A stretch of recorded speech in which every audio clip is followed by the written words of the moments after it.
colours, mugs and throws. He wasn't on no rock road trip, he's blasting cup of sorrow.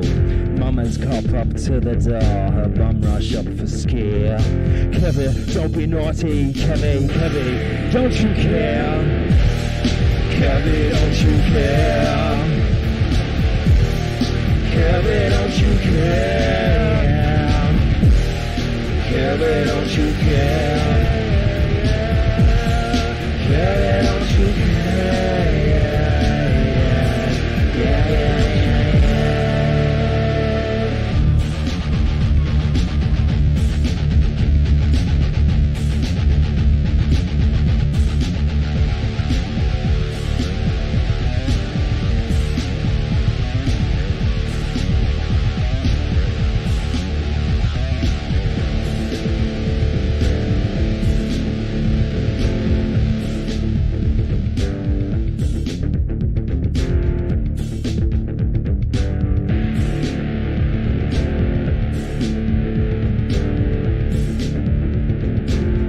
Pulled his pants back up and turned to face his mother. Oh, right now, instead of this cow, he wished he had a brother. Mama's eyes done wandered, interrupted Kevy's glare. Oh, Kevy, don't be violent, Kevy, don't you dare. Kevy, don't you dare. Kevy, don't you dare.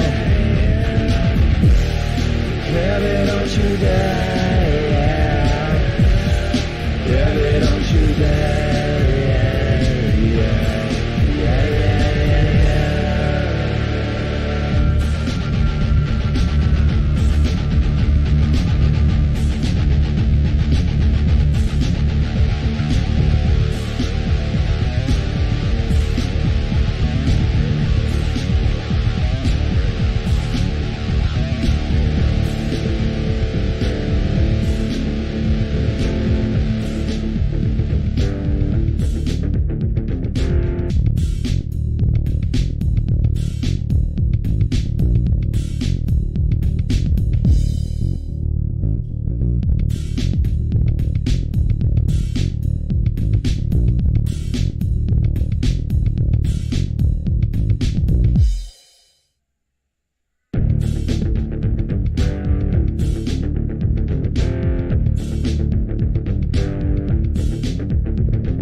to the roof, the lights tell him he's winning.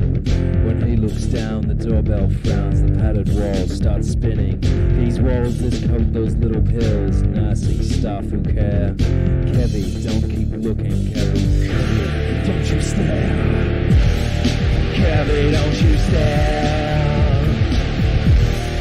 Kevy, don't you stare. Kevy, don't you stare.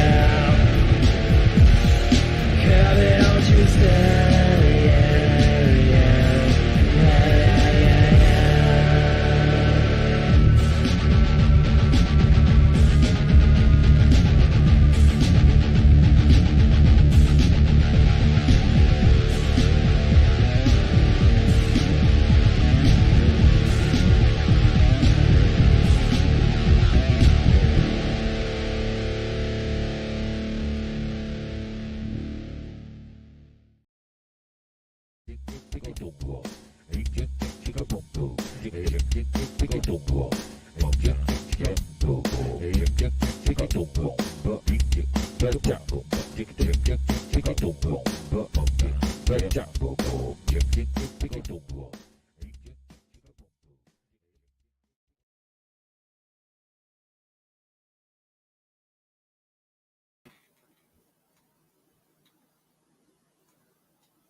Oh, it's just me. Hey, welcome everybody. Welcome to the show. It's me. I'm back all the way from these United States. The stinker himself, Alfred, the apple bottom. It's me. Didn't realize I was going to be opening the show today. Would have been good to get a message out to your boy. Let him know. Let him know that was happening. What's going on down in Australia? Everybody was flooded. Everybody was horrifically flooded. and the flood, I think, has receded. I'm not sure. Because I'm here all by my lonesome. It's what's today? Tuesday? Today's Tuesday. So we're supposed to be here with Dr. Black, but we don't know. We don't know what happened to him. They just started the show, and it's just me. Unknown. Here's somebody coughing in the background, so that's it could be happening. G'day, everybody. I made it. Just. Where have you been? Well, I was thought I was all set up, but I wasn't. Why am I echoing? Is that echoing coming I don't from know. me? You got it all chuffed over on your end. I don't know what you're doing. You started the show with just me sitting here, not knowing what the hell's going on. Yeah, well, truth be told, I just lit a cigarette and I didn't want to open the show still smoking a cigarette, so I wanted to get a few puffs in before I got on camera, but now I'm just going to smoke it anyway. Oh, weird. No, I'm not, because it went out. What's going on, man? What's happening? Well, you know, a bit of stuff and shit going on over the last few weeks, as you just mentioned. And today it's been like 7 seasons in one day. There's snow? Seasons involved as well. No snow, unfortunately. So yeah, only 6 seasons today. It was snowed here. Hot this morning, and then it got cloudy and it rained, and then it got hot and muggy again. Pardon me. Now it's overcast and not quite raining as much as it would like to. Yeah, it was snowing today. Snowing? You're supposed to be out of snow weather by now, aren't you? Yeah, yep. Supposed to be. But Mother Nature does what she likes. Yeah, she's mixing it up a bit lately, isn't she? Well, yeah. Let's get into conspiracy theory time. Well, that is global warming real? Is climate change real? Raises an interesting point that people, always insist that God is not a man, yet right. Mother Nature and Father Time maintain their gender over the years in all of this political correct stuff. Is that their gender or their sex? Oh, good question. I've lost all that information. I don't know what's what anymore. We're all conditioned to not believe either of them. Well, it's that whole thing where you go like, you know, if you sit down and think about it for like more than 5 seconds or whatever, right? Is that you go, sex is a biological prescription. Okay. Gender is a societal identifier, right? So the societal identifier doesn't do anything, right? Like, it doesn't really do anything. It just is like we've just decided to say that is that and this is this. Right? I identify as a beekeeper. I get where it's coming from. I'm non-conforming. I'm just non-conforming. I don't conform to your gender stereotypes, bro. Sorry, bruv. I'm busy breaking all your stereotypes, dude. They've been breaking for years. Dude, bro, guy, fella. But then again, anyway, it's just that's mainly just because I don't care, right? You know, like I'm not offended. That's why. It's like I'm not offended. I'm not affected because I'm not offended. That's why it's just like, yeah, man, you want me to call you they, them? All right, dude, I'm in. Cool. You like that? That makes you feel good? Okay. All right. I'll do my best. That's it. It's easy. I thought that was a funny thing in Euphoria, the TV show, was that even though there was a transsexual girl in it, they didn't deal with identifiers and whatnot. What do they call them? Labels? Pronouns. Pronouns. That's the word I was after. Yeah. Anyway, let me rush through some hellos and whatnot. James Hukulak. Oh, you got to say hello. First 5 on the trot for James, even with a couple of weeks off. Actually, no.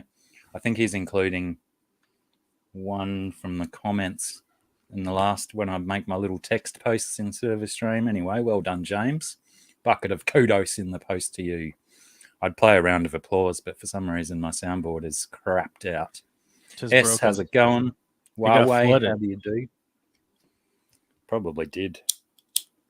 Even though it's just virtual. It got virtually flooded. Huawei, how are you? He hopes Sarah is doing okay as well. Well, I've got a pleasant surprise for everyone.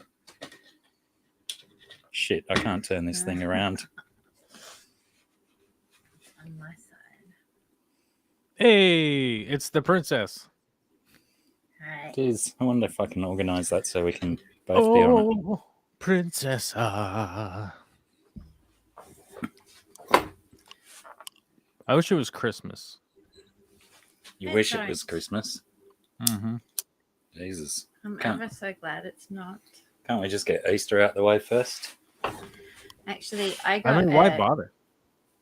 I got an email from the supermarket, Mm-hmm.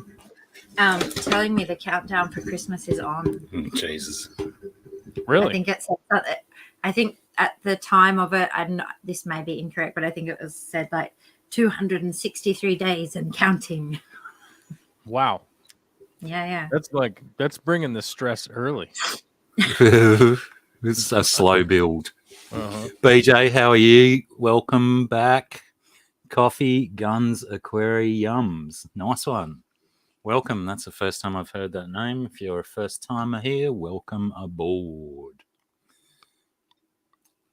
Just wanted to point out Spartan episode 117. I don't get it. Please explain.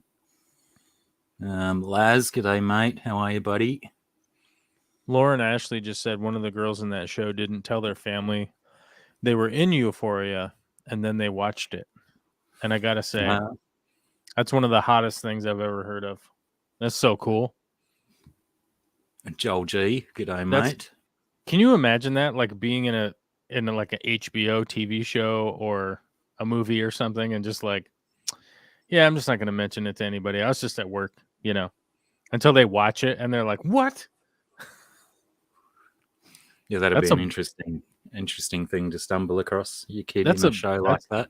That's a move, dude. I wonder you know? which kid it was. I don't know. New local Austin, how are you, buddy? Vidra, good day. I don't think anybody Lauren. in that show is actually a kid, though. You know, No, they're all early 20s. they're all adults. Even the big Australian boy that plays the nasty boy, he's a 26-year-old or something. Right. Kiwi Mamo, I'm not sure if I said hi to you. Have a second one for free. GRB, g'day, mate. JT Carlo, Joint Carlo. They seem young compared to our power, though, right? To what? Compared to our power. Our number power, Right, yeah. Vince, how are you? Sorry if I didn't pronounce your name, JT Carlo. And I'm really struggling to read. I've got to really sort some glasses out, isn't it? If you turn the screen like this way a bit. Vince, how are you? Rack, g'day, mate. Zipgun, how are you? Punchy, how's it going? Blacky is crapped out again. All crapped out. I did my big crap this morning. I'm emptied. Josh's random location. Josh, long time no see, mate. It's been a while. Been a wee bit. All right, I got to the bottom and I'll relight this cigarette for the 19th time and try and finish it. So, yeah, good to see a couple of new faces in, unless they're just renamed faces. And, yeah, Lauren, I'd like to know which kid it was. I think I've still got to finish Euphoria. I think I've got 2 or 3 episodes left, but I did a zany thing 2 days ago and started watching Star Wars Rebels again. Fuck, I love that show. It's great. It's one of my favourite Star Wars views forevers. It's good times. What's not good times? I just read in the chat with my blurry eyes, Lazarus has the COVID. One of my sons who already had the COVID, he's got it again. Right. But yeah, I'm not sure if he's worse or better this time around. Haven't spoken to you him don't know? directly.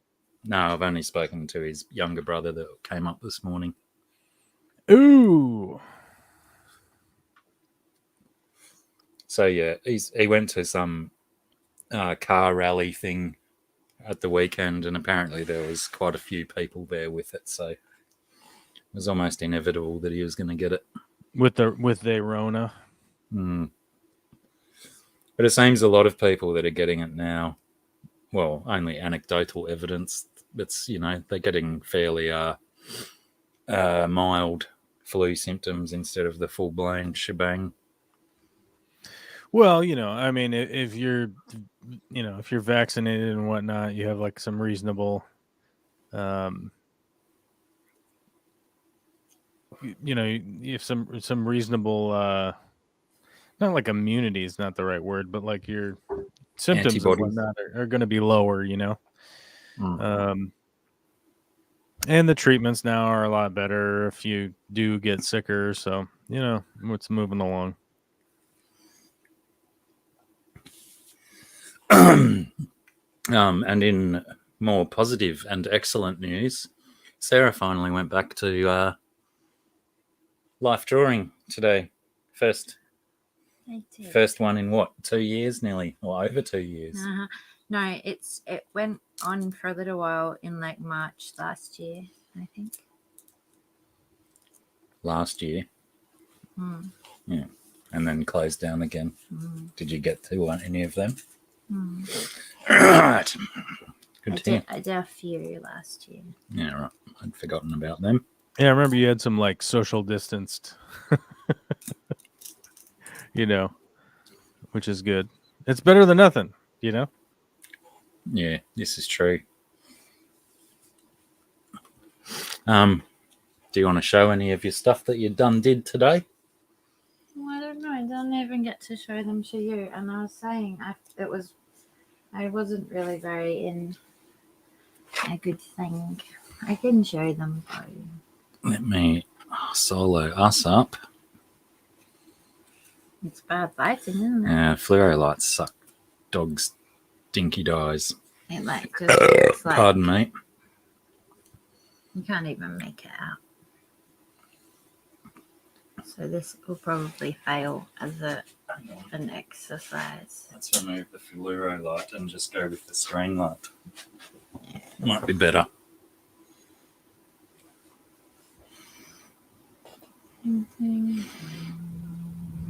Kind of.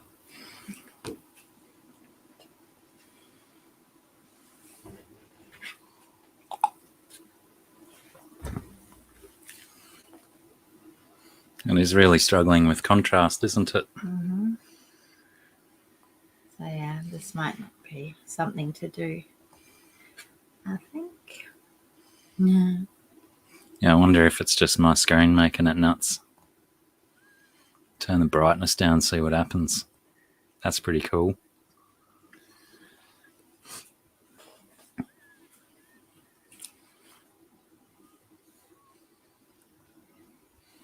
This is kind of fun, me seeing them for the first time like this as well. Even if it is on screen and they're vastly different in person than on screen. That's well cool.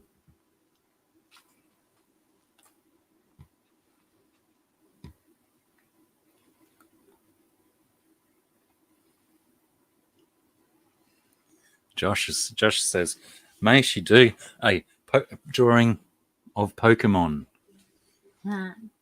Maybe.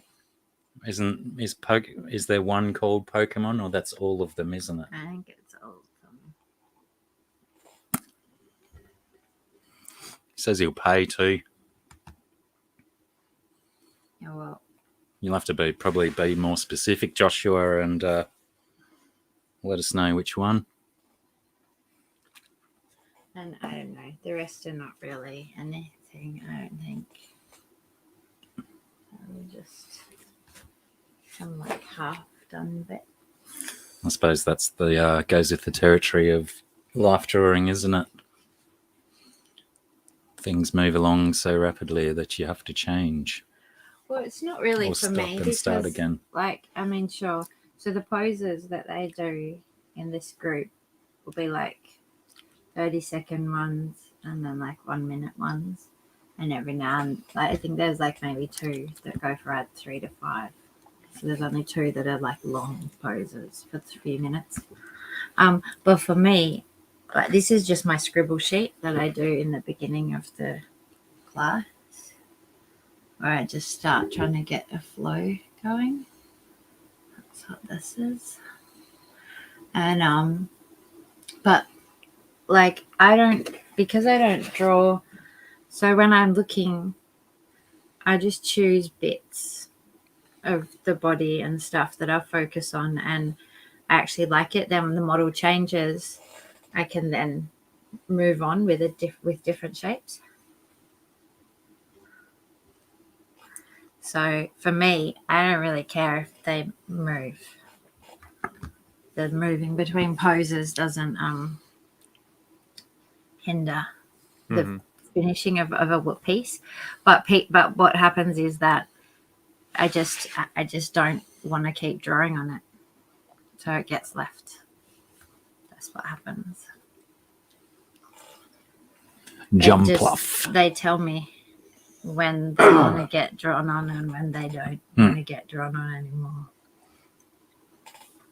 It's a vibe. I just have to listen.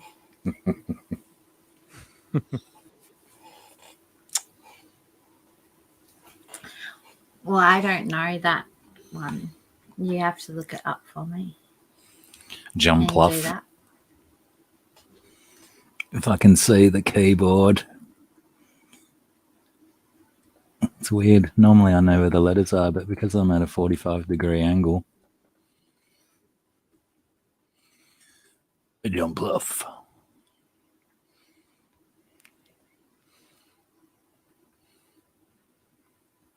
That's what Jumpluff looks like. Some circular action. Oh, we just had to look up Jumpluff, Josh's Pokemon that he likes. Is that a personal fan favorite? It would seem so. Lots of circles and whatnot. Anyway. I forgot what I was going to say so quickly and rapidly. Maybe less caffeine for me might be a good idea. Yeah. It's very, very early in the day for me to have had this much caffeine. Is it really?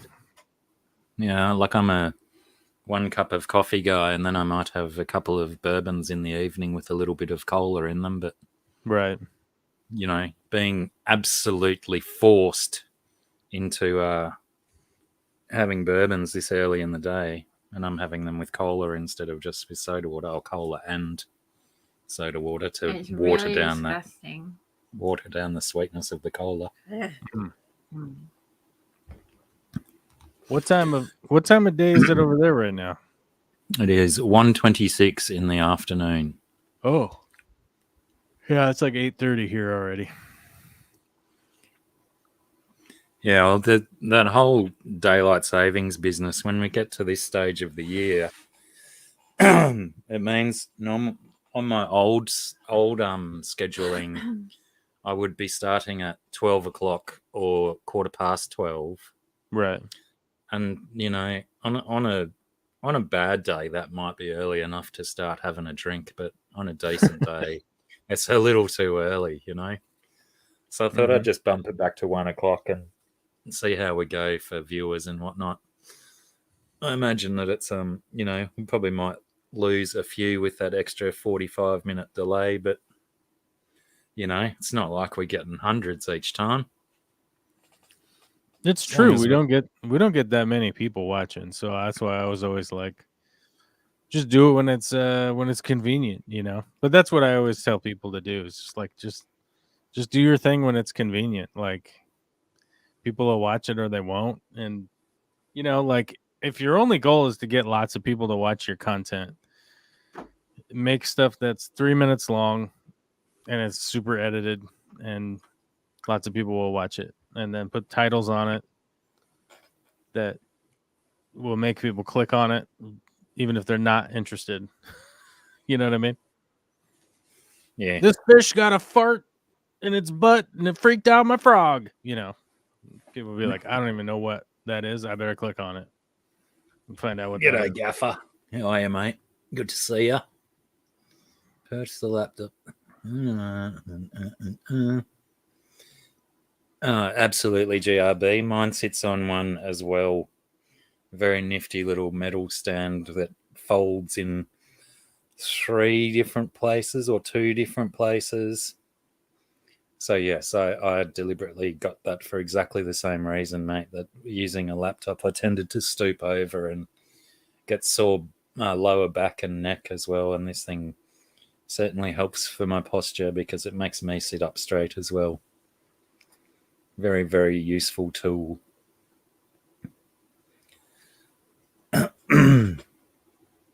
That's what scared your turtle. Scared it back in, did it, Gaffer? Yes. Yes. It's true. What else has been going on? Australian Grand Prix at the weekend. What exciting that was. What exciting. The Australian Grand Prix. Yeah. So you guys have no news. You flooded, but you didn't want to mention it? Well, you know that I think we've had a stream since the big first flood. Uh-huh. And then the second big flood didn't really affect us as bad. Ah. I guess it wasn't quite as bad, but I got pretty stuck still and everything. But it's just boring, and it's all everyone wants to talk about here. So if you go anywhere, you go shops, or you run into anyone, it's just been like constant flood talk for weeks. Mhm. So I don't know. I've had enough. It's just like the same with the COVID hoo-ha when it all started. It's all people talked about, and it's all everyone got sick to freaking death of talking about. Mm-hmm. Yeah. Pardon me. So yeah, so you know. Oh, that was close. Nearly threw us on the ground. Well, there wasn't any flooding in the past 2 weeks here. There was over there, but not where I'm at. Didn't flood here. So, yeah. Is there some big weather event going on down the east coast of the States? Who cares? I don't know. Yeah, there's like cold weather coming through. I mean, it snowed here today. So, I mean, the weather here's been crazy. We had a big windstorm. Can I That ask a question? put out a bunch of power and stuff. What's that? Well, I don't really know very much about like the United States and stuff. When you say so the east side is where there's like New York at the top. Is that right? Like over on the east side? East So Coast. what else is on that east coast? Down lower. New Jersey, New Hampshire, Virginia, North Carolina, South Carolina, West Virginia. I mean, there's lots of states. I mean, it's 50 states in the U.S. I mean, I guess we could name them. It goes all the way down to Florida. No, I genuinely have. I've only built up in the last little while. Mm-hmm. Just the really vague knowledge of some really, major and probably really well-known places and kind of where they are. So, right. I mean, you could look at a map and kind of go like, oh, but it's kind of hard to put together because there's like a lot. I mean, there's a lot on the coast, and it's a really long. I mean, I forget how long the coast is. What, like 2,000, 3,000 miles or something crazy like that. So, like the west coast of Australia, right? Like if you've never really been there, you might go like, oh, like is Sydney over there or something? I don't know. What's on the west Sydney's coast? on the east coast. Perth's on the west. See, that's what I mean. You'd be like, okay, yeah, Perth's on the west coast, right? But you're like, yeah, it's over there. I mean, Perth could be exploded right now, and you guys would be like, So, well, I that's a guess bummer. one of the things that I'm kind of imagining, though, in the scheme of things, is that I feel like, as this is a very like crude and rough approximation, but say in our country there's like heaps going on the east side, and over on the west we kind of got Perth, but then the rest up the top is like it's not all of the action places. Like there's beautiful places and stuff there, but do you know what I mean? Like not really well known. Most of it's all on the east side. So And I'm sort of gathering a lot of that stuff. Yeah. There's a lot of stuff seems to be on the west coast in the US. Yeah, so let me give you the breakdown. Both coasts. So both coasts and then a strip in the middle is where lots of people are. And then there's those kind of like superfluous areas in between that don't look very big on a map, but it would take you like 60 days to walk through there or something, you know. There's not a lot of people in those zones. But I think Australia and the United States are like similar in land mass ish. I think it's like kind of Pretty similar. close. Except there's like, you know, the 300 million more people in the way to get to the other coast. You know, there's just this stuff just all around, you know. I mean, we're far from overpopulated, but there's just a lot of people in the US. But you know, everything is like a very distinct area. Like if you're from the East Coast, you would if you said you were from the East Coast, it's generally the northern part, right? That's kind of what it is. Yes, Florida is a part of the East Coast technically, but everybody there would say they're from the South, right? So yeah, because that's like a little finger off at the bottom. Yeah, it's that the dangler that hangs off the Finger, end. that's awfully polite. It looks like a dangler hanging off the end, and yeah, it's got all the dangler diseases down there too. You know, it's rough and tumble down there in old Florida, Florida. But yeah, I mean, it's equally as confusing as like Australia is to me, where I'm like, yeah, Sydney's on the west coast. You're like, no, it's on the east coast. I'm like, well, damn it, okay. You know, I'm like, I was 3,000 miles off. It's cool. It's close. You know, but it's the same thing. Like it's super hard to like if I was to try and figure out like the geography of Thailand, it's like there's like a mountain part and then like a not mountain part, and then part of it's like touches the water, right? You know, but you guys probably have a better take on the geography of Thailand than I would, because you guys can actually probably not. If I had to hazard a guess, my description would probably be pretty similar to what you just proffered. Right, because you guys can actually fly there, whereas like from here is, I don't know, it's like 26 hours or something crazy. Crikey, that seems like a ridiculous amount of time to be involved with an aircraft, isn't it? That's a long time. The longest I've done is 16 hours, and that was like, get me out of this tube. I gotta get out. I just gotta go hang out in a terminal. I gotta do that, you know. Yeah. But I do have to admit, like those long flights, like the real trick is to get in there and go like, this is 16 hours. That's all. That's it. That's what's happening. Like, I think if you go in with your mindset,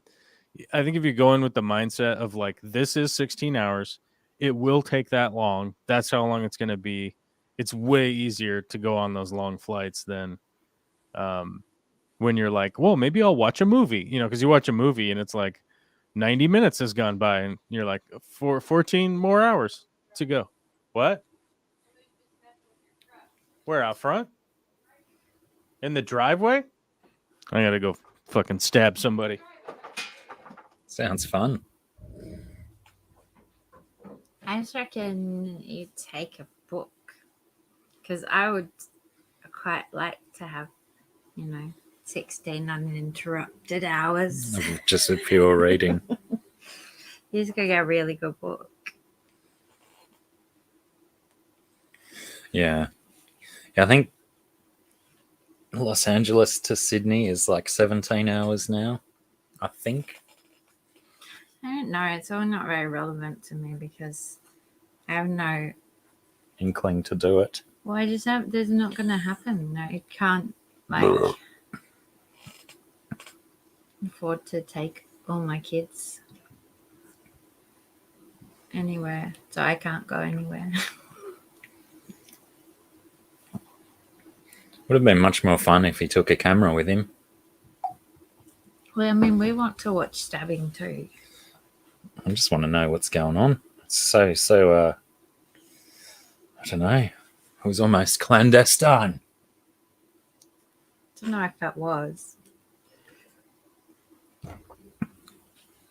Someone in the driveway up to no Jude. Anyway, what else has been going on? Whoops. Yeah. Oh yeah, back to the what did Josh said something about how good it was for Victoria, the Grand Prix. Apparently it's the was the biggest sporting event in Australian history, as in attended by the most people across the 4 days. Nearly 500,000 people or something.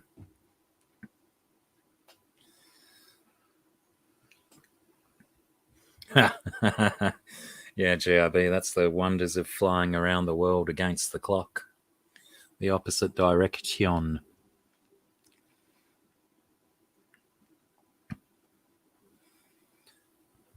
I don't know, but probably not now. Nice, BJ. Thanks. What were you going to say? Did you listen to any of those things that recorded misses? No. I haven't listened back. First time I switched Vegas back on was today to make my thumbnail. Okay. And it was still open on those recorded bits. See you, Skip. Thanks for swinging by, mate. I really should prepare like bullet points of things to talk about and stuff, because often flying by the seat of your pants just doesn't work. So,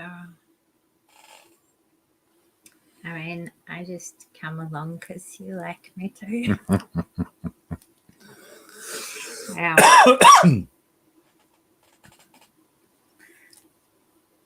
I suppose you could like give me some things and then I'll like, study them.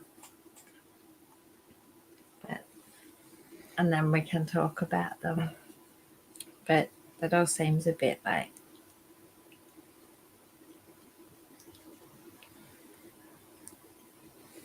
Seen anything good on telly lately? no, I have started watching this show with Soren and I don't like it. It's stupid. Yeah, I don't like it. What is it? It's called Lock and Key. Oh, yeah. I tried to start that. It's really shit. And I'm trying to like convince him that To give up on it. Yeah. And he's like, oh, but we've started, we should just finish. And I'm like, yeah, but like there's this whole rest of this season and then a whole other season. And I don't think I can do that every night. It's just like I like kind of magic-y fantasy stuff, but it's just a shit show. I think it was based on a comic, isn't it? Yes, something like that. But also, what else? I can't remember. But the way I see it, so it's like rated M. And I don't know what rating systems and stuff are like in the US. But here, for the most part, I've deemed, oh, will you get my CDs? I've like been able to work out that, M, sits at a very comfortable kind of level. And then you've got MA that's a bit much for like my early teen child that I have. But this show says M, but it's actually like it's pretty fucking fucked up for M. They do lots of.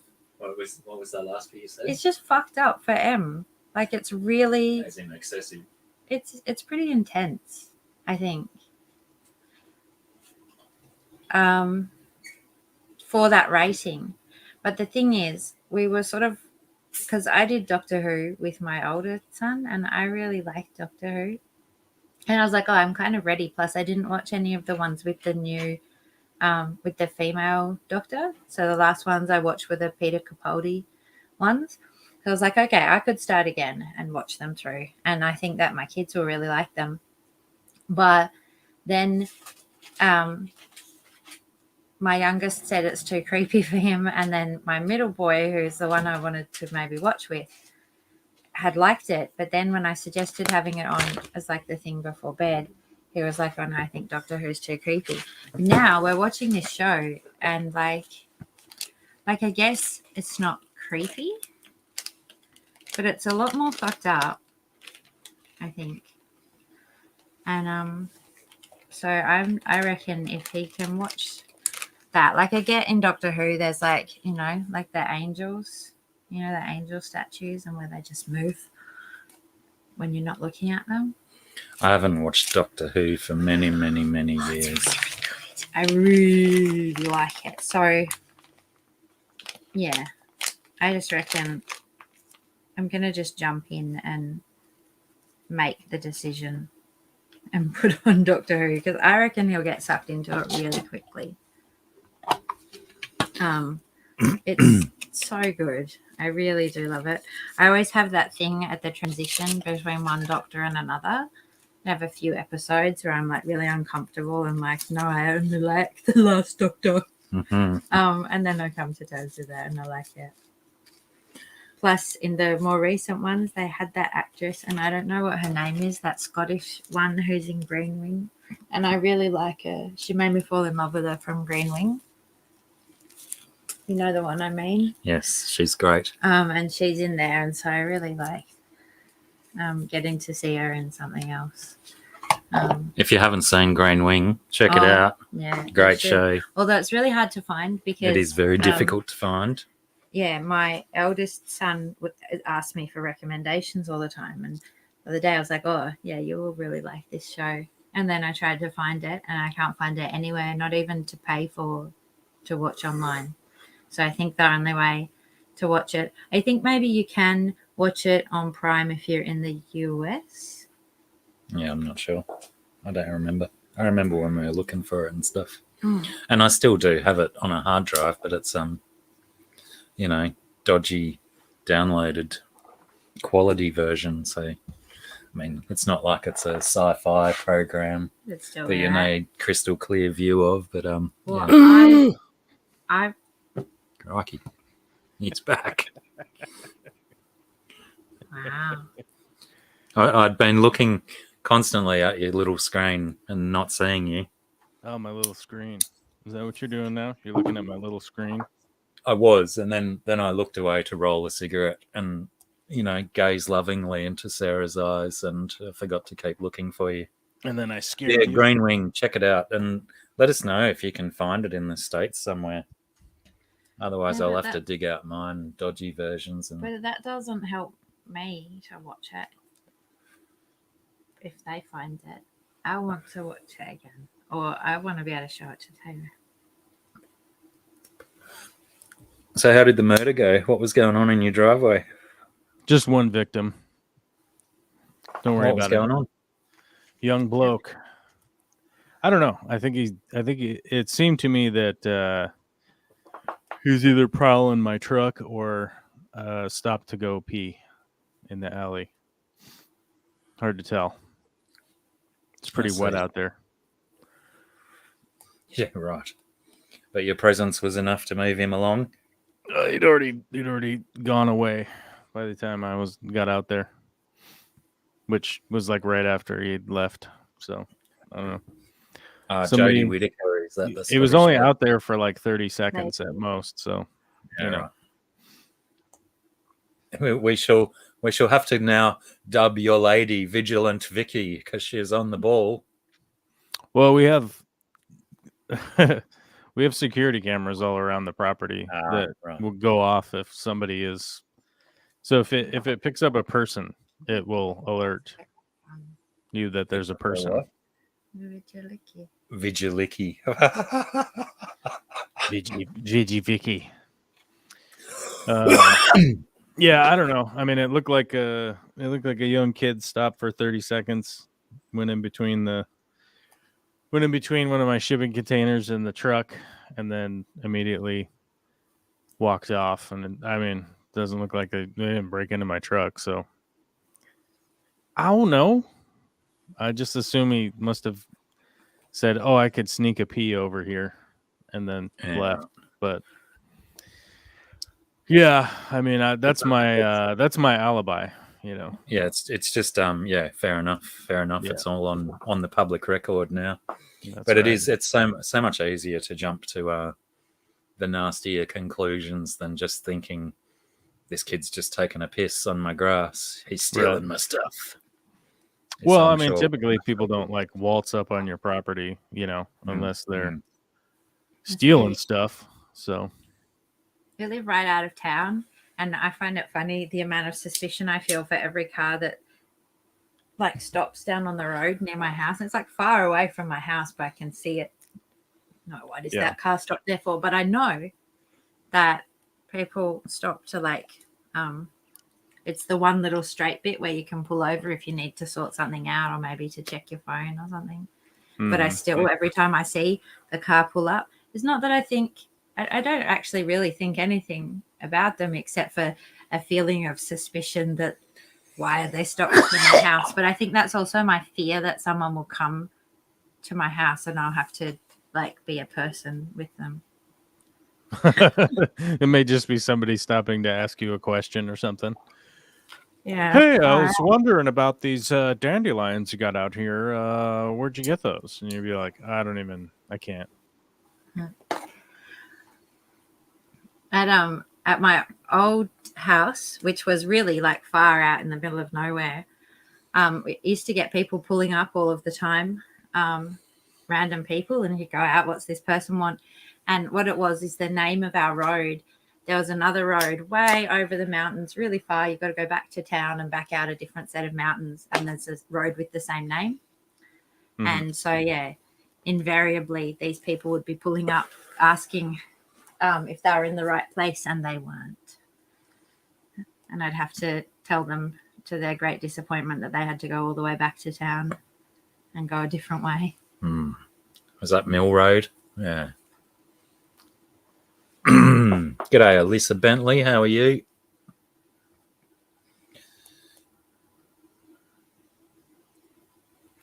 What are we talking about?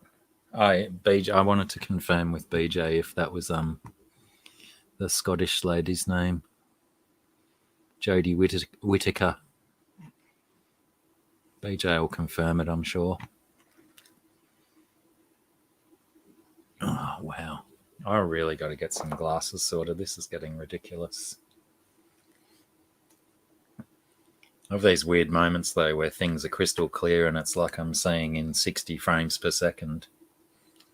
And then it just goes back to blurry nonsense. We're doing pretty good, thanks, Alyssa.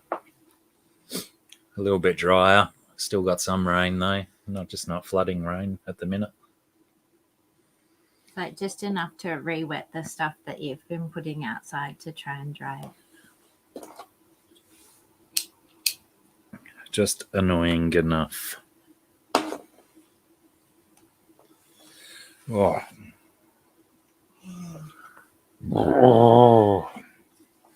My guts are going wrong as. G'day, brothers. How are you, mate?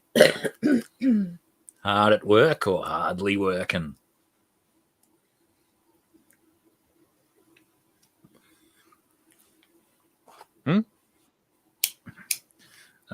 BJ says she's not sure if she's Scottish. She's either Scottish or Irish, isn't she? I'm pretty sure she I was so sure she's Scottish unless she just put puts it on. put the accent on. Yeah, she probably did because she doesn't have that accent in Doctor Who, does she? Because it's I think really it's as- thick and heavy and Yeah. grain wing, which kind of makes it real sexy because she's a little Yeah. bit loopy and Yeah, she's great. oversexed.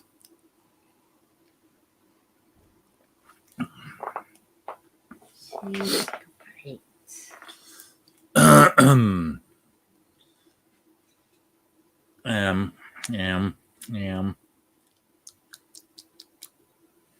I don't know. There we go, Yorkshire. She's a northern lass. That would also be why she has quite a thick accent.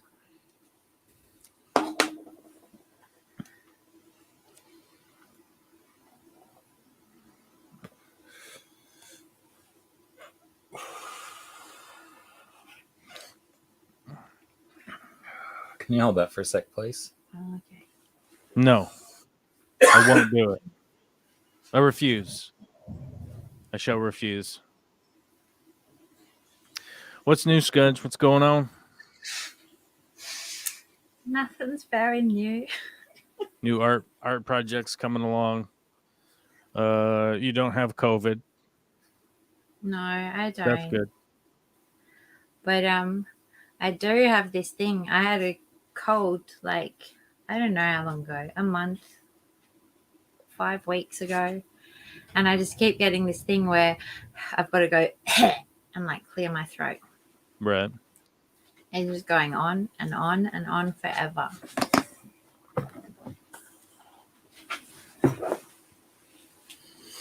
There Thank you. go. Forgot about that.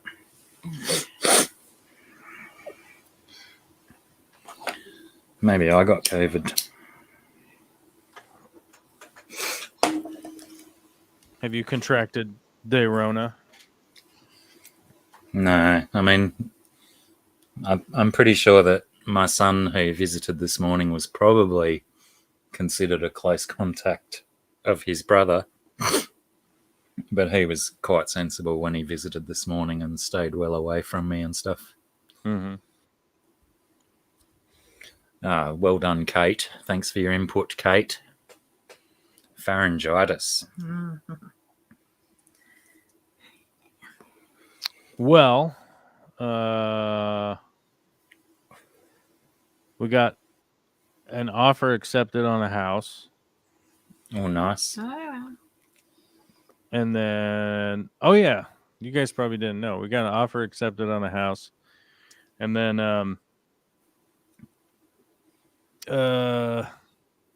Monday, which is yesterday, they came back with a low appraisal. So we're in the middle of hardcore drama right now. What does a low appraisal mean? As in the house was rated for less than it should be, so your offer's not good enough. Our offer's over what their appraisal is. Righto. Yeah. So it's a little bit crazy. We'll see what happens, but it's not good because if we have to end the contract, we lose $30,000. It's going to be fun if that happens. Yeah, we get nothing. We just lose. We just lose that much money. Wow, that's rude. Yep. Where does it go? Just into the ether? It goes to the sellers. The people. I wonder is that a selling the common house. practice though? Maybe they do that regularly. it happens. I don't know about the appraisal situation, but because I worked doing conveyancing, and it happens a lot where people put down their deposits and then often sometimes just things will happen like finance or something and they can't follow through with it and they lose their deposit that they put down. But there are things that you can put into your initial contract when you make an offer that it's I'm subject to yes, to all these things. So if all those things don't come through, I am well then aware. you're out of the. I am 100% aware of that. The market. So I don't know to those of you out there that have bought a house or not bought a house or whatever. The market here is extraordinarily competitive, especially on the precipice of a couple weeks ago when the interest rates were climbing by like 1 point every week. That was putting a lot of people out of the market, so people were pushing really hard to buy houses. So yeah, we had to waive financing. That was the only difference between the other offer and ours, because we escalated our price. They matched it. We released earnest money in 3 days instead of 10. They matched it. They escalated the price again to match our top number, right? And the only thing that was different between the two offers was we had waived financing. So nobody involved in the deal thought that the appraisal would be this low. You know, the assumption was, oh, we might have to cover, you know, we might have to cover like 10 grand, maybe 15 grand, something like that.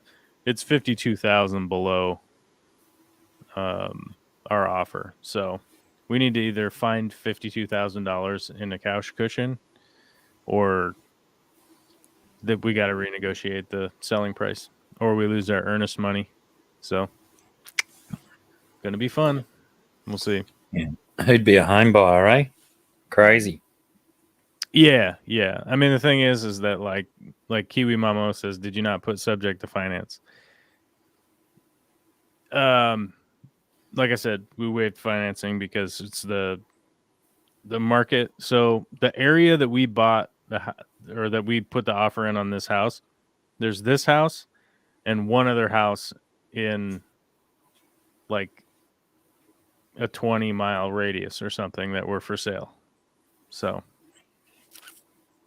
gives you, you know, it's pretty crazy. Not a lot of options, eh? Not a lot of options. So, and the house that we put offers in on the day before, they,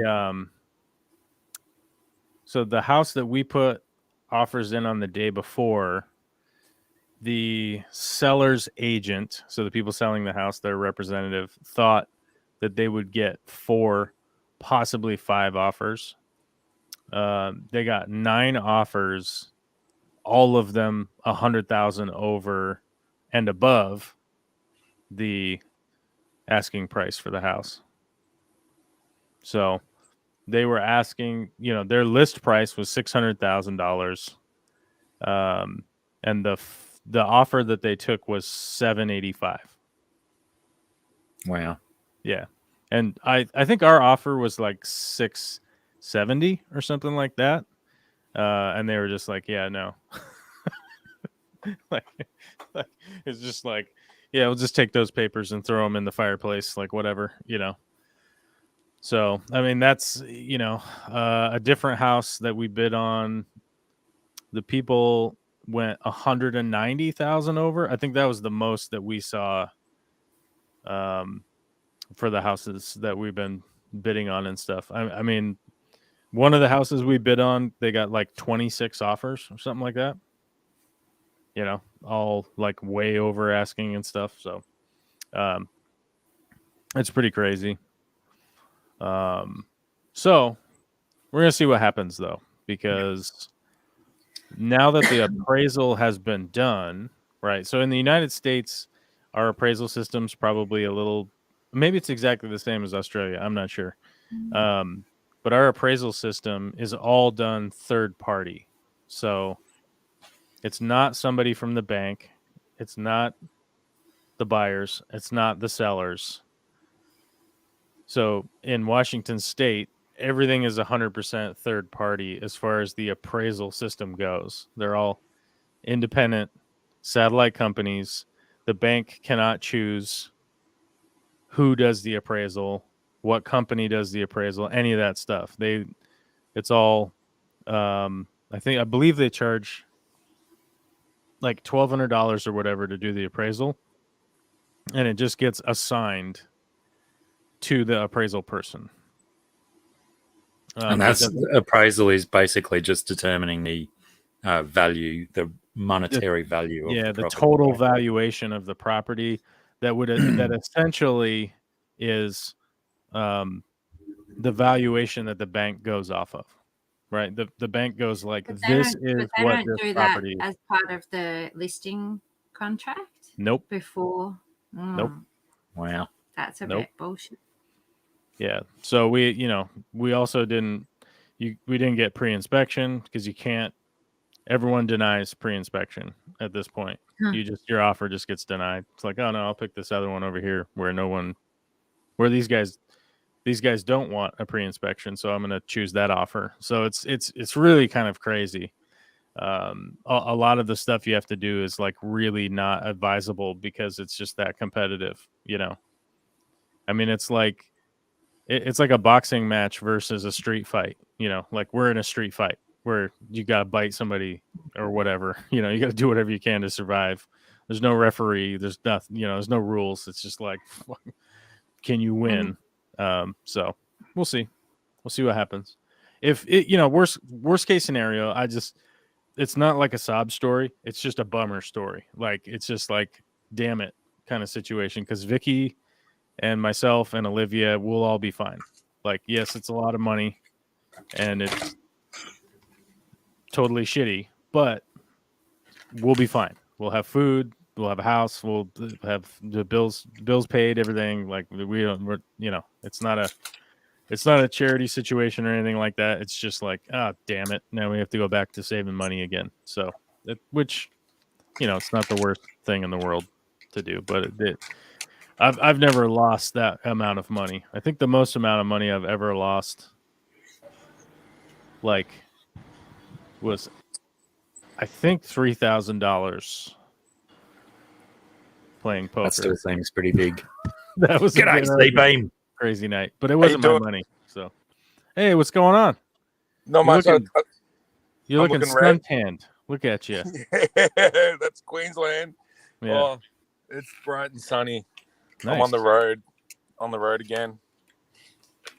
He's fast and loose. Yep. Are you making big sales? Yeah, we're right. It's worthy. It's worth being on the road for. That's good. Yeah, I left my headphones and the associated microphone at home, so if I echo too much, kick me off. So far, so good. Cool, man. How's everyone else? Yeah, all right. Pretty good. Yeah, nice.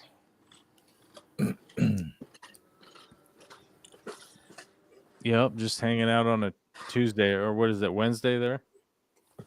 Yes, Wednesday. Yep. Oh, God, it's so confusing. We're in the future. The future. Mañana. Long days ahead, though, right? Yeah. Longer nights. We're heading towards winter. Shorter and shorter days ahead. That's what I was going to say. Looking forward to it. I loves the winter. I'm looking forward to fires. You're going to escape? Where are you going to go? She said she's looking forward to fires. Oh, fires. Yes. Fires are great when they're outside. Are you looking forward to fires? You can't look forward to fire season. That's a bit much. This season where you're allowed to have fires and where you can cozy up in your house. So apparently you had a birthday recently, Z-Beam. Oh yeah, I turned 40 last Saturday. 40. Oh, you're a big boy now. Yeah, you're like full grown. Yep, definitely grown up. Don't fit my wedding ring no more. And that's not due to fat. Just my fingers are so much thicker than they used to be. So I got married when I was like 27. So yeah, I've heard that as soon as you turn 40, your fingers thicken up. among other things. Ha It's the, Aha. the last bit of maturing that goes on. yeah. While some things thin out, other things thicken up. Yeah, I've still got a fair amount of hair on my head, considering my dad was totally bald by this age. Yeah, I think I lucked out there too. My brother, he got the hair from my mum's side of the family, so he's bald now, and Yeah. I think I got my hair from my dad's side of the family, so not many bald people in his family. Nice. Just slowly balding instead of it just going gone. Yep. I think that my dad had got like white hair at about my age. You got any whiteys? I don't. Sometimes I get excited and I think that there's one that's looking a bit greyish, and then I lose it and I can't find it anymore. Yeah, right. So I don't know if it's just the light, but I don't know. I find it kind of exciting. I've got a few streaks. Not the prospect of going completely grey, just the thought of having. Oh, it seems fun, kind of novel. Yeah, you want the streaks. The streaks are cool. G'day, Chewy. Yeah, I had a mate of mine whose dad was completely grey at 22 or 23, I think. Wow. That's about the earliest one I've ever heard of. Was he a wise man? I don't know. I only ever met him once, and that was when I was a hell of a lot younger. So, yeah, I didn't really form an opinion of how wise he was at that stage in my life. Okay. As it pertains to getting older, do you still find it odd, or do you find it odd still now that people call you sir when you're at places? I still find that weird. I saw a video of this guy doing expose on mythology the other day on YouTube, and he had a paid presentation for a company that you buy a foot by foot or you know, a small patch of land in Scotland, and because it's on a manor, Right. you get the title of lord legally. So on all your passports and your bank cards and everything, it says lord. You can do that. You can do that without having to buy any Scottish land, by the way. Oh, can you? I thought that was hilarious. You can just like, you could just add that Lord stuff to your name. Yeah, you can just add it if you want. wow. Plus, I believe they're called lairds in Scotland, not lords. Okay. Wasn't Rock hard tanks, g'day. One of the Sorry, Ninja Josh. Turtles creators was Laird, Eastman and Laird. They penned the original Ninja Turtles. But that was just his last name. That's right. Yeah. What was it? Was it Scott Laird or something like that? I didn't know his first name. I wasn't familiar with that. Isn't that big wave surfer Laird Hamilton? Or am I confusing with Lance Hamilton? No, that's Lance Armstrong. I'm conflating both of them into one person. You're right.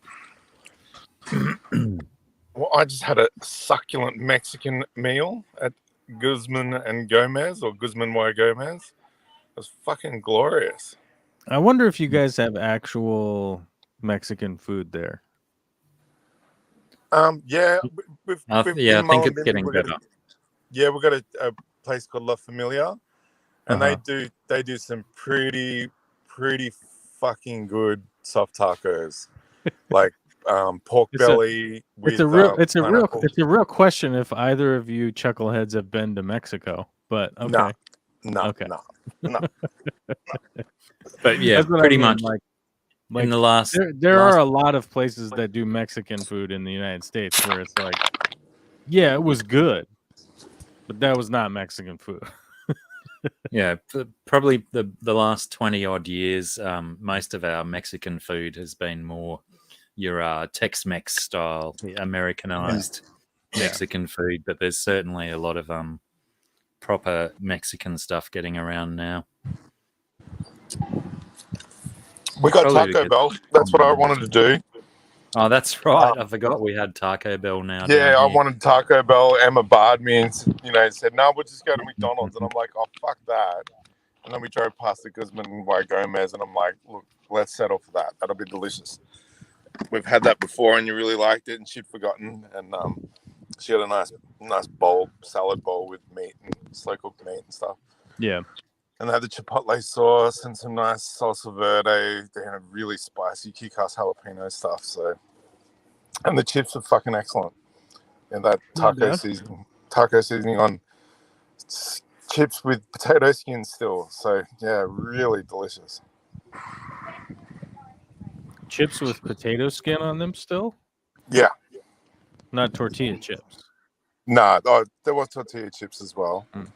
But we got a side of fries with that. Oh, you got fries at the Mexican restaurant. We call them chips down here. Oh, you got French fries at the Mexican restaurant. Yeah. Got it. Yeah.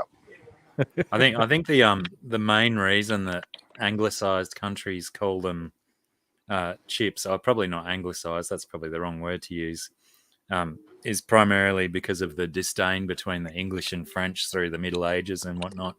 Yeah. That the English still resent the French, so we don't want to call them fries. Speaking of that, how appropriately timed that song. Anyway, yeah, the French and the English, they didn't get along for a very long time, so the English, for some reason, called them chips instead of fries. I wonder, did the English have chips before the French had French fries, though? I'm sure they did. I mean, they stole all the potatoes, right? Yeah. The potato famine. They didn't actually. The potato famine wasn't actually like diseased potatoes. It's just that the Brits stole all of the took potatoes, them all from the Irish. Yeah, man, they just snuck in there and yoinked them in the cover of night. I bet that kid in my back alley. He's probably British. He was probably looking for potatoes to steal. Looking for your potato stash. Have you heard about the window tax? Window tax? Yeah, the English authorities were charging the Irish exorbitant amounts of money for having windows of certain sizes. So the Irish in protest bricked up, a lot of windows. Mm-hmm. But then they'd half fill a window so you couldn't see people's feet. And that's when the Irish dancing, where they just stand there with their arms beside their bodies and they fit around with their legs. That's where that comes from. The river dance. Yeah, because they were dancing without some authoritarian dickhead walking past their house and going, "Oh, they're dancing. I'm going to charge them, a fine for dancing and being happy," because they were serious fun police. I got to tell you, I'm just not. I just don't. Okay, there's a lot of weird, like, puritanical shit from the past that you kind of, you can figure it out, right? You kind of go like, well, I guess that's why they would have come up with that weird rule, right? But the no dancing one is like no carousing, Yeah. Next thing you know, the sin will get in your body, and you're like, it'll spill out on everyone else. Yeah, it's gonna. What's wrong with your brain, man? Like, what are you talking about? Like, why is the dancing so bad? It's like, I don't know. It's very weird. But I guess it's why the British didn't like the Danish. The Danes showing up. Because they washed themselves and brushed their teeth, and all their ladies were starting to dish out all these copious BJs and whatnot, and they're like, "You got to get out of here."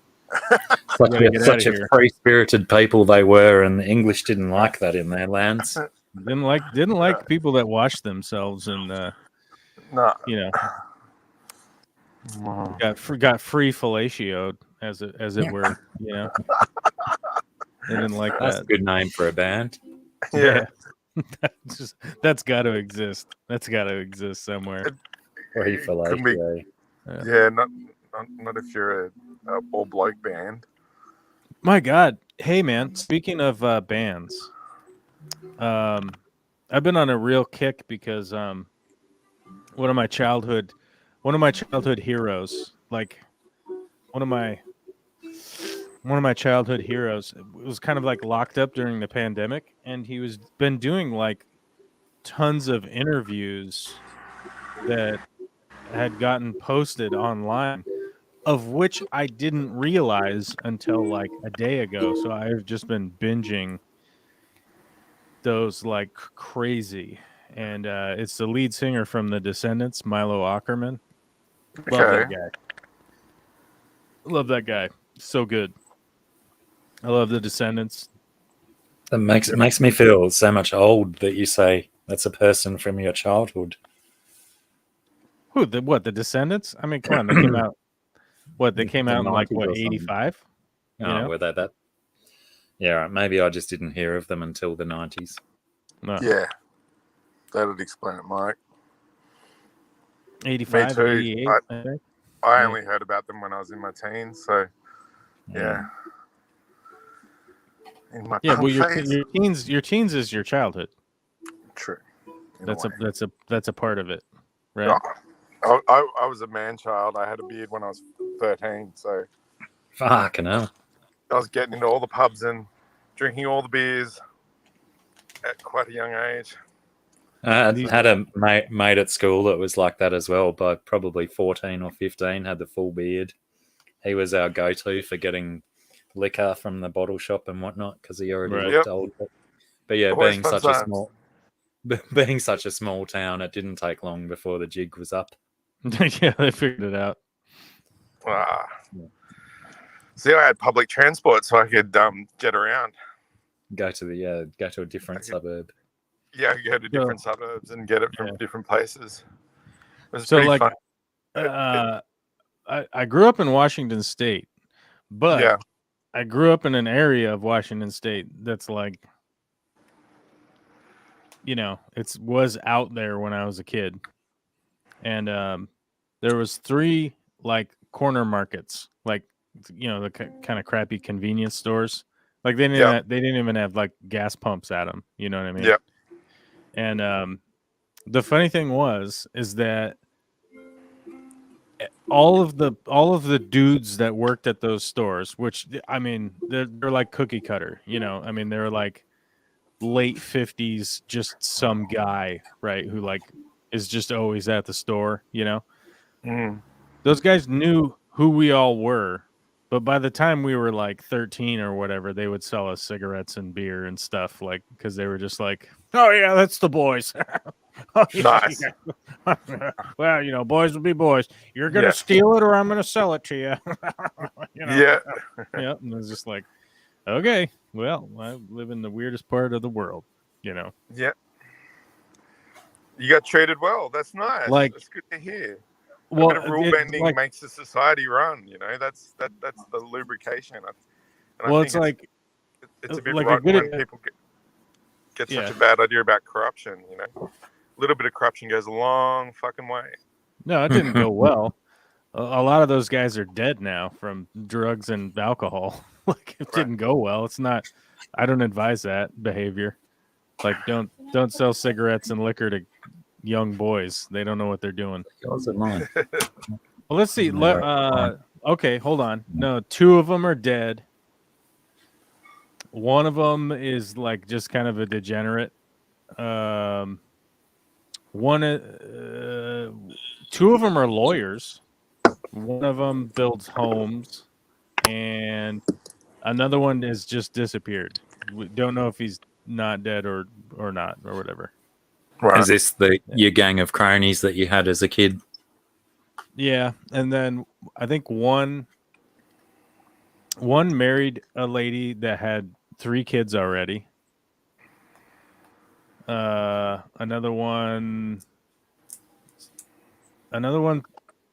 like had a lot of drug and alcohol problems and stuff, and then I think got sober. I don't know, but yeah, it's just like a contributing factor, like a lot of bad outcome when you start to talk percentages.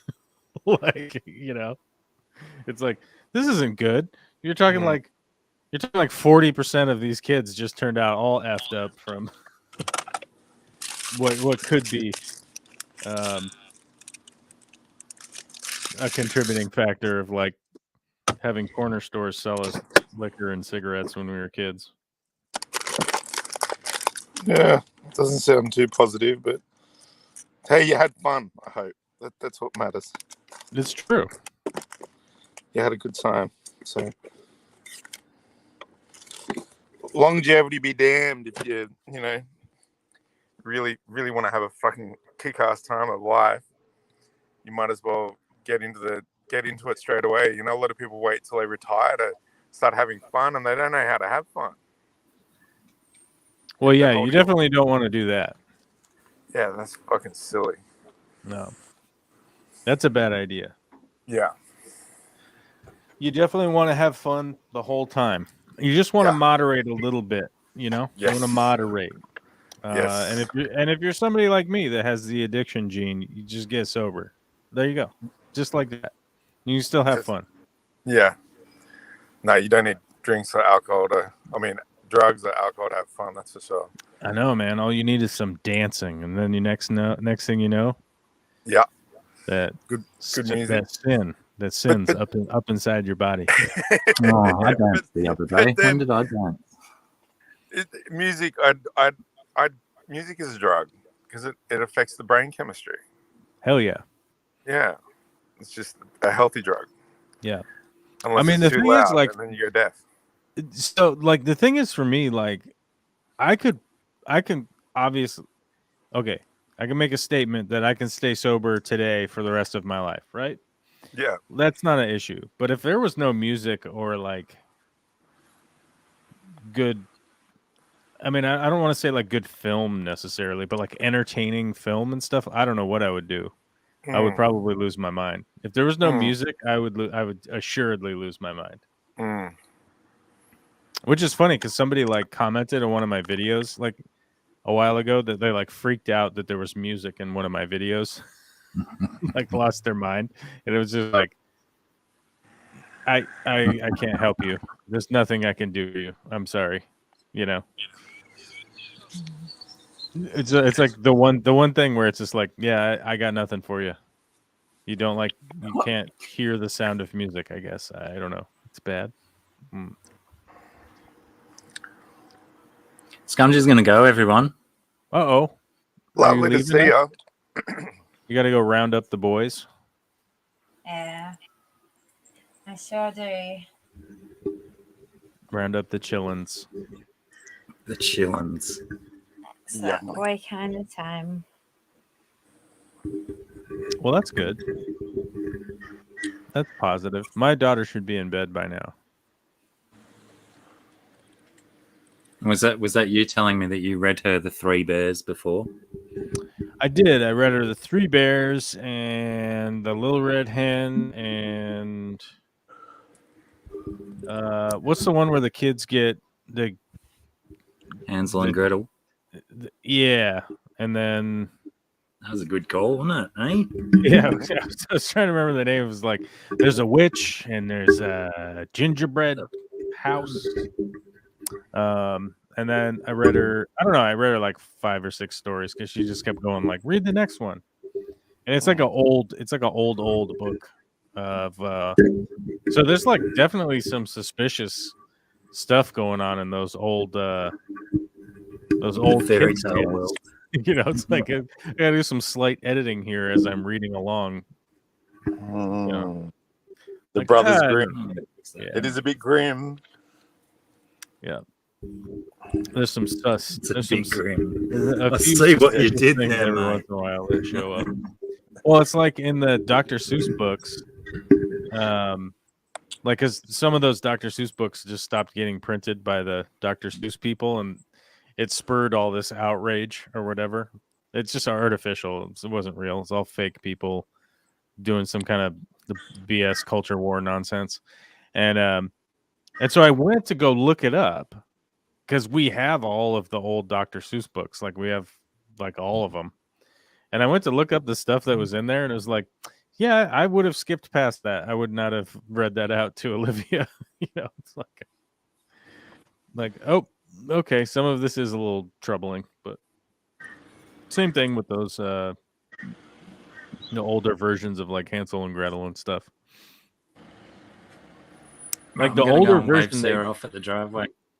they throw her in the oven. They sneak up behind her and shove her in the oven and push a table up to keep the oven door shut and whatnot. And I'm like, just escape. You don't need to murder the witch. Oh, it's part of the fun. She's 3. She doesn't need to. Yeah. She doesn't need to learn the concept of like Don't shoving kill a grandma. witch in an oven. Yeah. Like, is it grandma? Yeah. Don't push grandma into an oven. She's not a witch. She's not a witch. Yeah. Yeah. I think it's strange the way that it's horror. It's basically horror for kids. Right. So some of it's like teaching them things, and other bits of it is just like the whole thing with the witch fattening them up so she could eat them. Kids, especially growing up in Europe, they have omas and like grannies or friends of the family overfeeding them and saying, no, go on, eat more, you're growing up, you need to eat more. Right. And so the kids, if they've been read that story, they're like, oh, is this person a witch? Are they fattening me up so they can eat me? Yeah, we do the thing like you got to have 2 bites of everything at dinner. That's it. Right. Hopefully you eat more, but you got to have 2 bites of everything. Yeah. So that seems to be the happy middle ground. Yeah. Like 2 bites of everything, and then I normally hold on to the dinner for a little while because sometimes she comes back and goes like, "I'm still hungry. Can I have a cookie or whatever?" It's like, no, you can have the rest of your dinner. It's like, oh, Smart. I'll have a glass of water. Yeah. I wasn't that hungry. I just wanted to trick you into giving me a cookie. Yeah, I wanted sugar. Give me drugs. Yeah. Do you have drugs? I'll have those. I want kitty drugs. Yeah. Hey, that's drugs for adults too. It is. Sugar is the primary addiction. Yeah, it's the cocaine center of the brain. Yeah. Which, I read this article about fish, right? Mm-hmm. And they've just worked out that when they feed the fish cocaine in studies, all the cocaine accumulates in their eyeballs. It doesn't go to their brain. So a lot of these studies that they've done have been invalidated regarding cocaine, but they don't understand how it affects the fish so well because they're a fish and they can't communicate. So it's all behavioral sciences. But it's just strange to think that depending on biochemistry, that drugs would affect different parts of the body, and how the fish that are high on cocaine. Was it Scarface where he fed? There's some movie revolving around cocaine, and he feeds a tank of piranhas or some shit with coke, and the fish go crazy and then just hopped up. I don't know. I can't remember what it was, but yeah, I don't remember that. Something that I picked up on when I was a kid, or when I was yeah. Feed your fish cocaine, they go psycho. I suppose it's a thing that you could do. I don't know if it's gonna like bring any benefit to the human. No, like, I don't think it's really gonna be that exciting. It's just it's a fun thing to do. If you had lots of cocaine and someone's strung out going, I just want a line of cocaine, and you're like, fuck you, and just dump in a gram in with the fishes and go, watch, sucked in. You're not getting this. My fish are getting it. Fuck your addiction. Oh, it was Kick-Ass. It was Kick-Ass 2. Was it? Oh, you found it. Right.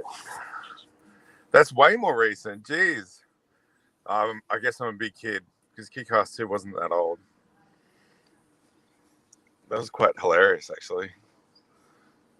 The weapon suit with the jetpack and the Gatling guns. That was Kick-Ass. Oh, did you see the trailer with Nicolas Cage playing himself?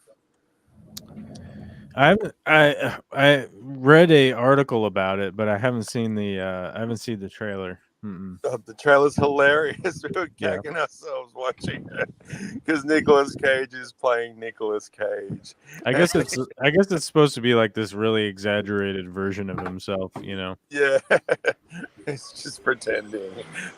He's pretending to be himself. Something about the endless pursuit of greatness or some shit. And it had a pretty cool title. I've heard it's supposed to be good. Yeah, I'm looking forward to seeing it. That's for sure. It'd be pretty fun. That could just be Hollywood speak. Anything that breaks the fourth wall. I think that's a good thing for people's brains. Yes, breaking the fourth wall is an awesome trope. If I'm using that word correctly. Sounds about right to me. Oh, what else did I miss? Some really fucked up psycho movie by is it Keenan Peele? The dude who did the Keanu. horror movie. Yeah. I think it's him, but this movie is just called Men, showing all the horrible things about what guys can do, and it's like, what the fuck? Maybe I've got it confused, but I saw a trailer for a movie called Men, and it's just fucking horrible. Like all the worst bits of guys. It's just what women need to see. How timely. Being somebody from like the relative like artsy community, I've definitely seen a lot of stuff like that. And I honestly think it probably would be. I think realistically it would be kind of beneficial for people to like kind of get exposed to like the harsh reality and the good side, like both, you know. Yeah. And Balance. to really be able to learn to start to like recognize that in this day and age is probably pretty difficult, you know. I think it's pretty difficult to like recognize like sort of the horrors of history. I was listening to a podcast the other day with a guy who's he's a PhD in some kind of historical studies, and he's, I don't know, prestigious award. You know, can you see where I am? Oh, at the there you go, at the naturopathic. But like one of the things that they were talking about that sort of stuck with me is, you know, they were talking about the historically speaking, like what is something that he would want to convey to people that haven't studied history very much.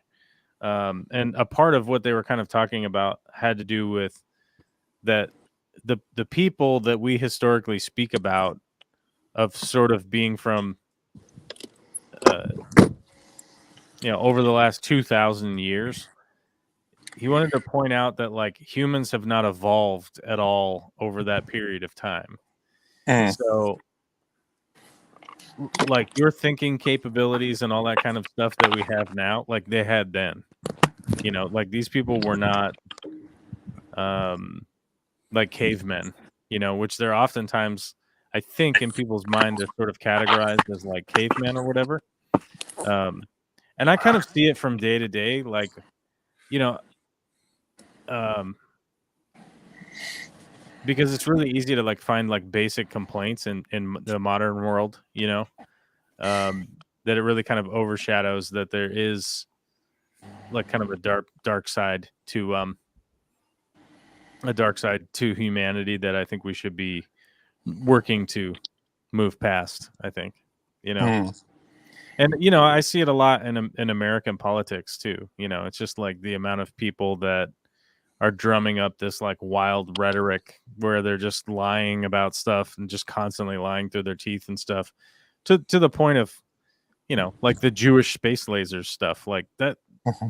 You know, like somebody in our government came out with that like, oh, all the fires in California, they were started with Jewish space lasers. Like what are you talking about? Like that is not even remotely What are you talking about? People you know? lap that shit up, but But they just love Brendan, it. good Oh day yeah, to you, sir. you know, and I think we all should be working to like move past a lot of that. And I don't think if there isn't stuff that's sort of in your face about it, like if it'll actually get recognized. I don't know, but it certainly gets some people talking. Yeah, it gets people talking, and it also gets people to kind of be a little bit more prepared for the future, because a directed energy weapon is a possibility, but mounting it on a satellite, nah. No, it's too Yeah, far away. Yeah, that's Like- that's just dumb.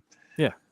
And Like and not to mention like the ground-based directed energy weapons like a fire ant drone, which is like a quad bike with a copper shaped charge that can take out a tank from 50 to 100 meters. Right. It's got one shot on it. Yeah, I mean it's like But we do have like energy weapons or whatever, but they're like Yeah. they might go a mile. Yeah, like And- off and of the other a thing- giant boat. The other thing is like a fire ant's only reason to exist is because it's cheaper than a javelin missile. Right. And it's an electric quad bike, so you can have them remotely operated like a drone, have them camouflage sitting all over the desert, and someone tries to invade, and you just start remotely operating these fire ants, and they do the job. I thought you're actually talking about motorbikes full of fire ants, and they'd go and crash the fire ant into a destination. No, Well played. Well played. Insect warfare. I seriously thought that's what you meant. I'll tell you, man, if you ever had fire ants on you before, I'll tell you this much. If I was an invading soldier and somebody threw a bunch of fire ants on me, I think I'd be like, all right, screw it. I'm going back. I gotta sort out this ant situation. That's why I assumed it was a valid form of attack, because they're brutal little fuckers. Yeah, they are. We get them. Vicky's family has some property out by the cows, and we have to go out there every season and burn all the fire ant hills. They're like 6 feet tall, so big from last year. Actually, where Z-Beam is at Nunda, I believe that's a fairly heavy area for the fire ant invasion in Australia. That sure is. They've made ground fall. They are here. Yeah. Can't see me. I was also going to be a little bit concerned about you walking around in Nunda dressed in that shirt with a long ponytail too. It's a little bit of a redneck town. The last time I was in Nunda. Oh, this is all very fancy now. Nunda Naturopathy. They got a little cafe, a dog grooming place. Emma's it's being gentrified. Yeah, look at the totally gentrification. gentrified. Oh, yes. Gentrification. Oh, my God. They got grapevines growing on things and stuff. That they do? Look, yeah. Yeah, that's what I'm saying. Yeah. It's gentrification, man. Grapevine. Great. Are you sure that's a grapevine? It looks like a bougainvillea to me. Oh, it's a grapevine. It just is an ornamental. Never going to get enough sun in that position to put good fruit on, I don't think. They probably don't want good fruit all over their balcony. It attracts the vermin.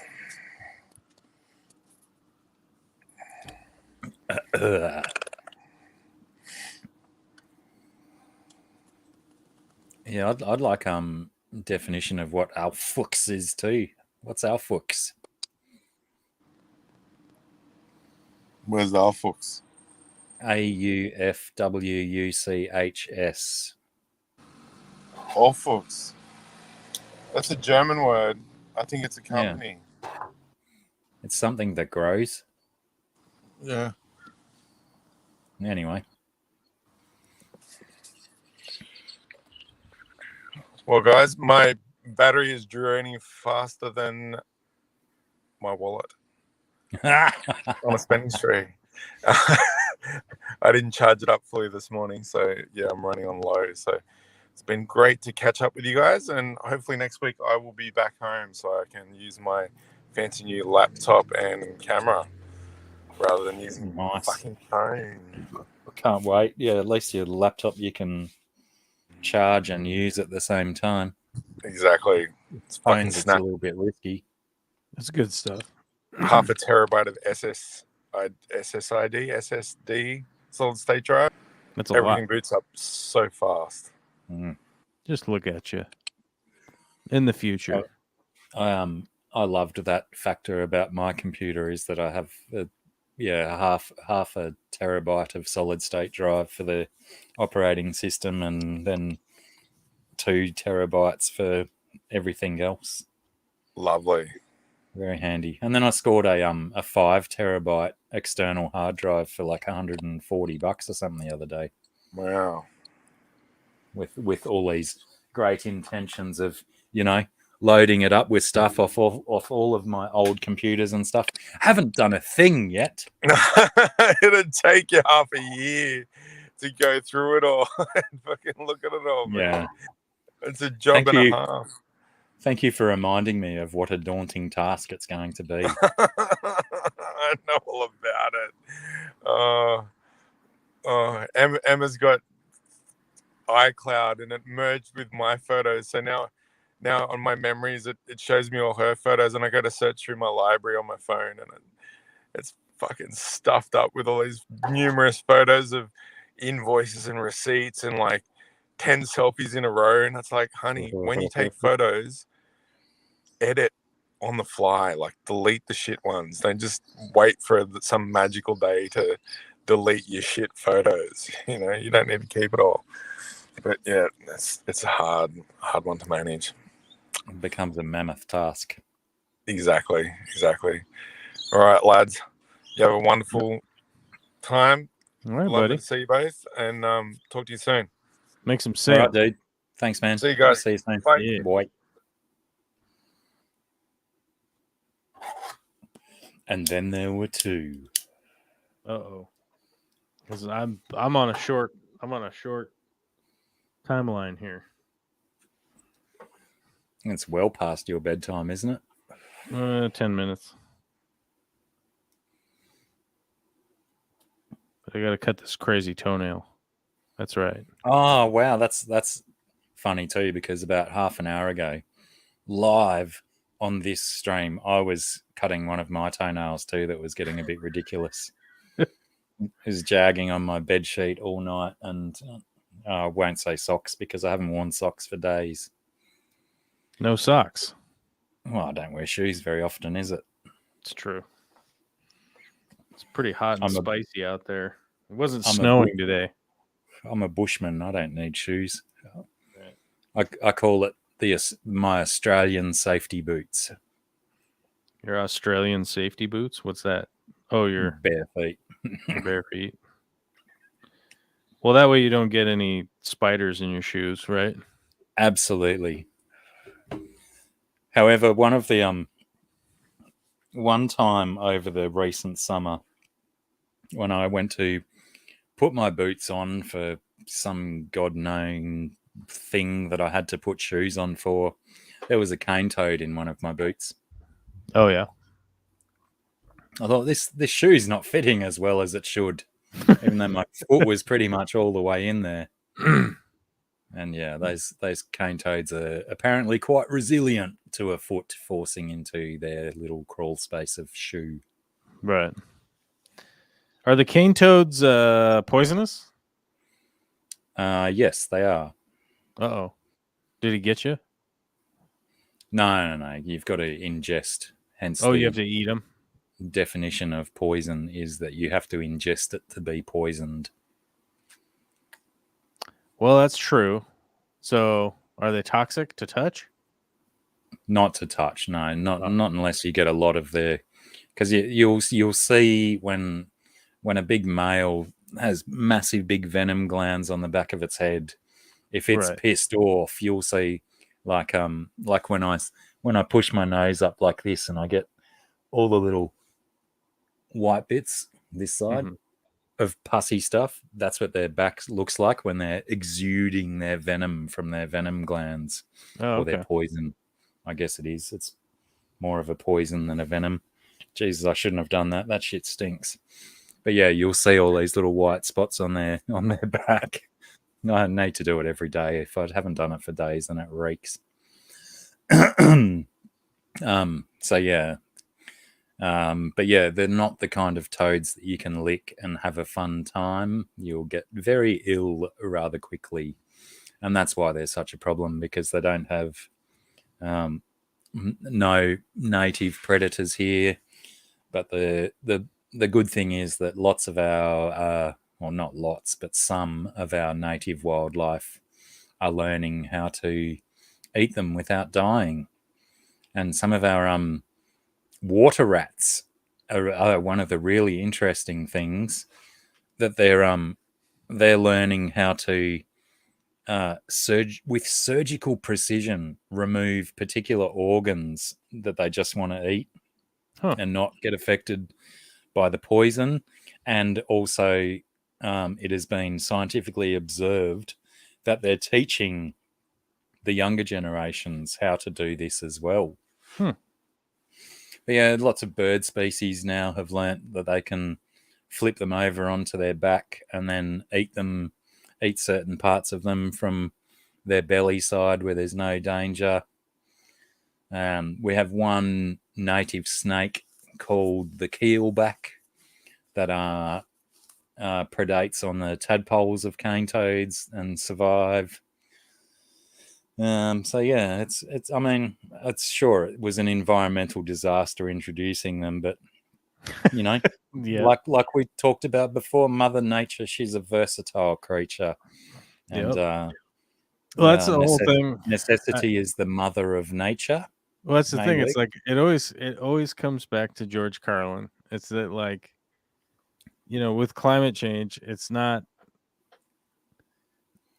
It's the Earth will be here, regardless, right? Like, the Earth doesn't care if we're here or not. It's not going to end the planet. Yeah. It's not going to end the planet. It's going to make it inhabitable for us humans. That's the issue.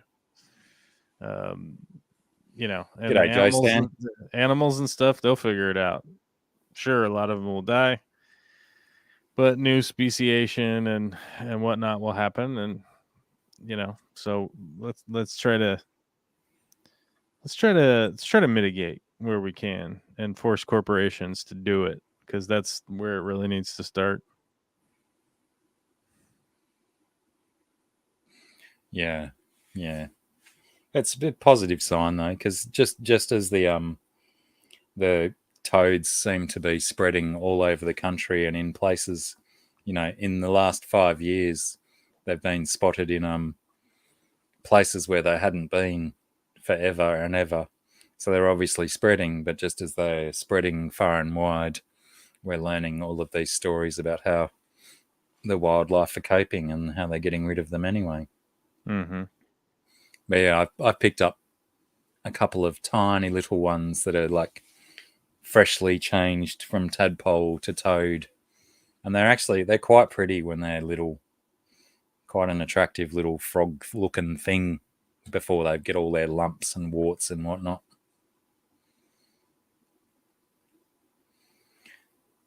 George Carlin wanted to know where the tubes were, and then George Carlin wanted to know where the tubes were.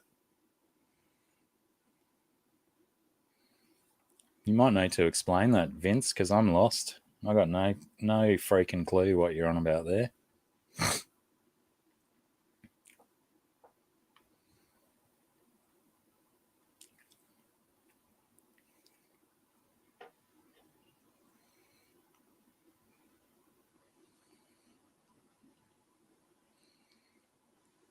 I've been fiddling around with this song from the 90s for a few days, but I think I'm still a little bit too scared to play it on a live stream. It's pretty scary. Plus, I think I'm busting for a wee, I think. Yeah, that's about. I say I've been fiddling with a song from the 90s, but I'm probably too scared to try it on a stream because it's quite a well-known song. Oh. I don't want to kill it. Well, you know, it'll they'll get that claim on there for $0, $0.0. Do you reckon those algorithms that pick up song stuff, do they pick it up when it's done in a different key or with different chords? Yeah, it's automated. It's through machine learning. So what it's doing is it's identifying. So the first thing that it does is it identifies the drum line. Intervals. So right, it identifies the drum line, and if there isn't a drum line, it identifies the tempo. Then it identifies the note structure that it can, because it can identify notes. Like, I mean, That's the just auto tuners, like auto tuners for guitars were, I mean, they were out 30 years ago. Where you could set it up on there and you play the note and go, oh, it's B flat instead of G sharp or whatever you're doing. Those have been around for a really long time, and so it does that. And then it identifies the changes, and then it identifies if they're singing, and then combines them all to figure out like what it is to index like against its gigantic library now, to see if it's an identifiable tune. And here's the thing: oftentimes, if I ever get a copyright claim, it's for the wrong song. It's like not even it identified a song that's just like similar, Yeah. And so I normally just I just go through the process of going like, that's not even that song, that's this song, here's my license, F you, stop claiming the 17 cents I'm going to make off this video I made, leave me alone kind of deal. So it's not the wildest thing, but the machine learning actually is really, it's getting quite good, even though it's a million miles from where it needs to be. It still has a long ways to go. Although I will say, if you guys are interested in something that just came out that I think is of a really worthwhile for modern day people to watch, is the newest episode of John Oliver's show on HBO, which you can just watch on YouTube. You don't have to even have HBO because they upload it. Last Week Tonight with John Oliver. It give you a really good idea of what kind of information is being tracked on your online behavior, and how they do it, because it actually goes step by step to show you a lot of how you're being tracked online. Because I oftentimes, I hear this from people all the time. I bet you do too. Is like, oh man, I was thinking about buying a truck, and the next thing you know, like I'm getting all these truck ads, and you're like, yeah, you've been lumped into an algorithmically curated pool of people that are most likely looking for a Toyota 4x4. Like, so now you're getting ads for it. Like that. This is how the internet operates.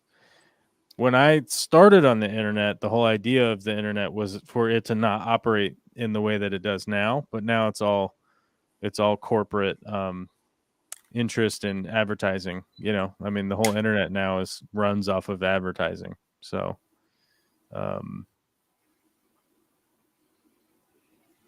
Vince Olshev, Joel, how's your channel doing lately? I've not been there lately. Have you picked up a bunch of followers like you should? I don't know. I mean, I've been on a brigade. I've been on a brigade. You've been trying to lose them, haven't you? What's that? You've been trying to dump them, haven't you? I have been, but it still goes back up. It's still going up. But I've been on a brigade.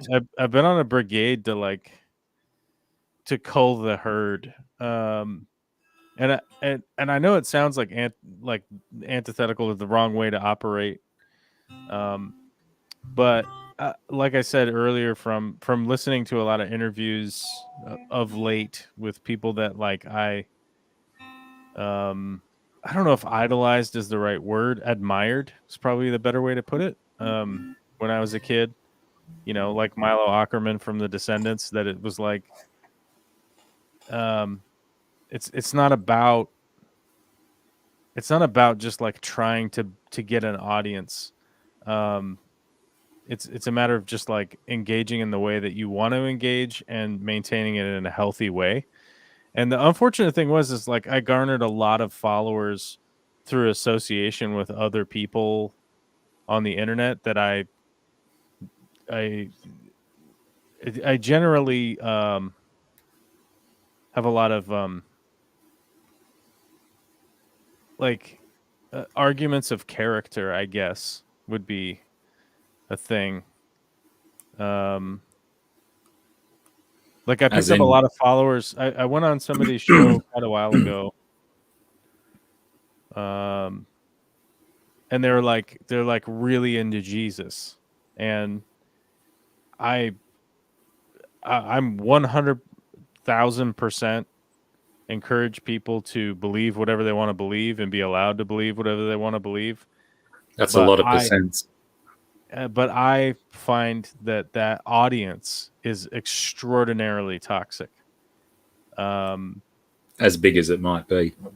Yeah, it's a large group of people, and it's a small group of people that are like extraordinarily toxic, but they wield that crucifixion cross like it was, the King Arthur's sword, and they think that they probably have the same justification for it, and that there's just certain beliefs within that system of ideology that the conflicts are so deep for them that they can't get over it, and I just was tired of like engaging with people that are so disinterested with anything I have to say, because at one point in time I said I support abortion rights in America, right? Or I support gun laws, but I think that they should be regulated I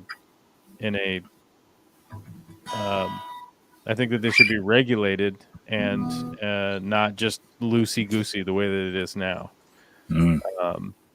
Like I got in an argument with one of the fish fam people because they think it should be considered normal that somebody would have 1,000 guns, right? I'm like, if you have 1,000 of anything, you can't maintain it properly. So even from a standpoint of just being responsibly owning something, like you own too many of that thing, right? Like if you own 1,000 cars, you're not taking care of all of them. It's not happening. If you own 1,000 fish tanks, you're not taking care of them all by yourself. It's just not happening.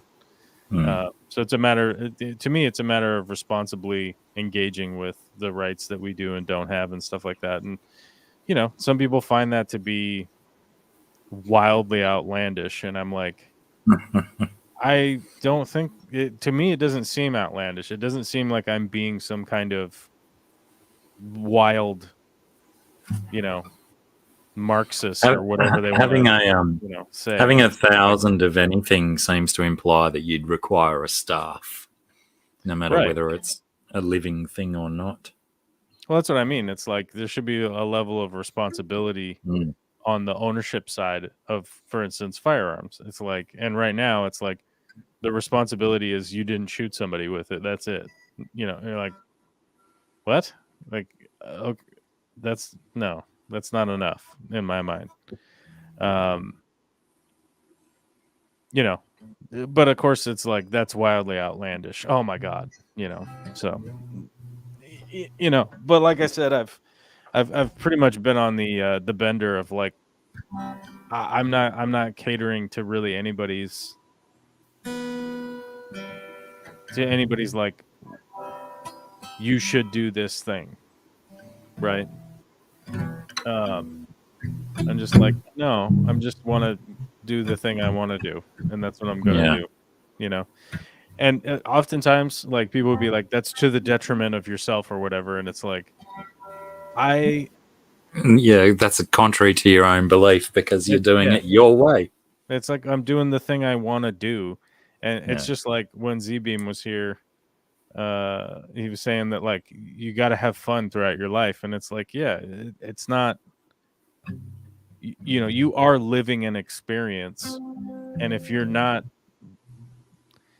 finding what I would consider to be like a reasonable level of joy within it on a day-to-day basis, you're going to be here for those days. You might as well have a reasonable good time doing it and not be like forcibly depressed because some extraordinarily loudmouthed person from Tennessee is decided to lose their mind on you on the internet, right?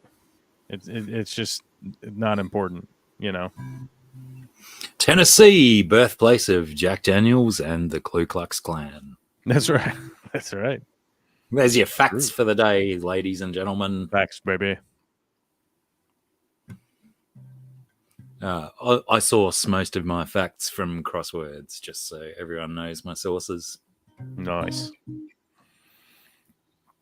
Oh, speaking of sourcing from crosswords, have you seen that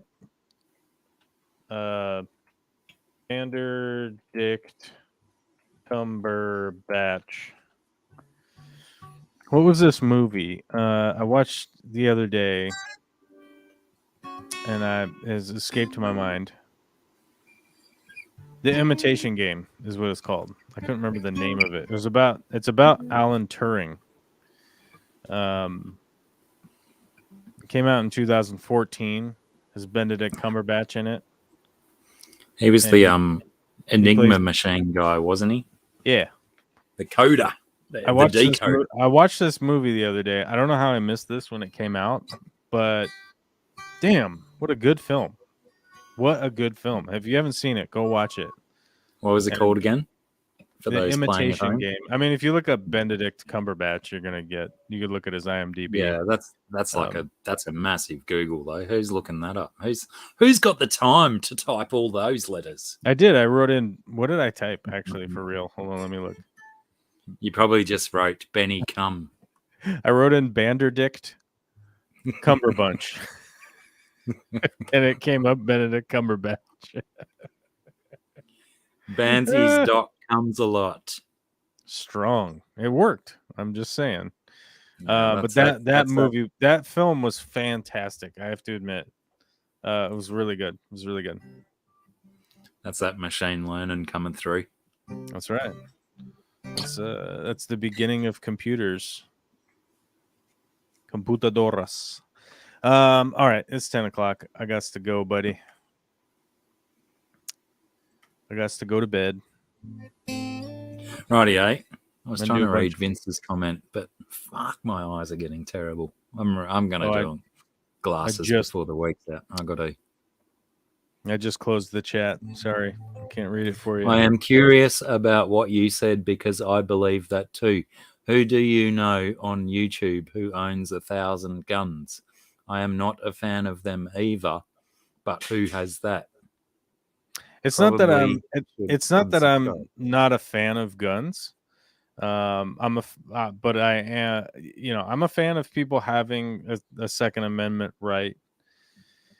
I believe that the American citizen has the right to a well-trained militia. That doesn't mean there's just guns everywhere, right? Yeah, it doesn't mean fill your garage up with firearms. When they say a well-trained militia, I think that it should be a tax-paid system in order for people to be properly trained to handle and be certified, not licensed, but certified that you have gone through the free tax-paid course, and you do have access to firearms as an American citizen, and it should be equal for everybody to have access to them. If it's a right that's prescribed within our Constitution, it should be handled on a federal level that everyone is able to have it, right? And we currently don't have that.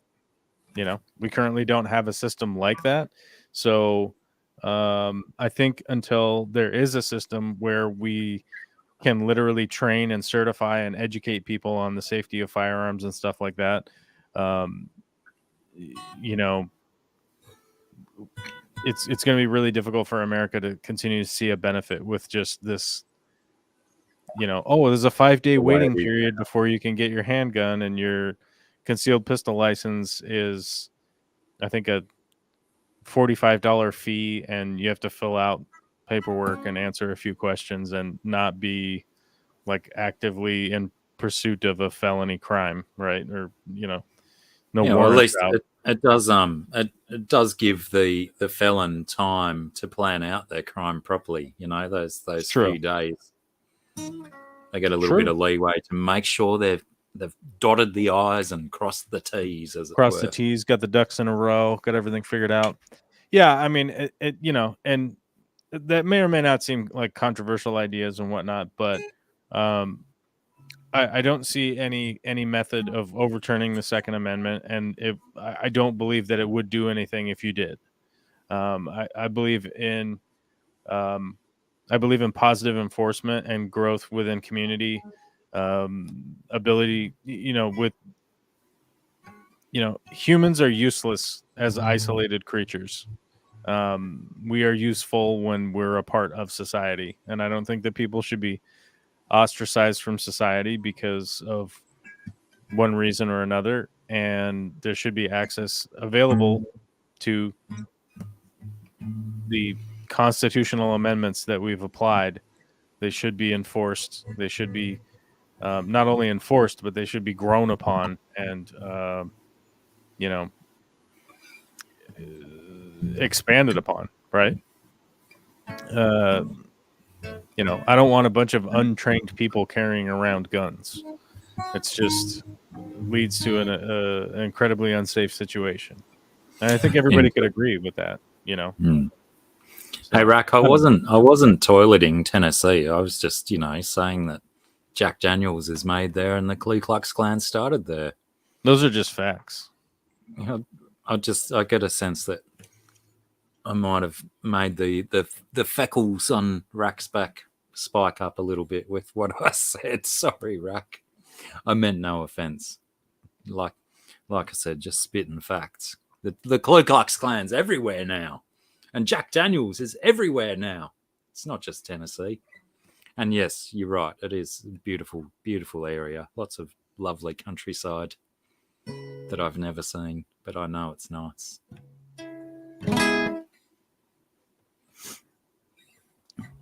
Do you ever wonder C-sharp minor or E minor?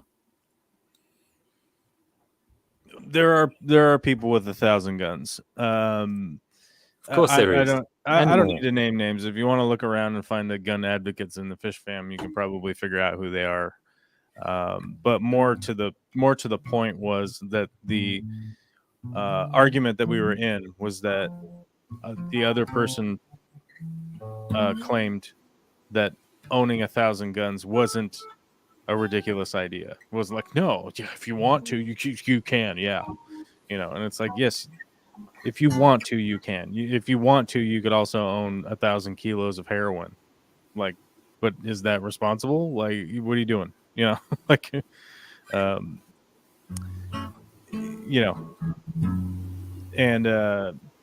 to my point is that like you can't responsibly.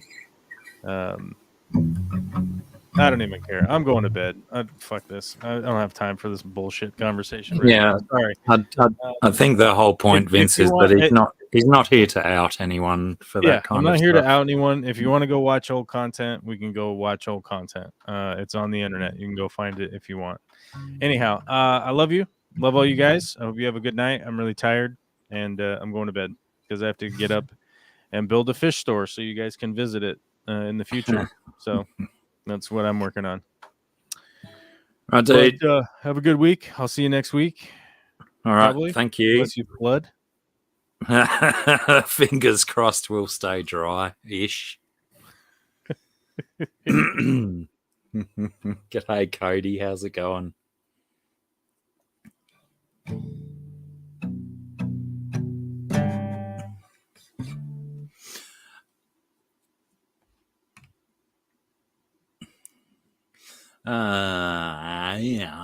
Crikey, now you can see all of my filthy cupboard door, all that stuff it's got on it. It is completely normal, Alyssa, and expected as well.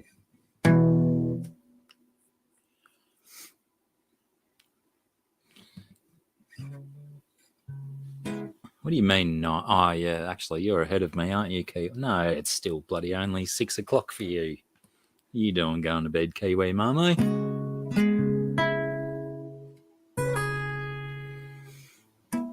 crikey. I feel so alone all of a sudden. I had so many visitors earlier. Vinoksky, g'day, mate.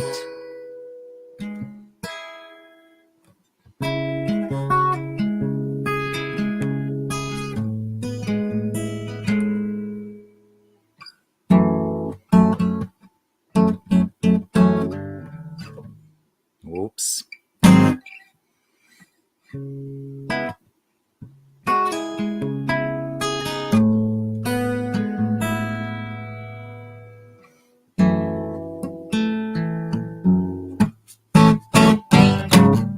Oh, crikey. This is not looking good for guitar playing people. This guy can't get his fingers in the right place.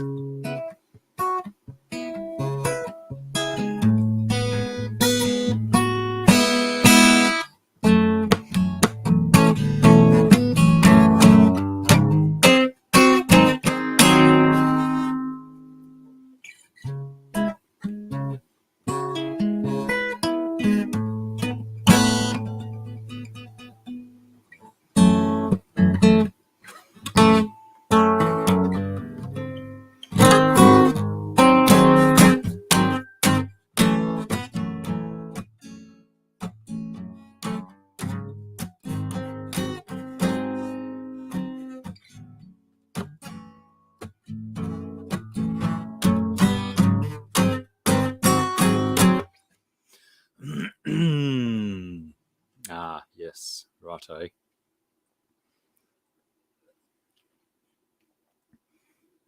On the morning show, as in Corvus's morning show. Probably should start slinging you the link as well, Alyssa. You're always good for a chat.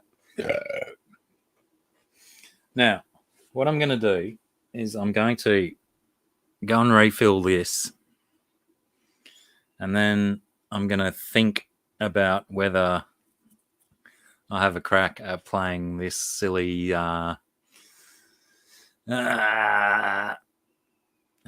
song that I was talking about before that some people might recognize, but I'm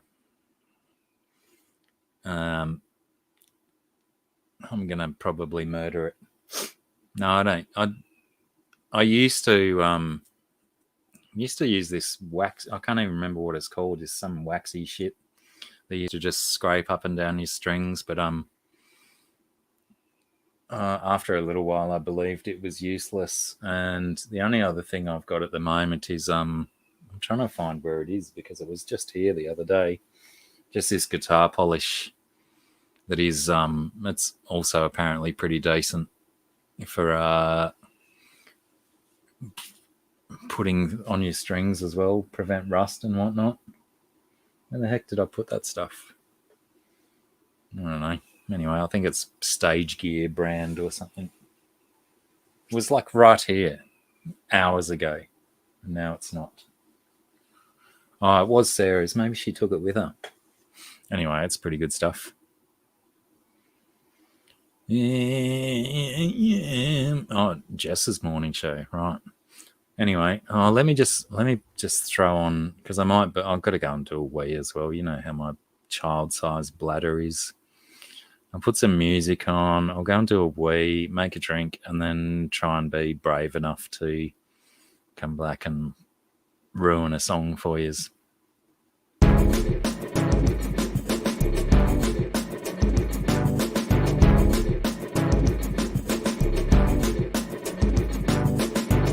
Be or not to be, that's the question. Every action has an equal opposite reaction. Put your hearts up and your hands out. Feel the vibes of the earth coming out.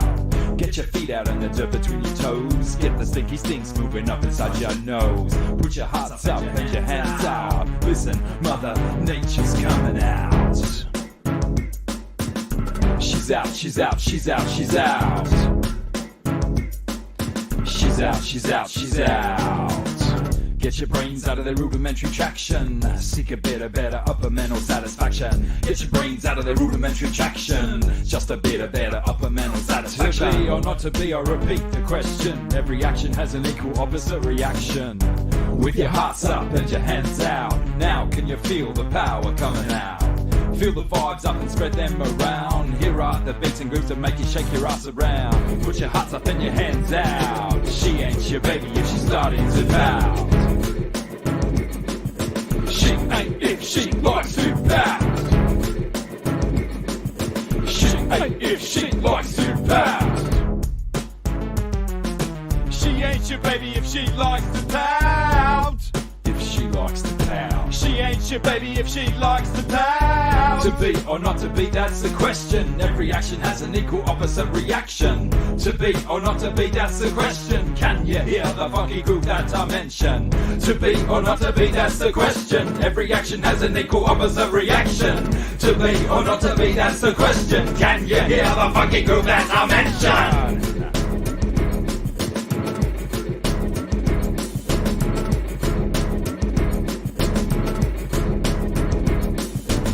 To be or not to be, it ought to be a question. Every action has an equal opposite reaction. Put your hearts up and your hands out. Feel the vibes of the earth coming out. Get your feet out and the dirt between your toes. Get the stanky stinks moving up inside your nose. Put your hearts up and your hands out. Feel the, feel the, feel the.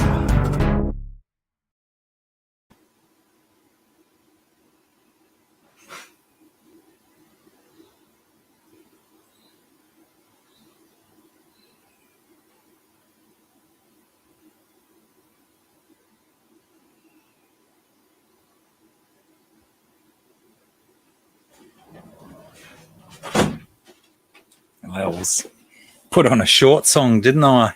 I remembered when I went out to my fridge to make a drink that I didn't take any meat out of the freezer for dinner.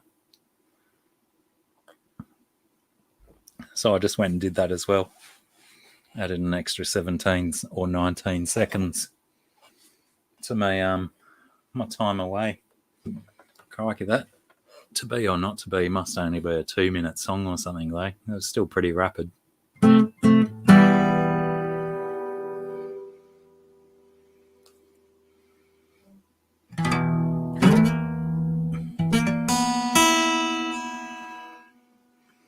Yeah, I always wash my hands, Joseph.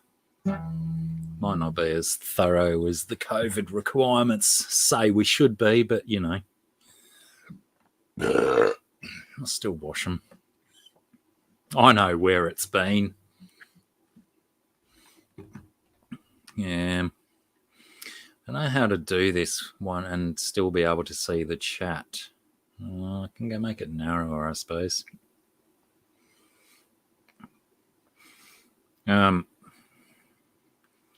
First person to guess the song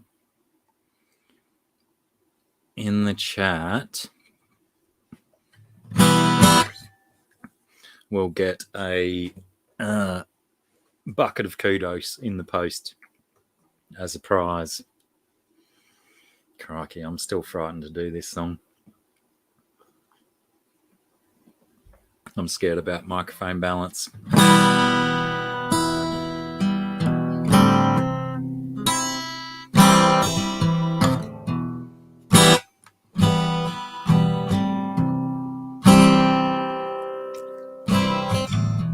I wonder how many people will get it on the first line, though.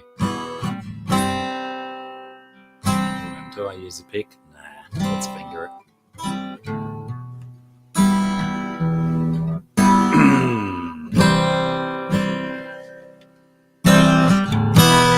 Load up on guns, bring your friends, it's fun to lose and to pretend she's overboard, self-assured. Oh no, I know a dirty word. Hello, hello, hello, how low, hello, hello, hello, close, hello, hello, hello, hello, hello, hello. Danger's right, mate. With the lights out, it's less dangerous. Here we are now.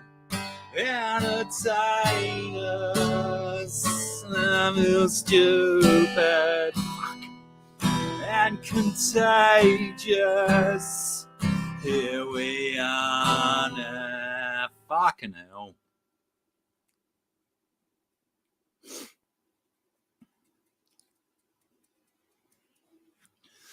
I'm gonna go back because I haven't practiced this for days. Yeah, you got it first, Alyssa. Didn't you?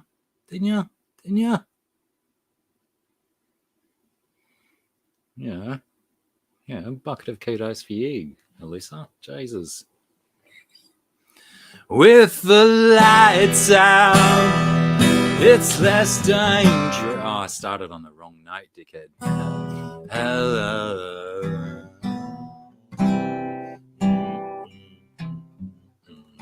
I've really murdered it. Told you I was concerned. With the lights out, it's... Fuck. I'm going to go back to the start. As much as everyone's hating it. Load up on guns. Bring your friends. It's fun to lose and fun and to pretend. She's overboard, self-assured. Oh no, I know a dirty word. Hello, hello, hello, how low, hello, hello, hello, how low, hello, hello, hello, how low, hello, hello, hello.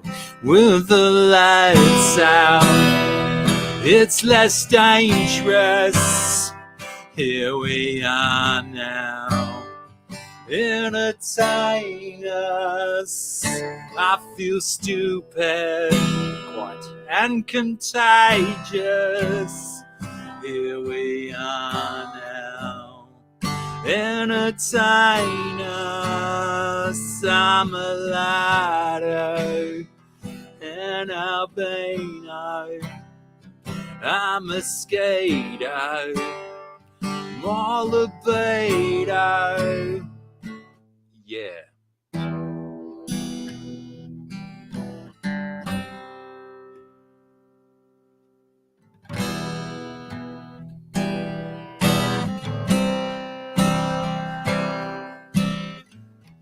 I'm worse at what I do best, and for this gift I do feel blessed.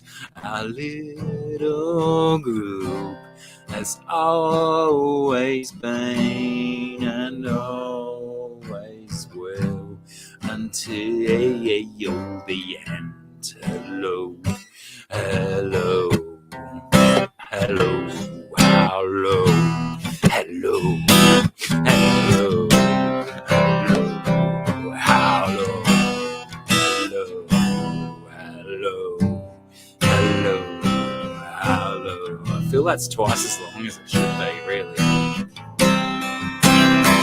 With the lights out, it's less dangerous. Here we are now. Entertain us. I feel stupid and contagious. Here we are now. Entertain us. I'm a lighter, an albino, or albino if you like, a mosquito, my libido.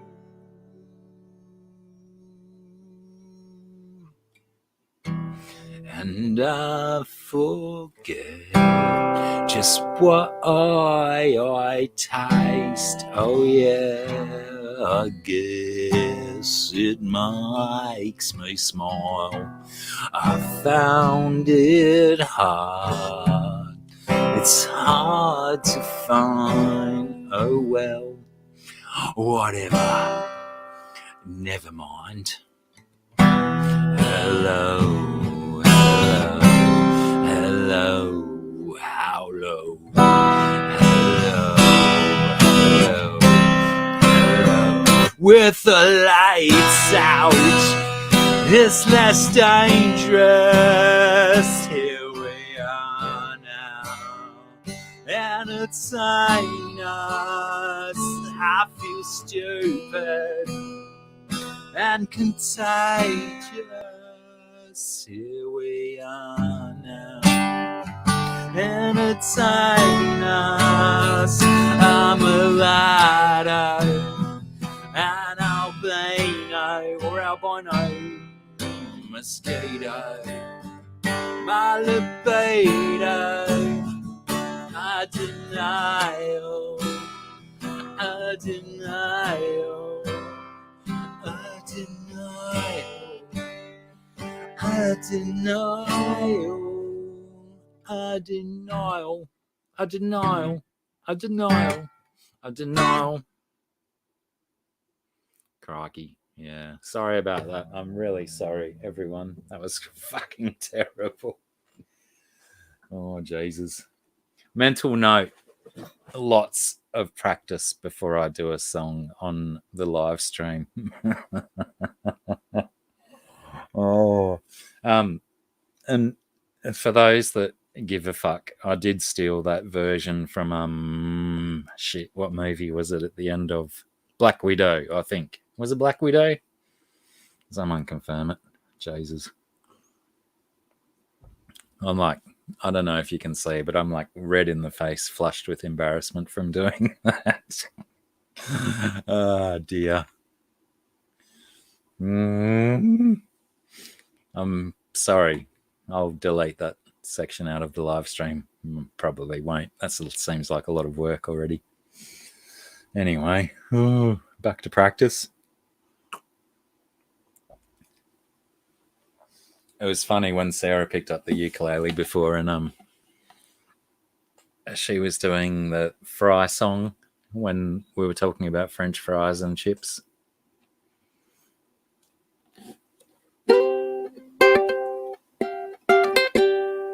Yeah, cheers, Vince. Yeah, I feel your pain, dude. I got what was going on before. I'm not ignorant to the fact of stuff between you two.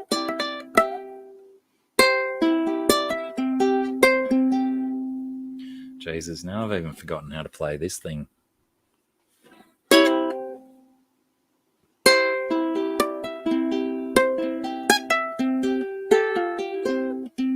Fucking hell. I don't even think I should play any instruments.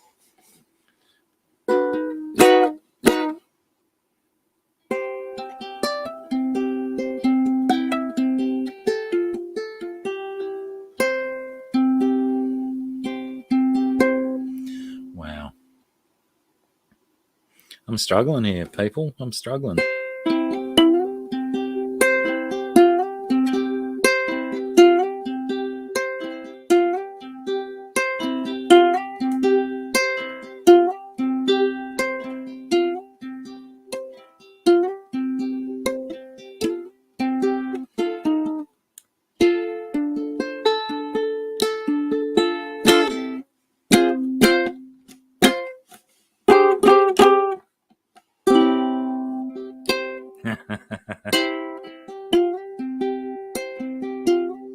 I always had resistance to teachers, Vince.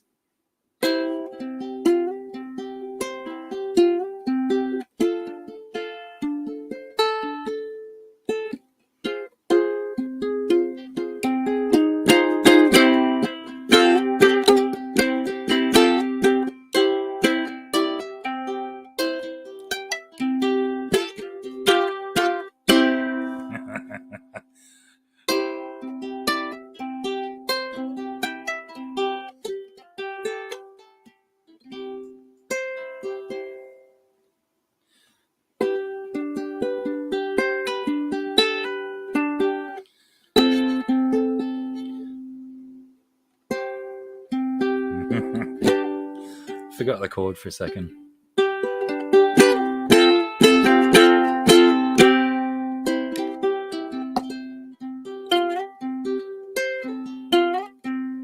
Wow, that's it. Throw that one over there. Hey. Yeah, I think potentially rock hard. I should just be playing air guitar as well at the minute.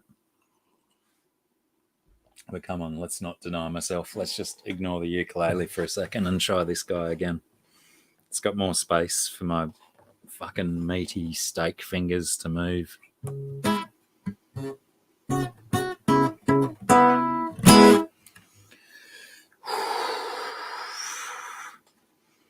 Really feel I've thrown myself in the deep end here.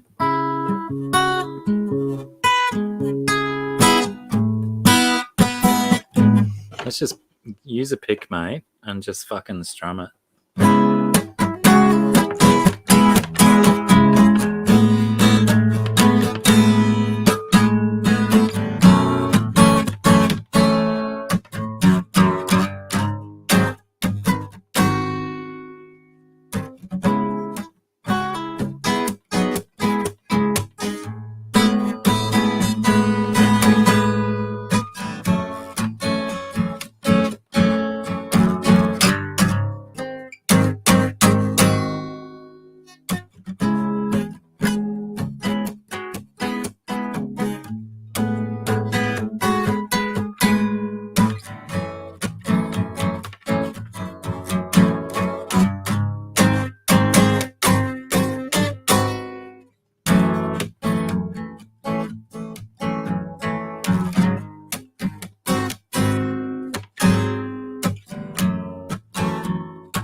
Oh, cowbell. Who loves a cowbell? There was a freaking hell. There's this mad drummer. Because anyone in the know who knows me knows that I like to watch drummers on YouTube. I'm gonna have to look that up now, aren't I? Let's go this one. Go over there. Mute. I'm gonna find this. If you're a fan of the cowbell, I saw this saw this drummer playing the other day. Let's go to his channel because he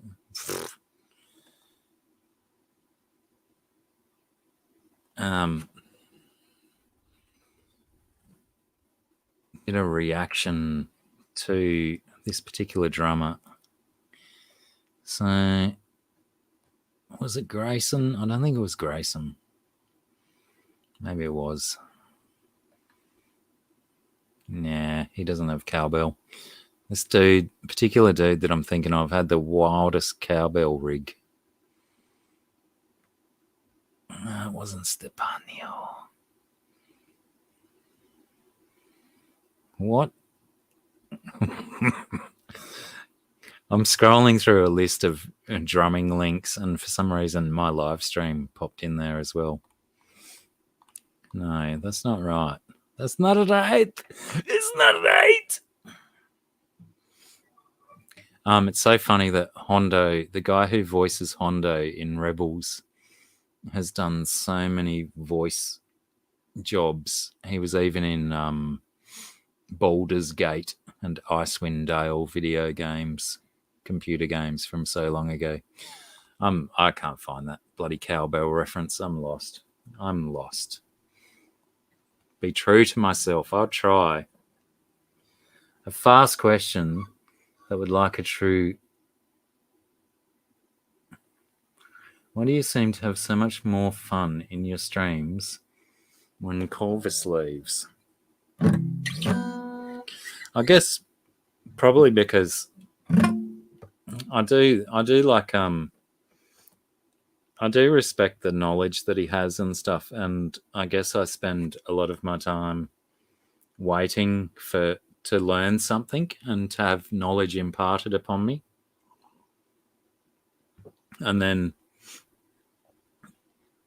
I guess when I don't feel that I'm under pressure to learn or to converse, I can just, like you say, be true to myself and sit here and be a drunk idiot and fuck around and stuff. Yeah, it's a difficult position, Vince, because I completely understand where you... Oh, I suppose I can't say that unequivocally that I totally understand, but I understand where you're coming from. And I have been potentially investigating the idea of doing a separate show as well, but not necessarily a live show. So that would involve a hell of a lot more work for me to do. And as anyone who's been watching this show for quite some time knows that I'm a pretty lazy fucker. Yeah, Baldur's Gate. Whoa, what a game. And Icewind Dale. Goodness me, I lost a lot of hours of my life into those games. But what a concept. Great games indeed.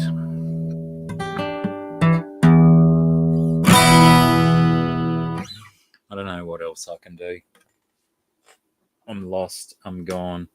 I've been lost for weeks. Hence why you haven't seen me, people. My brain's been in a fucking state. All over the place. Sorry, you don't need to hear that. Oh, there's a 3. Was there even a 2? Oh, hang on. Icewind Dale was Baldur's Gate 2, wasn't it? Wasn't it? Was it? Oh, no. Baldur's Gate 2. I think I had that as well. It had someone's gate and someone's... Oh, it'll come back to me. Yeah, she's pretty good, Huawei. Thank you for asking. Ups and downs, mate. You know, some days she's pretty good. Other days she's pretty bad. Yeah, one of the worst things with respect to Parkinson's and old age in general, I guess, is the upstairs decline.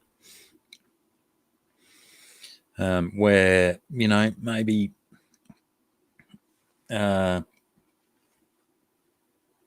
let's say 2 years ago, I could have a standard adult conversation with either of my parents and it'd be hunky-dory, no problem. Nowadays, I find myself having to explain a lot more things and repeat myself very often to my father, which is the most annoying part of my life at the moment, because he's deaf and he won't wear his hearing aids, and he just causes me and my mother so much grief because we have to say everything 45 times before he listens properly, when he could just pop his fucking little tiny hearing aids in his ears. He's got 3 different sets. And he'd hear us every single time, and we wouldn't get frustrated at him and shout at him because he's not listening to us. G'day, Sandy. Long time no see. Miss you, and thank you for turning up. And also, sorry you've turned up when I'm a little bit pissed.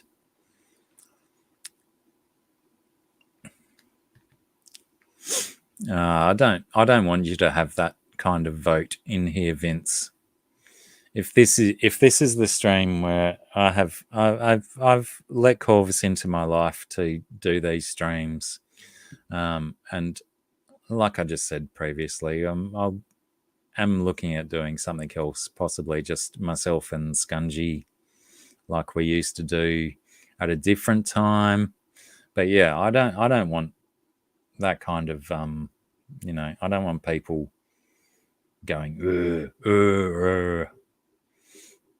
in here right now. Thanks, mate. I totally don't want that energy right now.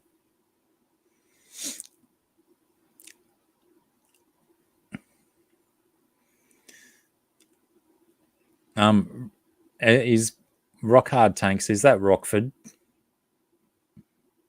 Or is that a different one? Sorry, I don't recognize the name, and I know Rockford's changed his name 54 times. But yeah, it's hard times, man. The I got a lot of other stuff that I need to think about without worrying about whether Corvus comes in and takes over my streams. We've been friends for a long time, and I just appreciate having a place where I can, catch up with you guys that I care about, and you guys that care about me too. That's all I'm here for. Just catching up, touching base with everyone, letting each other know that we give a fuck. Oh, g'day, Sam. Righto. Not Rockford then. Rock Hard Tank Sam. Well, that means that when you came in first today, I didn't welcome you along properly because I just assumed you were Rockford, but you're Rock Hard. And as most people know, I welcome everyone who's rock hard. Sorry, Sam, if you're a homophobe, but I'm not gay. I just like hard stuff. No, it's all right, Vince. Like I said, mate, I appreciate where you're coming from, and I know you're not alone in your concerns. I have had other emails from people talking about the same sort of stuff, so it's all right. But it serves a purpose for me to have Corvus along because I don't have to do everything, and he can talk, and sure, he can be opinionated and talk over people and all that sort of stuff, but essentially I still, in most of what he says, I can learn from and appreciate stuff from. And when there's a dude who's a little bit younger than me that can teach me stuff, I always appreciate that.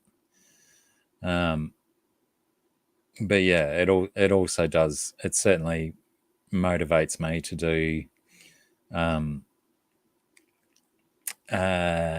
to get off my ass and do that work that I'm so lazy and scared of, to make an edited show of stuff that me and Scungey do through the week. That's my goal.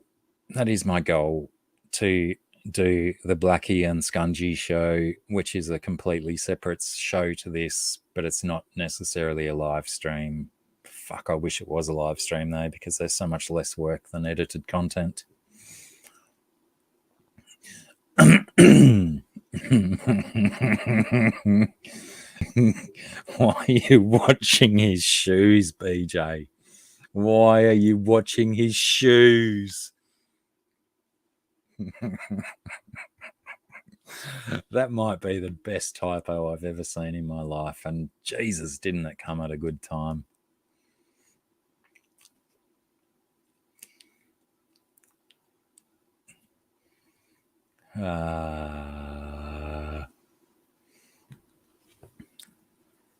Anyway, have I just rambled too much and exposed too much of my soul to everyone? Oh, that's weird. Oh yeah, dude.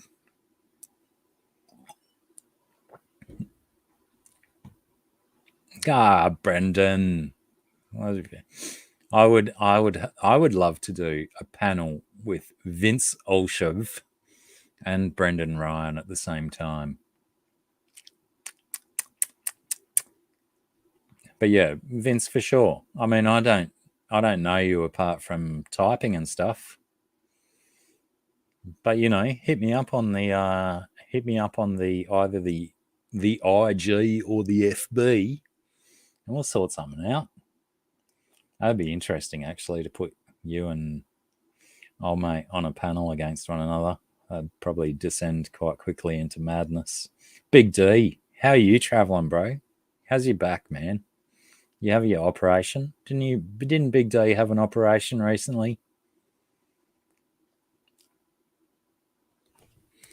I'll try this and see if it works.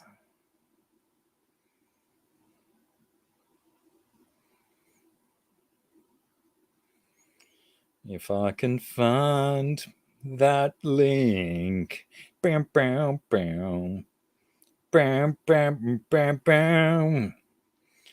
You know, I'm going to try and make someone put their internet connection where their mouth is.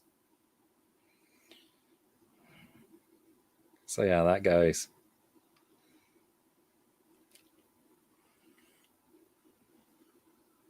Shoegazing is a genre of music.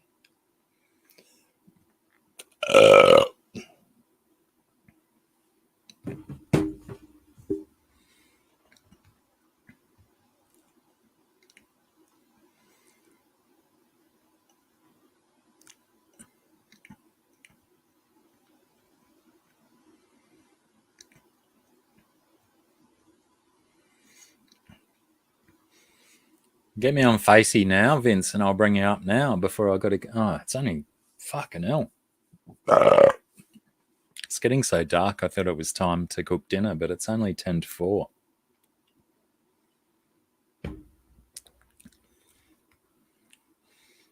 Slide into my DMs, Vince, and we'll have a practice.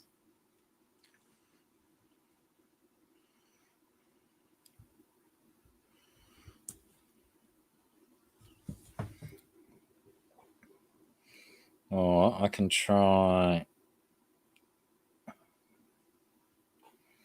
can try that as well.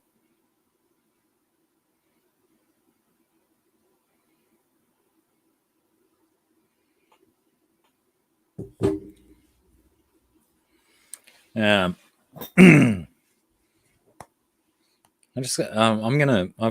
just received a message from a family member who I've also sent the link to the live stream to, just in case he wanted to come on here and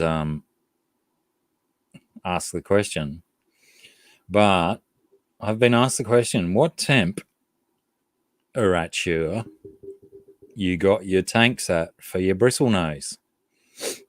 So while I go and do a wee, I'm going to get everyone to enter in their temperature that they keep their bristle nose at. And if you're going to enter it in Fahrenheit, you're going to have to find a conversion to convert it to centigrade. Just friend me on Facebook, Vince. You're on Facebook, yeah?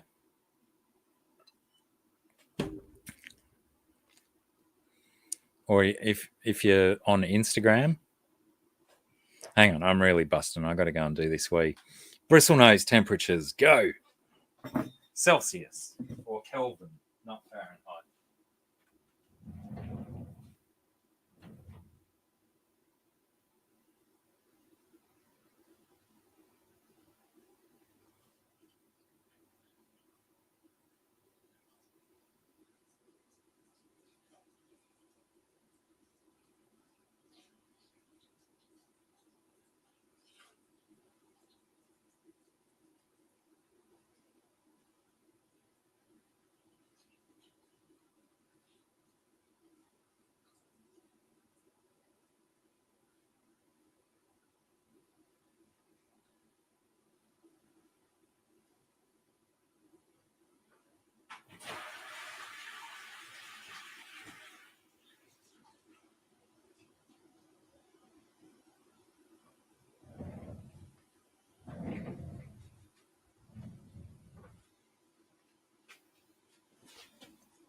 Wow.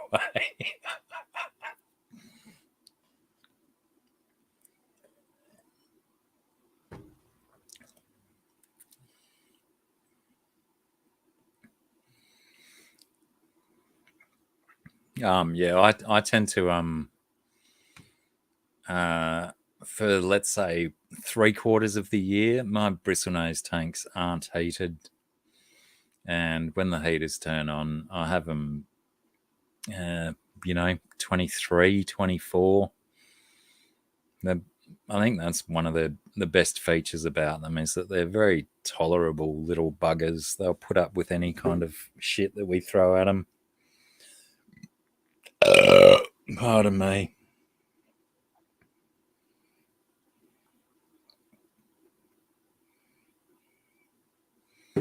Crikey. Why is it when I'm on my live stream now, I'm getting asked all these advice questions, and apparently I'm advising on cosplayers now. I've had a very, very close friend of mine, Brett, who's been on this stream before. He's just been approved to join. Wait, what are they actual called? He's now a member of the Rebel Legion and a Knight of the Jedi Order. He cosplays Obi-Wan Kenobi, and his cosplay outfit of Obi-Wan was close enough that they let him in, or good enough. I mean, it's pretty impressive. We did a 1.5-hour photo shoot here a few weeks ago, getting all the bits and pieces of his costume, and it is a really good costume, and he does look the part. And kudos and congratulations to Brett for being accepted into the Rebel Legion. And who would have thunk that it's such a process to get into one of these pardon me, cosplay groups, that they won't let you in if your lightsaber's not an accurate replica. And his lightsaber's pretty bloody bang on for Kenobi. Crikey.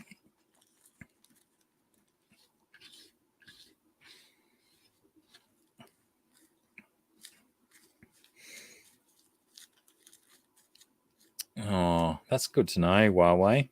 But do you travel to officiate? Maybe when I eventually divorce my previous wife, Sarah and I can get married under the Jedi Bible. G'day, Dreamweaver Aquatics. Welcome. It's lovely to see you.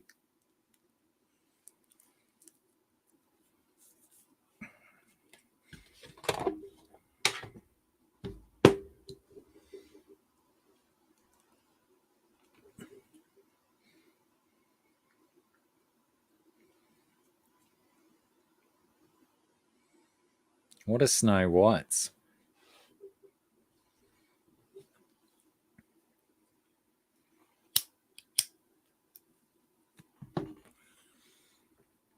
Do people remember my story of the 21-day shrimp in the bags in the post for 21 days from Blake? My bloody shrimp colony is exploding. I have like so many little babies, and I think I've counted 7 buried females last night. Snow White Bristlenose. I don't even know these names. So in the dark down here. Send me a link, Alyssa, or a picture or something. You've got me on the messenger. And then tell Vince how to get me on the messenger, because he can't get me on the messenger.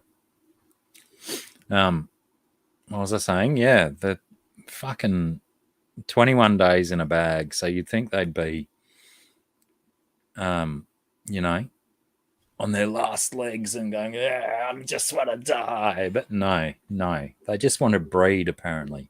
They just want to root furiously, because there's just females. I think every single female, no, I can't say that accurately, but there's a lot of berried shrimps in my tank, and it's only what do you call them? 40 breeders, no, it's not even a 40 breeder because it's maybe it is. It's 3 foot by 15 by 18 or something. That's close enough to a 40 breeder. I'm going to have to start setting up some more tanks for all these extra shrimp that I'm going to have. Or I might have to do water changes or something. Oh, goodness. The pressure's on. It certainly seems that way, Vince, as do the snails that are in there as well.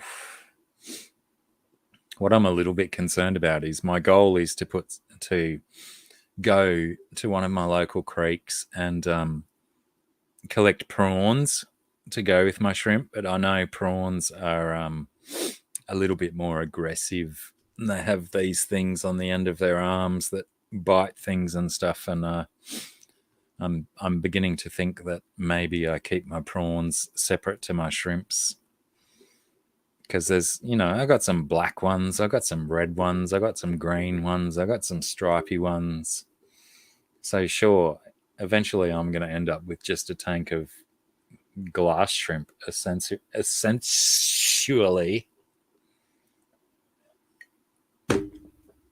But, they're still cool to watch no matter what color they are.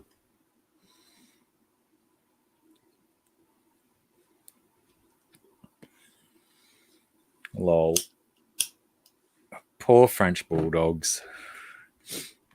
My niece used to she was breeding French bulldogs for a while, and then she moved on to English bulldogs, and both those varieties of dogs are some of the varieties of dogs that I feel the sorriest for, that humans have fucked them up so much.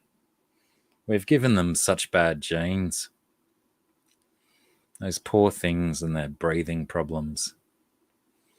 I suppose pugs are pretty similar as well. They have some of the issues, but the blessing thing with pugs and French bulldogs, I guess, is that they're not carrying around as much weight as an English bulldog, because those bloody English bulldogs are bulky and they still have to breathe to push all of those kilos around, or pounds. Thanks, Liz.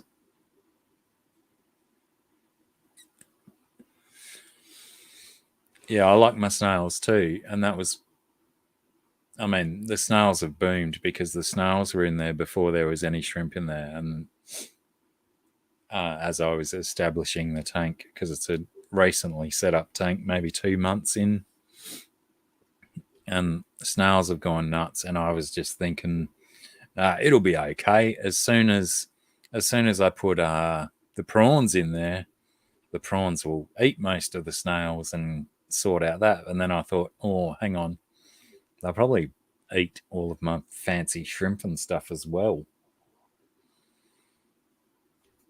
So yeah, a bit of a dilemma.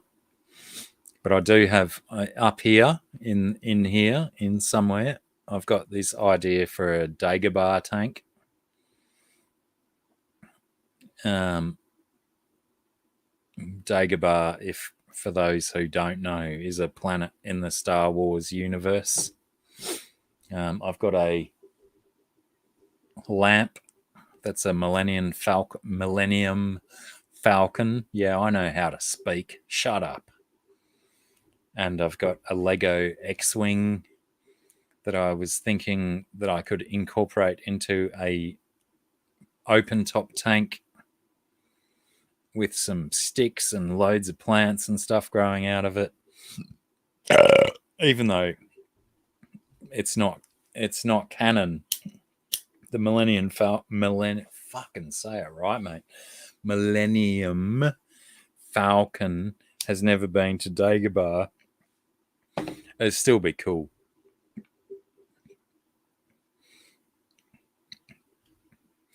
But yeah, I got so every time I mention it, it reminds me that I've got so much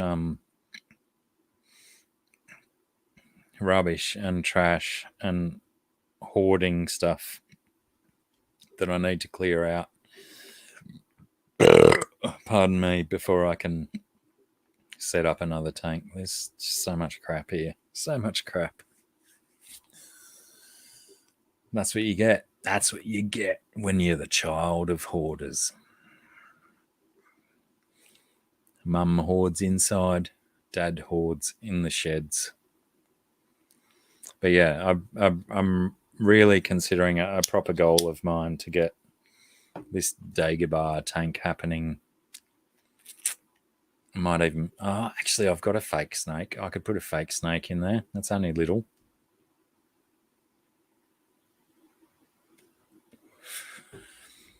And yeah, that's probably going to be a thing that I would definitely film and, document on the YouTube, the progress of such a thing, because I'm not 100% sure if anyone's even had a go at a Dagobah tank. It seems so obvious, though.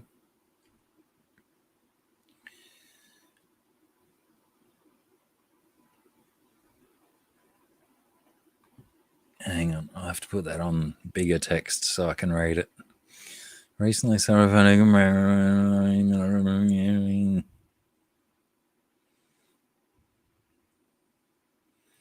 what does brachiated mean? Break. I can't even think of the Latin.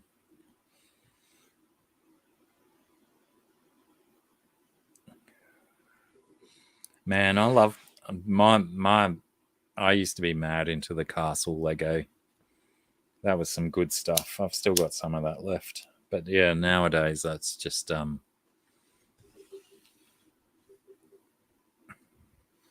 Star Wars Lego. Look at it, it's everywhere. It's everywhere. It's taking over. And just fucking gathering dust. So much Star Wars Lego. That's all I collect. No, I collect grey hairs and age and wisdom. And what else do I collect? Mustiness.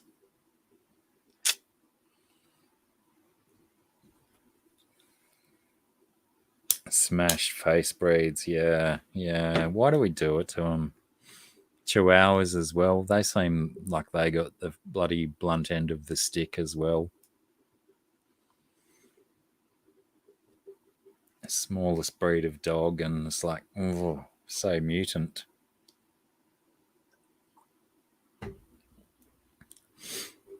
Like that's one of my primary thoughts. If aliens came to visit us and they could sense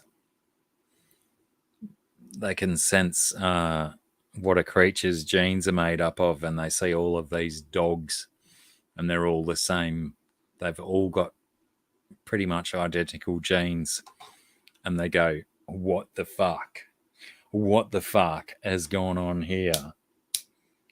And then they just go because they're so uncertain.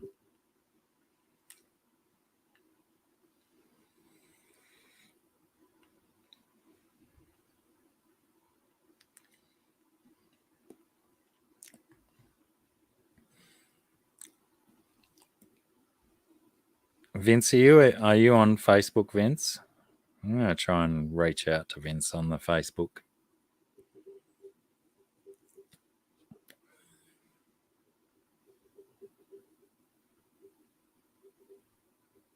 Oh, lol. I've already got one Vincent in my friends. You can never have enough Vincents, can you? That is assuming that Vince is a Vincent and not Vince by birth certificate. The old shove in the back. God damn it. Why is it every time I try and type a B, I type a V? It's like I've got a cold. Macomb, Michigan. Is that you, Vince, in Michigan? Like just down the road from Detroit? Yeah, I'm an Australian, but I know what's in Michigan. All right, Alyssa, take care. Thank you. It was lovely to see you. Alyssa, also,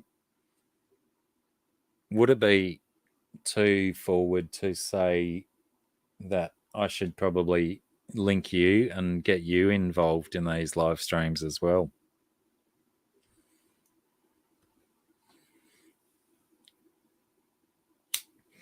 Oh, which one, BJ? Oh, the new one, I suppose. The cinema one. Ball Space is here. What's expensive? Bloody hell, I'm getting so lost in the chat.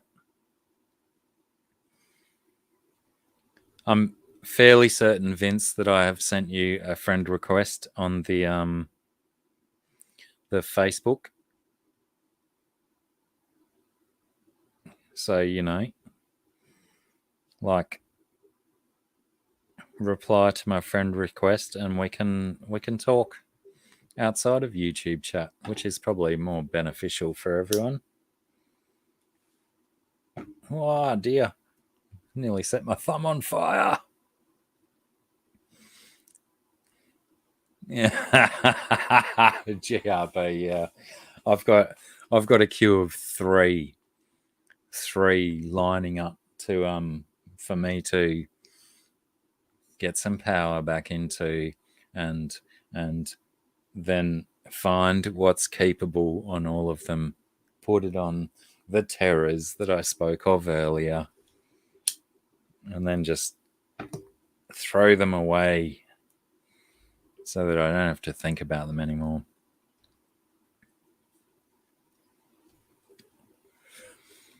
I think ghost knives are decent at snails, but they only hit the little ones because they can handle they can get the ghost knife's tiny mouth around the hole in the snail shell and suck the innards out. I'm pretty sure that's how they work. I don't think they've got that. I don't think they're able to open their mouths wide enough to chomp on a shell and bust it open to get the goodness out. Yeah, I must absolutely ball space. That name gets me every time. That's so good. I wish I had ball space. Actually, I do have ball space at the moment because the pants that I'm wearing, the gusset has separated. So I have an opening. I can actually poke my finger into the hole in my pants and scratch my balls without going up the leg. I don't know if anyone really needed that information, but you got it. For free as well, for free. I don't have a Patreon. I don't have a PayPal that you can put money in and pay for information like that. Fucking free. Free. Deal with it.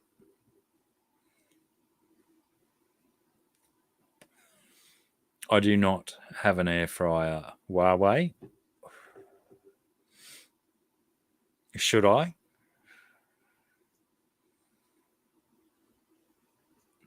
My mum was talking about wanting to get one, a month or so ago, but she doesn't do any of the cooking anymore. So,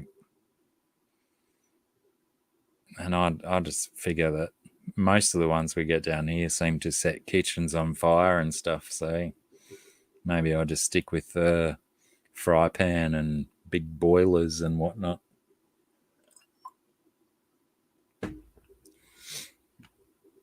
You want Blacky OnlyFans? I've certainly toyed with the idea in the past, Huawei. But I figured that some of the people who'd want OnlyFans would want it for different reasons, and if they saw what I would put on OnlyFans, they'd probably be disgusted and never want to talk to me in their life again. So it's a delicate balance between why would I do it?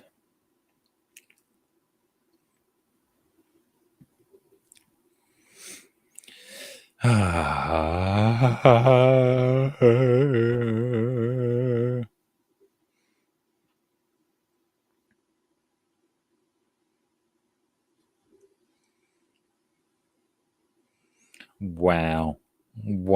Are they, Elisa, if you're still there? Right. Answered my question before I even asked it. Wow. So why are they called Snow Whites? They pretty much look like they don't have any skin and they're about to burst out of their skin. Oh, that doesn't help much, does it? That's beautiful, though. Can you send me some?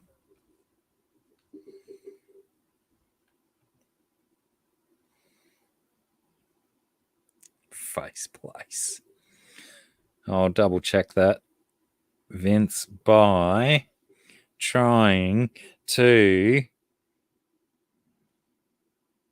send, if I type it while I say it, send you a message.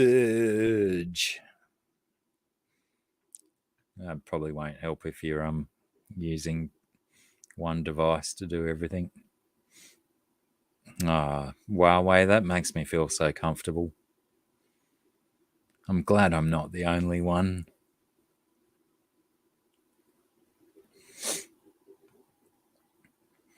Yeah, it's a difficult place to be, Vince. Air fryers are great.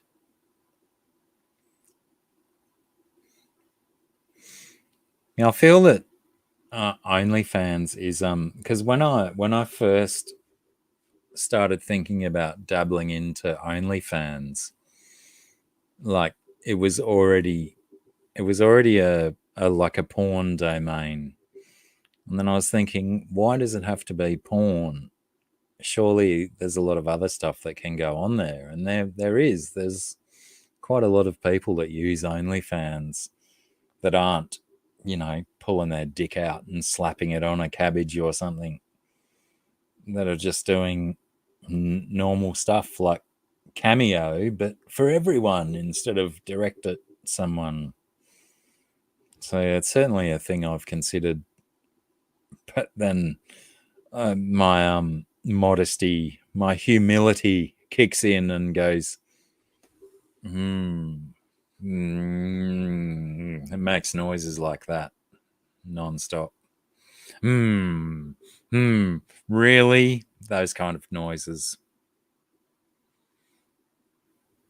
But you never know. Some rich idiot might stumble on a picture of the nape of my neck and go, oh, that's my jam, and send me $1,000. Nice. Just for a nape. Yeah, that's the kind of thoughts that Gen Xers have constantly. I'm constantly thinking about, how can I make money from the nape of my neck? I've only got one. There's only one of them. It's not like I've got one on each side.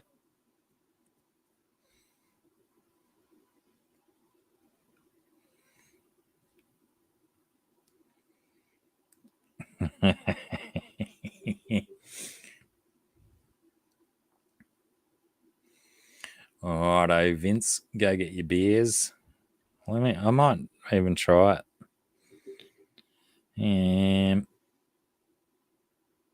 Oh wait, I didn't do it there. Where did I do it?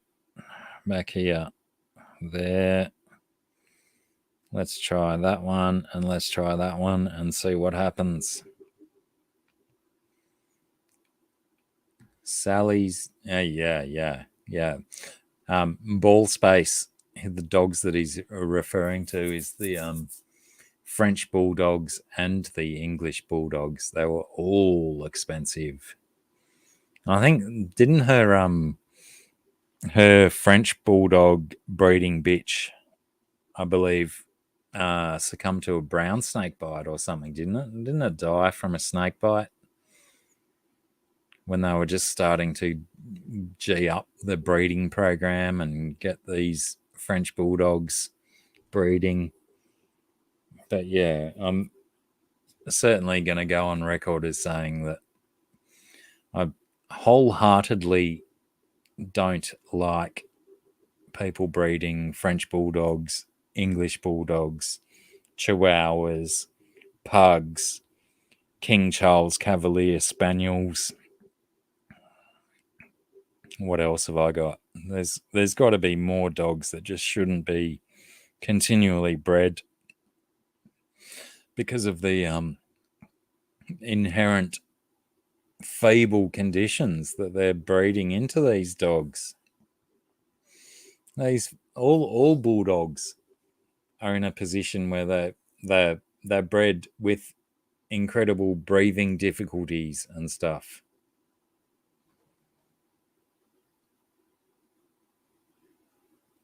What are you stealing now?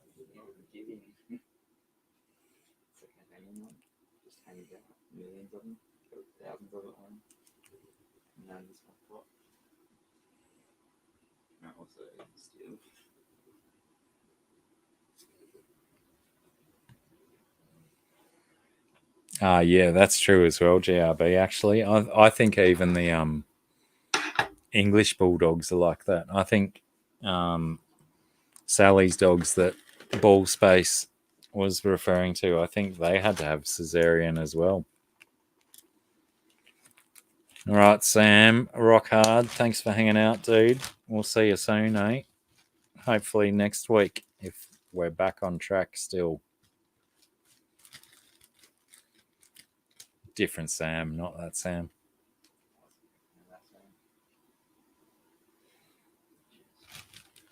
Got a son here stealing weed off me.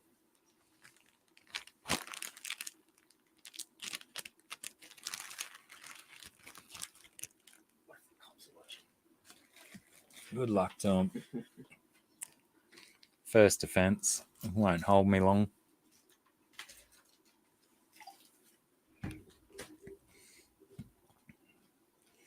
Yeah, it's rude. It's rude what humans do to dogs.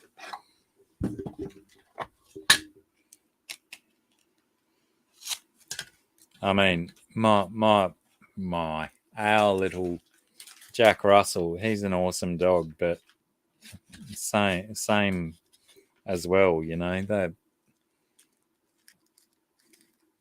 wonky. They're wonky because they've been so inbred and stuff to get the desired traits that a human wants, and you know, you can tell when a creature's a little bit wonky from how it should be.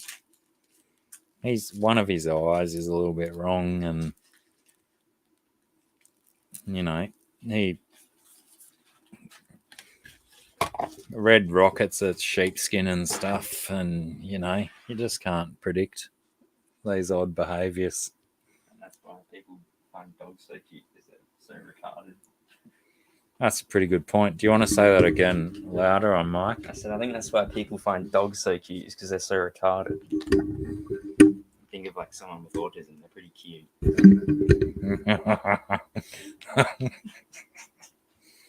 Am I wrong? Well, I mean, I'm kind of lucky that my stream's not monetized, because you probably just demonetize me by using the word retarded, but I use it all the time. It just means slowed. It doesn't mean anything silly. Goodness.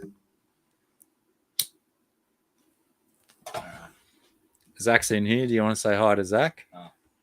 Hey, Zach.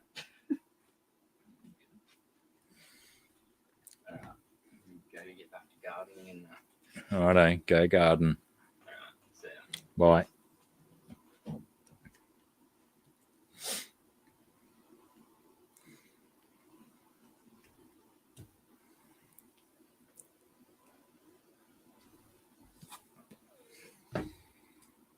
Yeah, well, that's fucking don't get me started on purebred dogs, because the purer you go, that it just seems that the more problems you get with dogs.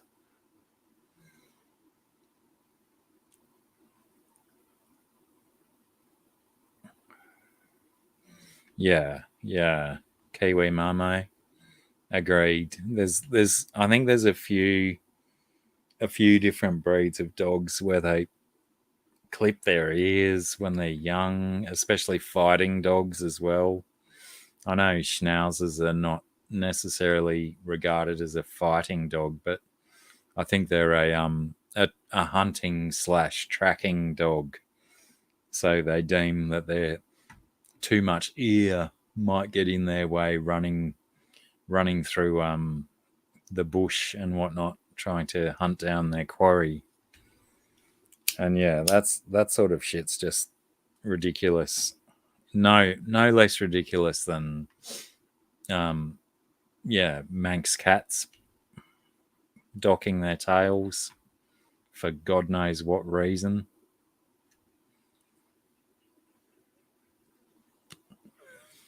But yeah, unless that earlobe's got a massive cancerous tumor on it, you don't need to snip that off. That's there for a reason.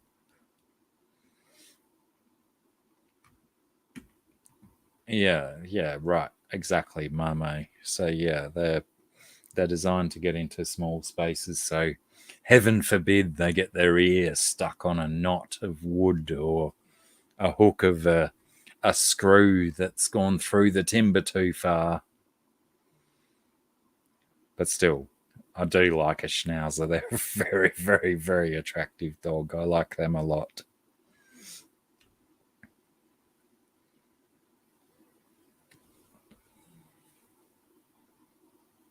My little toe would make a mint. What do you mean? For its mutation. Ballspace has outed me of my mutations. I've mutated little toes. Maybe I could make a video on them. I'm not going to show them here today. I'm too ashamed of my mutated little toes. No one needs to see that nonsense.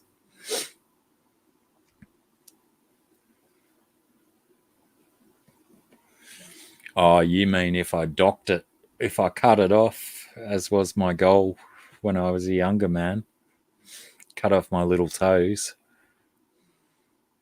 I might still do that yet. I'm not too old to be beyond cutting my little toes off with their stupid mutations. That's not like they're serving a purpose. I know stupid people say that you need your little toes for balance and stuff. My fucking little toes don't even touch the ground. I don't need those things. They can go. I'd probably take them off with an angle grinder, just so I could remember the experience. Why snip them off in one when you could go?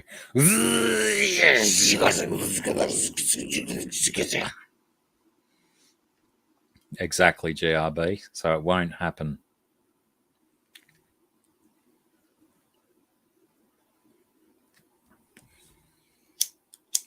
That's all right, Vince. We can practice, mate. We'll get it right. We can do like a messenger call beforehand. And Z-Beam, most of the time, well, all of the time in the past where Z-Beam, oh, sorry, guts are going rank right now. He's always on the mobile, just that StreamYard really does suck your battery when you're on your mobile device.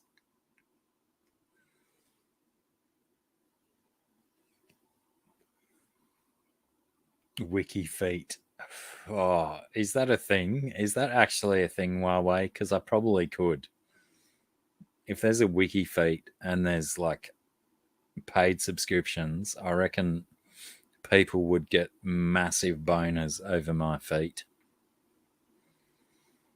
Hang on, I got to read this ball's base. There was one Xmas where she got really sick.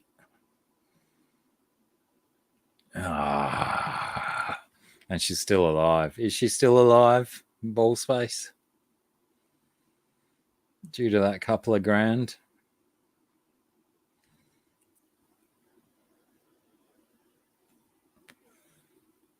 Oh, lol, BJ. Yeah, I don't have that problem because mine are curled up out of the way. They're already skulking away from whatever might catch them.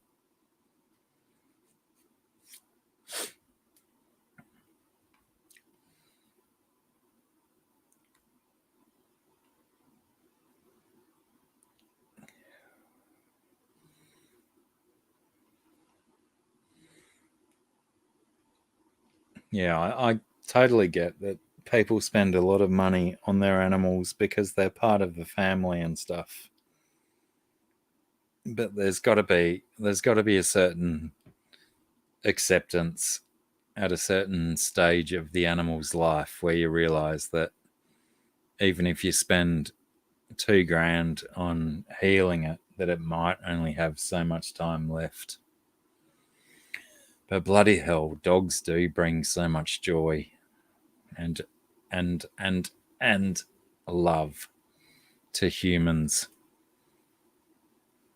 And I suppose there's the opposite of that too, that there's so many people that keep dogs and they're such pricks and assholes to their dogs that they really shouldn't keep dogs. Yeah,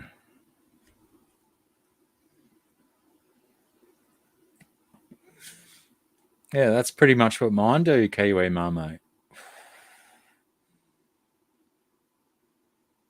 If I wasn't using this camera, I probably would show them, but to show my toes on this camera, it would require some kind of gymnastic aptitude, which I do not have. If I tried to bend my leg up to show it on camera, I would more than likely fall over and not get back up right now. I suppose ball space is more honest than me. One of mine is definitely like that, and the other one is half like that. It's trying to climb on top of the other one, but it's just leaning sideways instead and never touches the ground.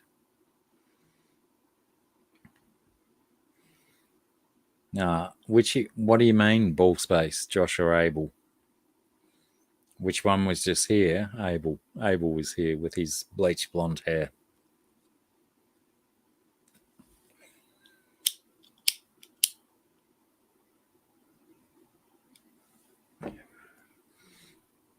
I wonder how I'd go if I bleached my hair. It'd be shocking.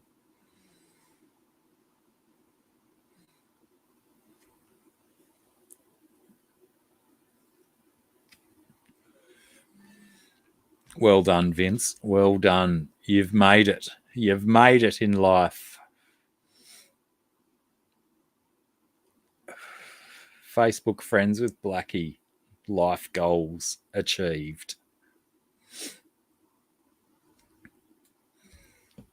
I'll test it.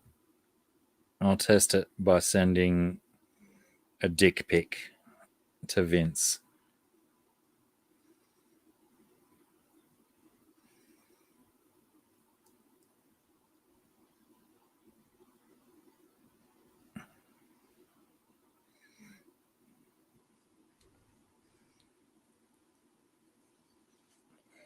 Crazy silly.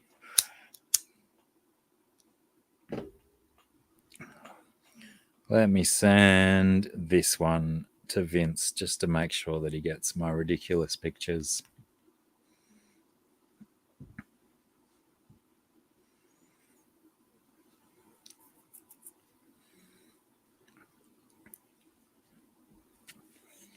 God damn it.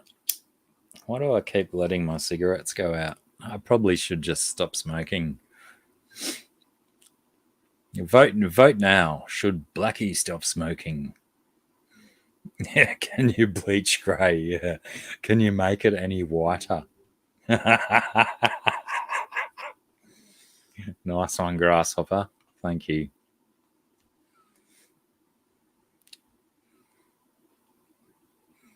Yeah, that's what the New Zealanders say, GRB. Can I show you my big dick? They're just talking about the timber out the back of the house on their patio, their back deck. But everyone mishears it as big dick.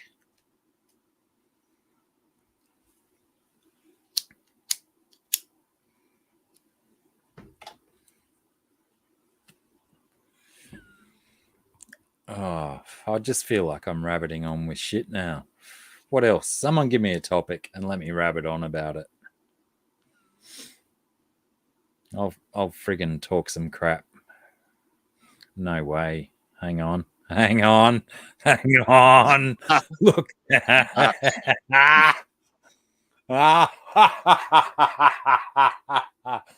Oh my God, I'm so in love.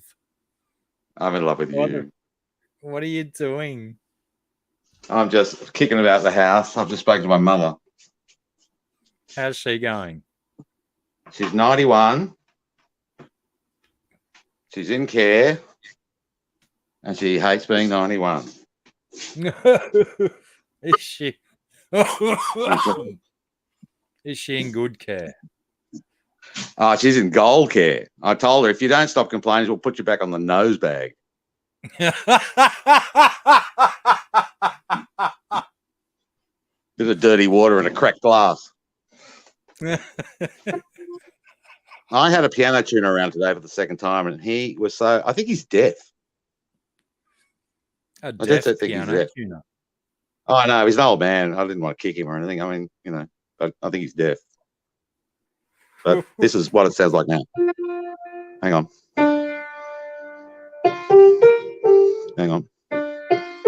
I'm sorry. Yeah, it sounds nice. It sounds good. Sounds better. Sounds better than it did before. Well, there's a couple of keys on that. It sounds like you just shot an alien and strangled a fairy. Strangled a fairy. Yeah, there's a couple of dead ones down the back of the yard from that piano. Hey, it's So really good timing for you to turn up, because I need to go and do a wee and make a fresh drink, and you're going to host for a few minutes. Very good. All right, ladies and gentlemen, this is Brendan, my brother from another mother. That's the one. Howdy all. I can't see any comments or anything, so go for gold. What I learned today was fiti fitia e tira, which means let the sun transform you. I'm learning Maori, and I'm going very slowly at it because it's very strange. And I live on the South Island of New Zealand, which is virtually like living in Rhodesia, so nobody speaks Maori here. In fact, there's only 200,000 speakers in the whole country, and I'm pretty sure I know more Maori people in Sydney than I do here. So there you go. In any case, I've just had my piano tuned. I've spoken to my mother. I've run my dogs. I have 4 dogs. It's very nice in New Zealand, and I think that COVID's gone away. I can't really tell because I don't watch the news, and I live very rurally. So the only times I really know anything about COVID is when I go to the fruit shop, but I'm an Australian, so the man there doesn't like me. And in fact, I went and ordered my fruit and vegetables in Maori, and he hated me even more. I could see him seething. I swim at a pool. I've been told I don't need to show a vaccine pass there, so that's good. And I went and had a massage, and the woman asked me if I knew anything about COVID, and I said I did. And that's the extent of my knowledge of this pandemic. Otherwise, everyone was just going around saying they lost their rights, I think. Not sure. We're still waiting for the empty chair. That's a terrible looking, it looks like someone lives in that wardrobe sitting there. That's an old plastic chair. Yeah, nice. Very nice. Anyway, as I said, I can't see any comments. So, maybe I press the chat.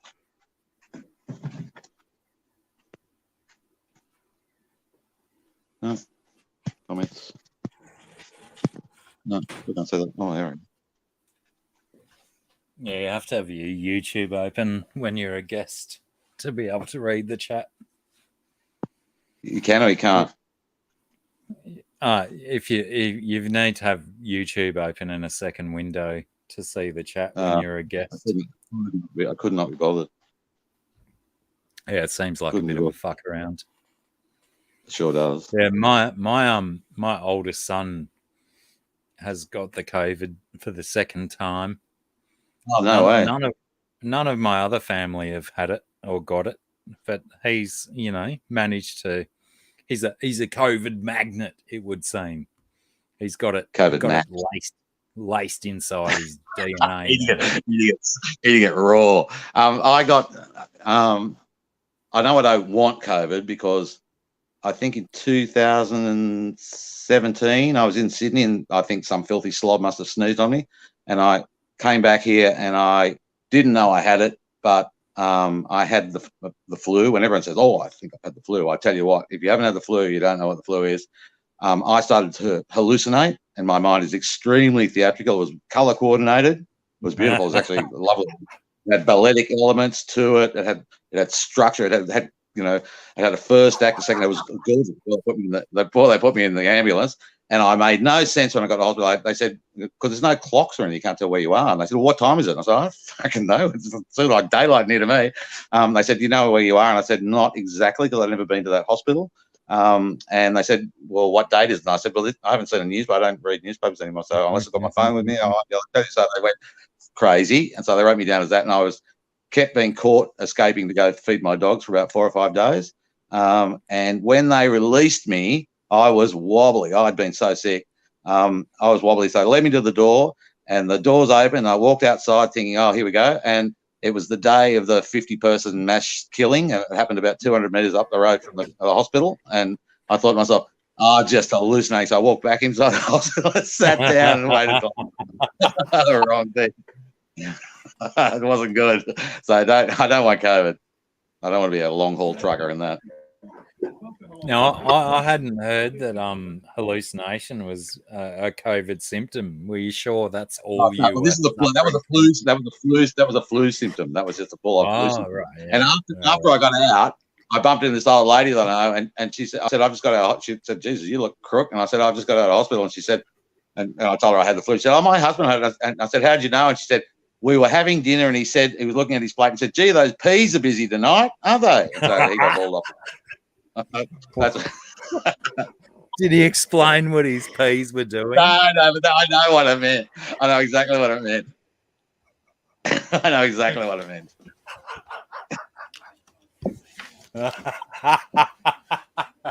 Oh, that's brilliant. That's Hello, gold. Jack. How's it going? How you going? Zachary. I thought I'd jump in just because the delay between Zachary, and you reading it was a bit. How you going? Can you guys hear me? Yeah. Yeah. We hear you loud and clear. I never see your headphones. Okay. You're visually. Yeah, you're no, it was raining a bit before, so yeah, I put the headphones on because it was pissing down just before. Right. But yeah, I thought I'd jump in just because the delay between you reading my messages, I thought it would just be better. Yeah, it's about 10 or 15 I went and asked seconds. Mum about Sal's dog. Yeah. I went and asked Mum about Sal's dog and don't know if she's still alive. So my dog had a heart attack last week, but he survived. Yeah, he rubbed some dirt in it. He was all right. Yeah, Sally's English bulldog, the female one, died. Oh, that's a terrible thing. Probably 6 months ago or so. Right. So I think they've was that they've the just one that the grieving process. Say again. When your dog died. What are you talking to? Everyone. Oh. Yeah, I'm a dog that I've had for 17 years, and when he died, it took me about, I don't even know if I'm over it yet, actually. He was my brother. We did everything together. yeah. I used to be a young right. man with a dog and a horse, and all of a sudden I was a fat middle-aged dude with no horse, no dog. And so what's gone wrong here? Something's not right. Yeah, that's how I even though my dog lives at a different house and belongs to different people, he comes and visits every day, and Right. yeah, I still feel that I'll be very, very, very disturbed when he goes, and he's not. Yeah, he's like 11 or 12 years. No, 11 years old at He's the getting out moment. there. So, I'm he's getting as that dog that previous dog was going downhill. I thought to myself, because I don't handle that sort of stuff at all well. I thought to myself, all right, well, I've got a new theory, and it's called staggered loss, where you just cram as many animals into your life as you possibly can. So if one dies, you don't know. It dilutes And the it emotion. doesn't work. It actually doesn't work at all. There's nothing about that works. I've got 4 dogs now. They're all old dogs. Putting them in the car is like loading old people onto the bus to go for a ride. You know, that's what it's like. But all your dogs still Vishlers? Yes, mine are. Yeah, we have a rescue greyhound as well. Well, then you can't answer yes. You answered yes to my question, but it's not Well, actually yes. my frequent are Vishlers, but my wife's dog's a greyhound. Ah, fair enough. Good D, sir. Good D. Yeah, well, I wouldn't drag home a greyhound. No way. No way. Waste of time. Yeah, I mean, once zero come with. No, if you call their name, they run in the opposite direction. There's a truck coming. She'll run in front of the truck, not behind the truck. Just hopeless. Just hopeless. Takes about an hour. She's called Ponderosa when she gets to the car. I've made a movie of her getting in the back seat of the car. It's 20 minutes long. 90 minutes of quality footage. Just standing there. Can't get in. Too rickety in the legs. Yeah, I guess they run into a bush and their legs hanging off. You know. Once a greyhound's become a rescue, it's probably past its earning potential, isn't it? I don't think this one didn't have any. It was tossed out as a pup. Never ran. Never, it's never run. I guarantee it's a flat on its side the whole time. But the common thing here is don't get up. That's okay. You'll be right. Yeah, a greyhound needs 4 legs, not 3. So chop one of its legs off. Any legs? They don't need any legs. No, because they can't bend over to get their food. So they got to put food on a little table for them. It's hopeless. Oh, really? It's like I didn't know that. It's like silver service. It's like silver service. Fucking spastics. Sorry if that offends anyone.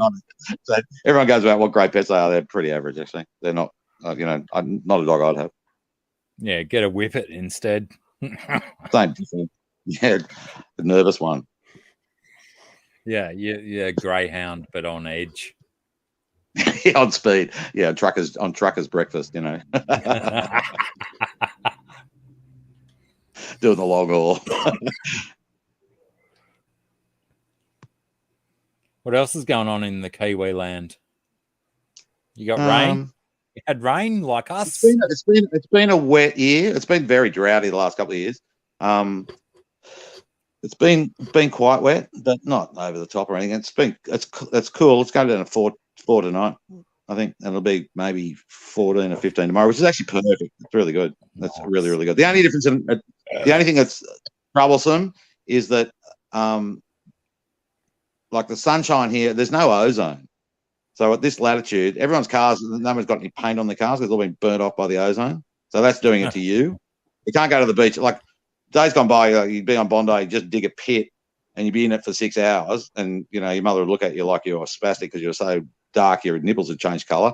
But here, if you're out there for 15 minutes, you don't have any skin left. It's just fried off you. It's just absolutely fried off you. Yeah. It's like you're in some really gritty, dirty cooking oil from the fish and chip shop. That's what it's like. You're on the slow fry. But other than that, look, it's rural. It's very rural. It's comforting. It is. It's comforting because it's like being back in secondary school a little bit. All right. Any problems, you can see them come a lot. There's no agendas. It's racist, so it's just like Australia. So, maybe not as racist, but it's racist. Yeah, well, I don't think racism needs gradients. It either is or it isn't.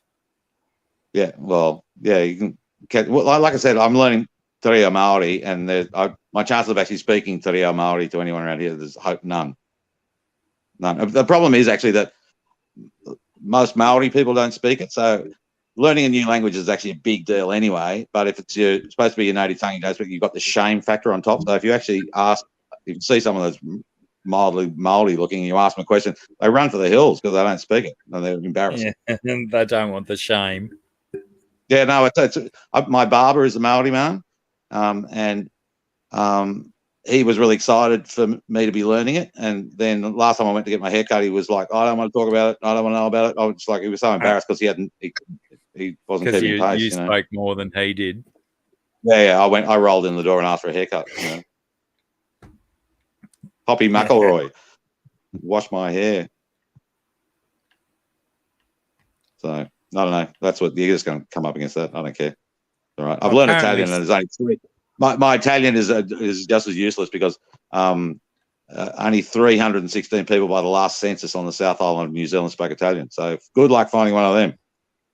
No, but, if you keep trying, you might stumble. Grammatically, it's actually there's a lot of similarities. It's really interesting. There's a lot of similarities. There's two types of past tense in Te Reo Māori, and one of them is very similar to a form of past tense in Italian. Plus, in both languages, you put the adjective behind the noun. So it's he tepu ferro. So it's a red chair. It's like a chair red. You put it around the other way. So in Italian, it's like la gente diversa. So different people. It's like the different is beyond the people. That's the same sort of thing. So there's similarities there. Do you have male and female words? Yeah. Oh, there's a whole actually personal pronouns in Te Reo Māori is so intense. So it's all about roles, but I suspect that it's because like they are seafaring people like of incredible aptitude. So they come in dual canoes, and they've come as a people, and like they didn't have a return ticket, so they brought everything with them. And like Easter Island's even more extreme, but New Zealand's very extreme as well. So they've come. So the relationships are if I'm speaking to me and you, it's one thing. If I'm speaking to you and two others, it's another. If I'm speaking to everybody, it's something else. So it's almost like if I'm speaking, it's this is what's close to me. That is what's just over there. And then there's yonder, which is like the second boat. It's like a boat over there. It's like, that's not us. You know what I mean? Yeah. So I'm speaking to you, but not about you. And there's other ones where this is about us, but not about you. And you're talking to that person. They're not included. Yeah. So and you keep having to calculate it in your mind. And it's actually, there's about 8 different versions of it. I'll get it eventually. That sounds like a handy weapon to have in conversation. Well, it's a secret language. Imagine, like, Maori people are staunch people, okay? So there's only 200,000 speakers. So if I conquer this language, if I'm anywhere in the world, I'm in trouble. If I sing out in Maori, and there'll be people there, my back will be right. Imagine having that as your backup. That's cool as shit. I like but your logic. That's as cool as shit. Because there's more Maori people away from New Zealand than there are living here. And I'm on the wrong island for Maori people. There's very few Maori people on the South Island. Yeah, I think they used to say that there was more Maoris in Australia than there is in New Zealand, but I think there's more Maori speakers in Australia now than there are in New Zealand. Even that's I think case. it's more appropriate. All my Maori friends live in Sydney. Oh, they don't live here. Yeah, well, I think it's more appropriate for a couple of countries now, more than just Australian people. Good night, Rack. See you soon, mate. Yeah, I think there's more Maoris in Australia and the UK and the USA than there is in New Zealand now, not just here. Yeah, it doesn't. Because they're just creatures. They breed, So they move there, and then they start rooting and having Oh, babies. So of course they're going to grow. okay. Well, there's a difference. There's a difference in indigenousness as well. Like an Australian Aboriginal was not even recognised as a person, and they've been there for 60,000 years. Like that's a big deal. You know, like so they can't go anywhere. Whereas a Maori person, they can move overseas. They're much more. They were doing well until they got ripped off. You know, they were doing all right. I think they could see where they were going, and they were going to be a food basket of the South Seas. They were doing pretty well. And then they got ripped off, unfortunately.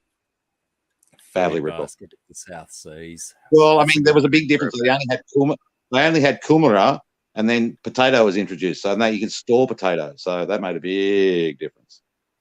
Big difference. Hasn't Francis Drake got a lot to answer for the potato? Well, I mean, you know, but he had a terrible heroin addiction as well that didn't help him out. So. And all that scurvy can't be good for him. I believe it was Sir Francis Drake that, upon his expeditions of South America, that he brought potatoes back to Europe and UK, and that's why the UK became so dependent on potatoes, was because of Sir Francis Drake's expeditions. Well, as an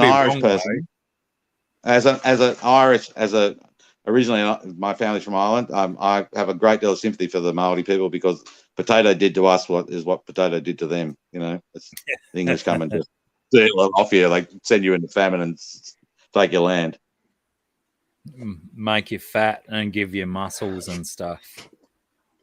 It's carb load you are. I'm sending you a photo because I feel it's somehow relevant to our conversation. I'll have a look at it now. Yeah. I'd love to be there. I would. I don't know if I sent that to Zach, but I probably should send it to Zach like as Dixon well. Street in 1972. It looks like Dixon Street in 1972. It looks like what from 1972? Dixon Street in Sydney in about 1972. Yeah. That actually looked like that. With cats hanging up and all sorts of stuff. Oh, that's gold. My father used to say the Chinese won't ever take over Australia because someone will put a mahjong table up at Circular Quay. That'll be the end of them. You have I reckon of most of the people that I've met in my life, you have this most unenviable way of dealing with racism, that you can present racism in such a way that it's so entertaining and not I don't listen. I've had punch-ups over racism. It's just, you know, people are just so hideous that I just can't bear it. You know, you live there in the land of Johnny Howard, and Pauline Hanson's still getting around. I do see because I don't see your news. I don't see the news. I have no idea what's going on. And I took a few phone calls for people to tell me they were flooded. I don't even know. And I laughed at you when you would go. I said, "Oh, you know, what's your problem?" You know, and then I found out that 12 meters of water went through Murbar. See you later. Yeah. It wasn't so humorous after all. No, it's death-defying. I saw a drone shot of Cabaretta where I used to live, and that my house was well underwater. Yeah. There was lots of that going around. G'day, Alex. How's it going, mate? And Ugly, how are you, Ugly? Yeah, full on times. And it's raining again for something different. Yeah. Oh, well. I mean, it's probably a good thing because my mud was getting quite dehydrated.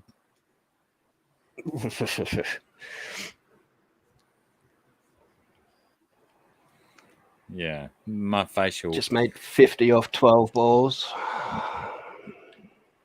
You're playing your cricket game still and over your shoulder. Yep. That's why I keep looking out that way.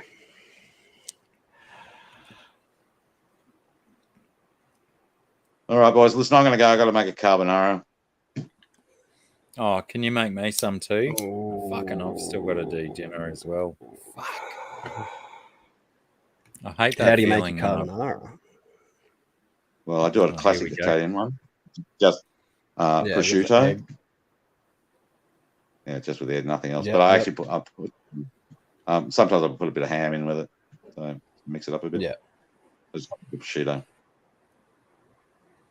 Not the bacon. bastardized one with cream. No, I with cream. I don't eat cream. I've actually been off dairy for a while, so Yeah, yep. I've got an old man tummy. Yeah, no, when I was Well- doing my apprenticeship, we were taught to do it with cream. And then once I Yeah. actually qualified and Some of you just do with egg, but you need to strain Yeah. your pasta and then don't let it cool, but then throw it back in the pot and then throw everything in with it so you don't get scrambled eggs. So you turn the hot plate off and just let the heat of the pasta cook it. Because you've already done the meat first, then mix it together and throw it in with that 40,000 kilos of parmesan. and the rest. It's hard to get good cheese in New Zealand. You'd think the cheese here would be fantastic, but it's not. It's not. I would imagine it would be expensive as well if you're getting imports. Well, I mean, it's an agricultural country. There's sheep. There's 2 sheep. I can see them from here, standing out the back. I mean, plenty of milk to be getting. There's heaps of cattle around. It's Are cold they climate. sending all their cheese overseas and then importing the rest? I don't think so. I don't think so. They say that, but I don't think so. I think it's just poor quality. I don't think it's too good. So there you go. And no one's ever heard of veal. You know, it's like, and if you say going something, oh, I'm going to the West Coast next week, they say, oh, well, when you get to Hokitika, there's a really good pie shop there, and you go, but I don't want a fucking pie. I want to get, because going to the West Coast of New Zealand is very surprising for an Australian, because it's very rare for us to see ocean twice in the same day at different sides of the country. It's quite arresting to do it. And it takes you a couple of hours to get over the Alps, and there you go, the ocean's there again. So when you swing into town, you'd want to skid the wheels and actually get out of the car. And I mean, you'd want a seafood wonton laid out in front of you just to revive you from your weary travels, you know. But nah, pie. That's what you're offered. Needs a Len Evans. It does. These It are actually the does. struggles that life presents us. I know, it's terrible, isn't it? It's absolutely shocking. And you can't buy shiitake mushrooms. I have to grow my own. So suffering. I got a container of mushroom dust in my cupboard behind me. That's probably not. That's called your underpants, George. Probably not Still. the kind of mushrooms that you want to put in every night's dinner. No. Does that still appear in the paddocks around there? Not with that attitude. Oh, it did this summer, big time. Because years ago I was in Kurrabell, and I had a friend in Sydney. He said, "Oh, are the gold tops there?" And I said, "Oh God, they're everywhere." And he said, "Oh, can you pick me some? I want a lot." And he asked me to reduce them down into some honey. So I went out with a hat, and I filled the hat up over. I turned it upside down, and filled it, then sort of cradled it and carried it back, and I reduced it down in a pan in butter, and then put it in this honey. And I posted it to him, and I didn't hear from him for like 9-10 months. And I thought, I've killed him for sure. Well, he must be gone, and he wasn't. He's alive. But I thought I'd kill him for sure. But it's like 1980.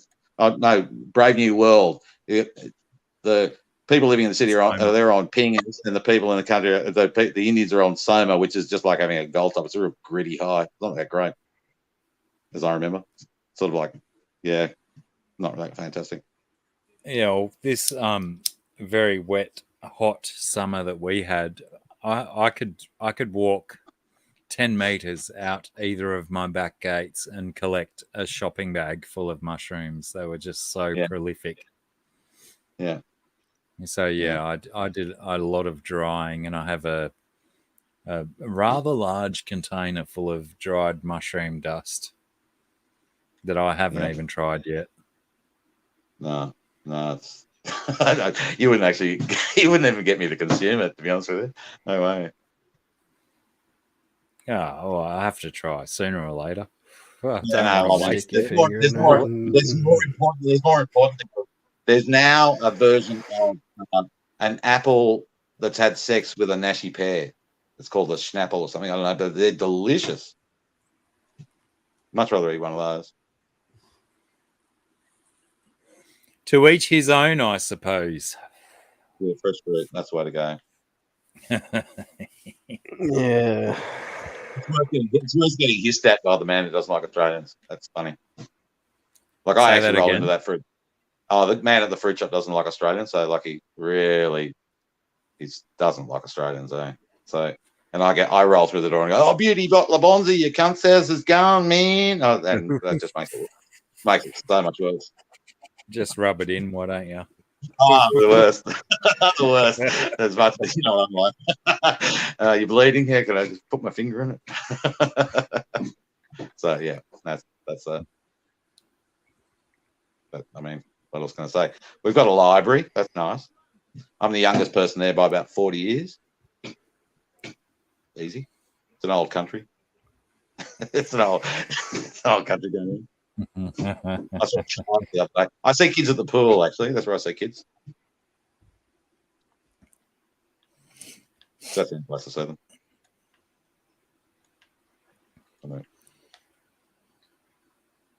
But there's some good swimming to be had here. Very good. They've opened a new thing. It's actually so well designed. It's by the sea. It's wet steam, dry steam, freezing cold plunge pool, then open air bathing looking at the sea. And you go around 3 times. They only want you there for 45 minutes. And you 3 times in 45 minutes, and you almost need to be carried out on a gurney. And across the street from that, you can get a souvlaki for the car ride home. It's so good. So that's about $40. It's like what'll fix you up. It's actually as close as you'll get to the bars of Caracalla as you can find. That's as good as it gets. Like it's fully worked out as just being classical. It's awesome. Plus, up the road, about an hour away, there's Hamner Springs, and they're mineral hot springs. So you only need about an hour there too. So it's a beautiful drive through beautiful country. It's lovely. And then you come into it's almost like a C grade Aspen. It wants to be. Yeah, well, it's near Snowfells. They say it snows. Last time I said it snowed, I jumped in the car and drove up there. And I shit you not, there was a guy crossing the street in a sombrero and a pair of shorts and thongs with a Slurpee. And there was no snow to be seen anywhere. So don't buy that. Anyway, but they have hot springs there, and they start out at 42 degrees, I think, and then you work your way up to about 48 degrees. But it's mineral dense, like really mineral dense. So it spins you out. So you go from one to the other, Hopefully you can find your bag and your towel at the end of it, and then you spat out on the street again. And it's so nice there. It's a really lovely little town.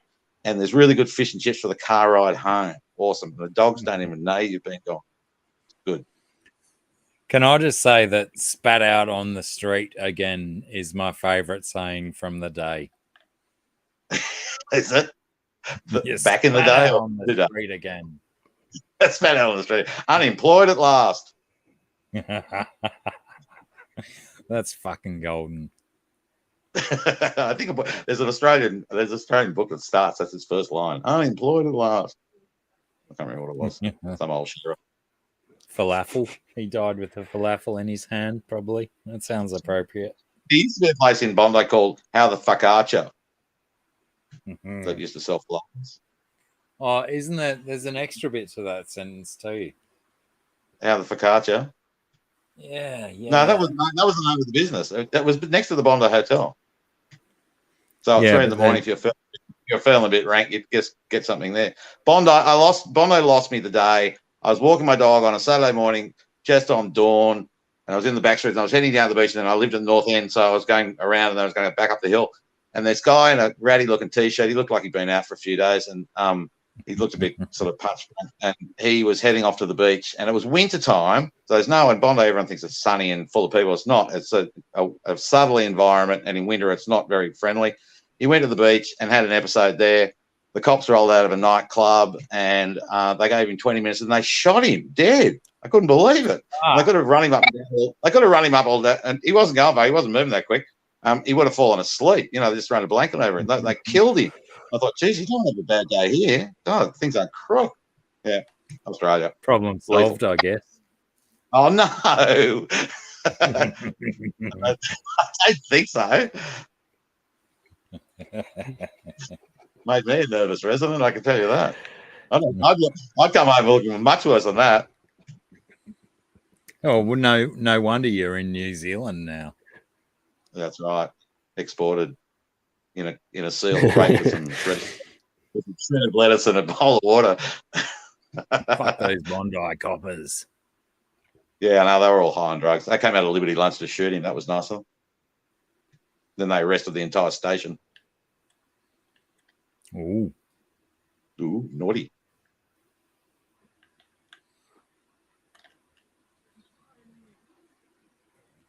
Sounds a bit like the States, says Alex. 96 off 39. 96 off 39. That's ridiculous. It sounds like your heart rate. One day a game. So what's your thoughts on Warney dying? Was that big news? Wasn't there actually a All I got was I was walking my dogs in the forest and some bloke went past and said, one of your fucking mates is dead. That's I don't know. One of your other fucking mates is dead as well. I thought, who are you talking about? Over there. One of them's fucking dead. And then I found out it was Warney. And the other one was Rod Master. I didn't know that either. Yeah, within like 4 days of one And another. my wife said, when she found out he was in Thailand, she said, "What a cheap ass bastard! He couldn't even go to the Philippines." That's what my wife said. He couldn't even go to the Philippines to die. No, he had to go get him in Thailand where they're cheaper. Yeah, it's a little bit cheaper there, isn't it? I don't know. I've never been a I States think tourist, ultimately that sums Warney up, doesn't it? He wants well, the big experience. I feel sorry for his kids because he loved that daughter. Eh? He just thought she was the best, and I'm sure she just was devastated. Now his son was like 20. Eh? It's like not a good time to lose your father. Yeah, poor kids. You know, Steve Irwin's kids went through the same thing. Bindi. Bindi. I hate Steve Irwin. I really don't like that man. He wrestled a crocodile under lights in Las Vegas, and what a warrior he was for conservation. Yeah, he was only in it for the. And it's cold. You got to put the shirt and you got to put the car keys on. She's got a Christian husband now that wears the uniform. That's it. Not into it. Yeah, no. Well, he's good. He's good. Hasn't He's she good popped man. out a little one herself? Yeah. I don't know. Just recently, I think. You think he's all right? I don't know why you think he's all right. That crikey, Mikey type of Australianism is just horrible. Crikey, Mikey, man, what's going on over there? I better go kill it. You know, oh no, thanks. Don't pick on the wildlife. Yeah, no, I'm a bit like that with Warney. With Warney, yeah, no, I mean, I don't know. I wouldn't want to spend any time with Warney. It was all about Warney. He looked like someone had boiled him by the end and duck faced Fulton's teeth in him. Looked like someone boiled him. At least he had a turn at least early. He looked like a shrink wrap. And his girlfriend, whatever her name is, I think she's the devil, eh? I really do. Which one? That one that went out with the guy. The one that went out with the guy that got sucked off by a tranny. That Hugh one. Grant. Yeah, what was her name? Oh, Warney did all. There's no news there. Something Brown. Yeah, no, that was a tranny, but what was his girlfriend? She was an actress. Elizabeth Hurley. Yeah, that one. She's the devil. I reckon she's the devil. Well, funny you should say that because only just the other day I watched the movie Bedazzled, where Elizabeth Hurley Which one? The original? Did you watch the original or the new one? Not the original. The one with Elizabeth Hurley in it. Where the original. The original is awesome. It's so Peter Cook is so deadpan in that whole thing. He's brilliant. He's absolutely brilliant. The only reason I watched Bedazzled is because it was Elizabeth Hurley's finest movie in her prime, where she wore so many spectacular outfits through the movie. I'm sure if you went on Instagram today, you'd still see her in a bikini. I'm sure she's still doing it.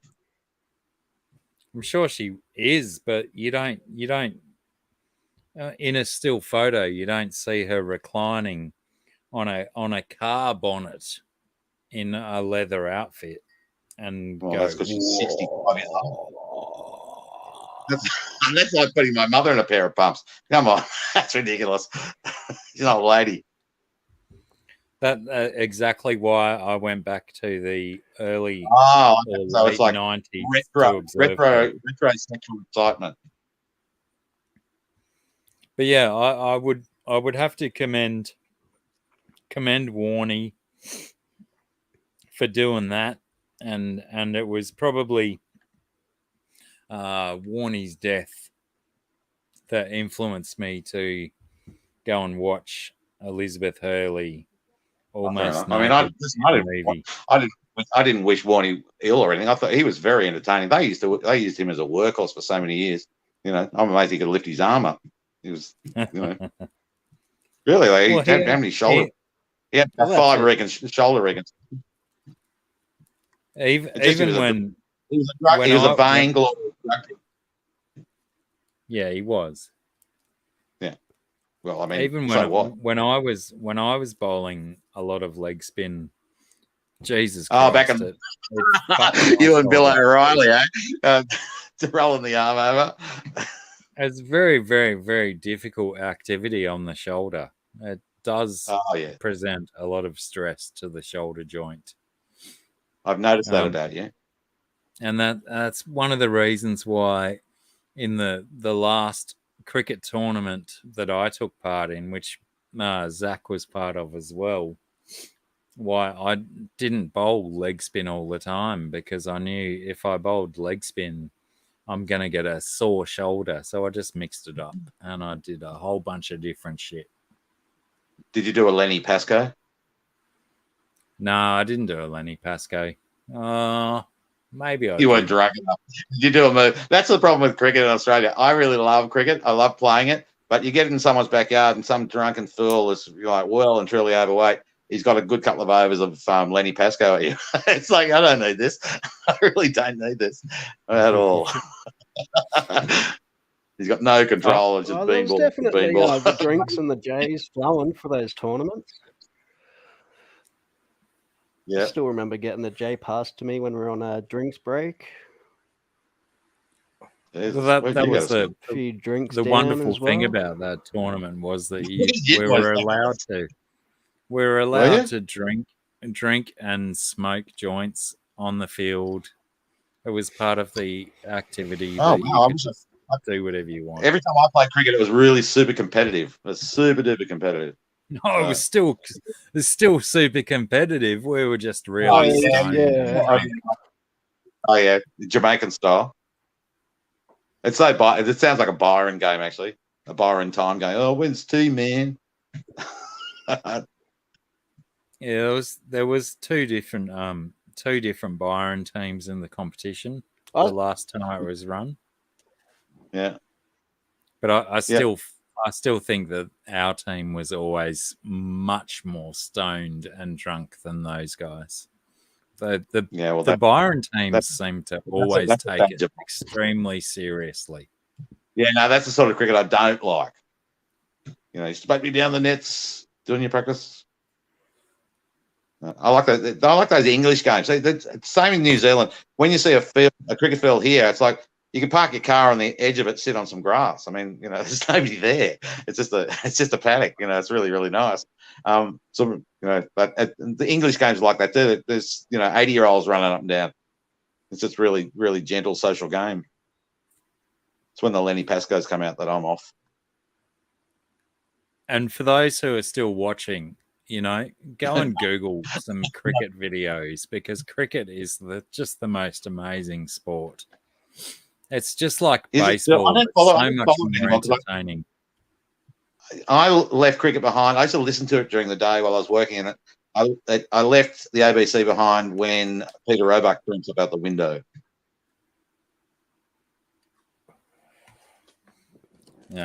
You still got to get your ABC. Get your don't get it ABC Listen app and fucking dive back in. No, I got other things to do. Nah, you don't. You don't, though. You don't. I do, though. I don't even know who's in the team now. In which team? The English The cricket Australian- team? No, the Australian cricket team. I've got no idea. Australian. Yeah, I don't know. I could tell you the English Oh, cricket yeah. team, but I probably couldn't tell you the Australian. No idea. See, this is New Zealand's a very Anglo aimed. Like when Prince Andrew was just about to go to court, the news here said, "Oh, he's going to get off these rape charges." Just like, beg your pardon, no, he's not. Like, propaganda it up a bit. So it's very into their dames and their sirs and all the English honours and stuff here. I think if the Queen came here, they'd actually turn the crowd out. Like no one would show up in Australia. Well, they wouldn't. I remember being a kid in Australia, and they rolled us out to the side of the road when she went by, and like, no, I was a kid in like 1921, you know. So she was popular then, but it wasn't anything after that. Forget it. No one would show up. They had to send Lady Di to have a fight.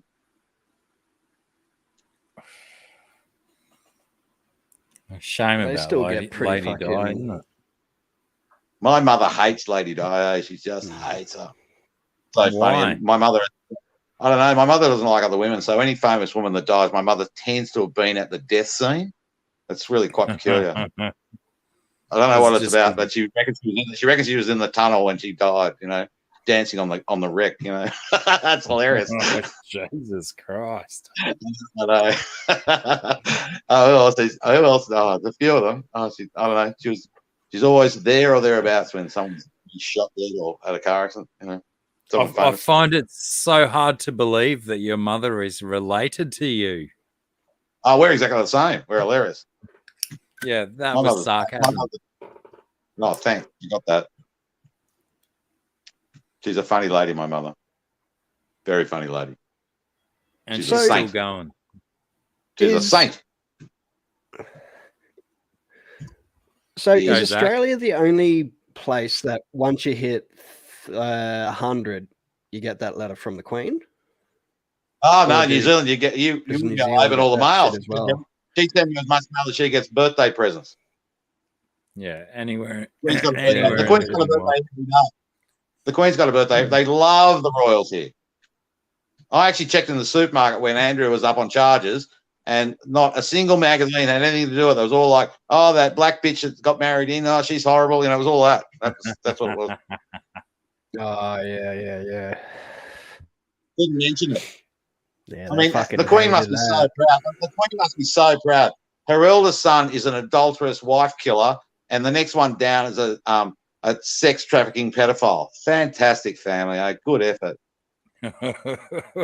Hey, come on. The same can be said for any. I suppose they wouldn't be royals otherwise, would genteel. they? Come on, you got to do a bit better than that. Yeah, I think she's you a could- lovely old. You could almost say that any family nowadays is full of adulterers and philanderers and whatnot. I don't know about that. It's such an easy target to pick on the royal family, you know. I know it is. It's terrible though. They wouldn't put themselves out there for that, would they?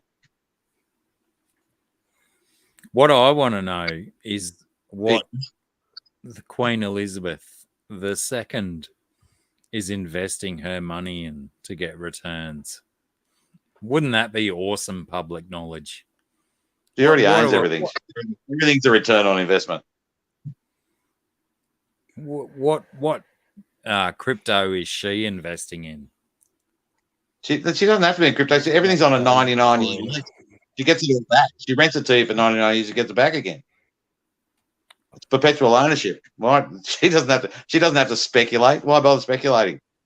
Oh, I think she's going to have to. I think she's got a plan for the future because I think the English and the Commonwealth people are sick of giving her Is she going to money. pop bodies and get her? Is she going to pop bodies and get a new one? She's about 300.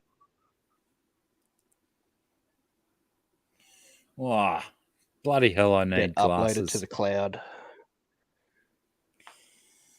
Alex says, my wife and I had a honeymoon in Victoria, British Columbia, and Prince William showed up, and we got booted out of our hotel room by the special forces guys. Wow. You know, at least you got a story for your bloody honeymoon present, Alex.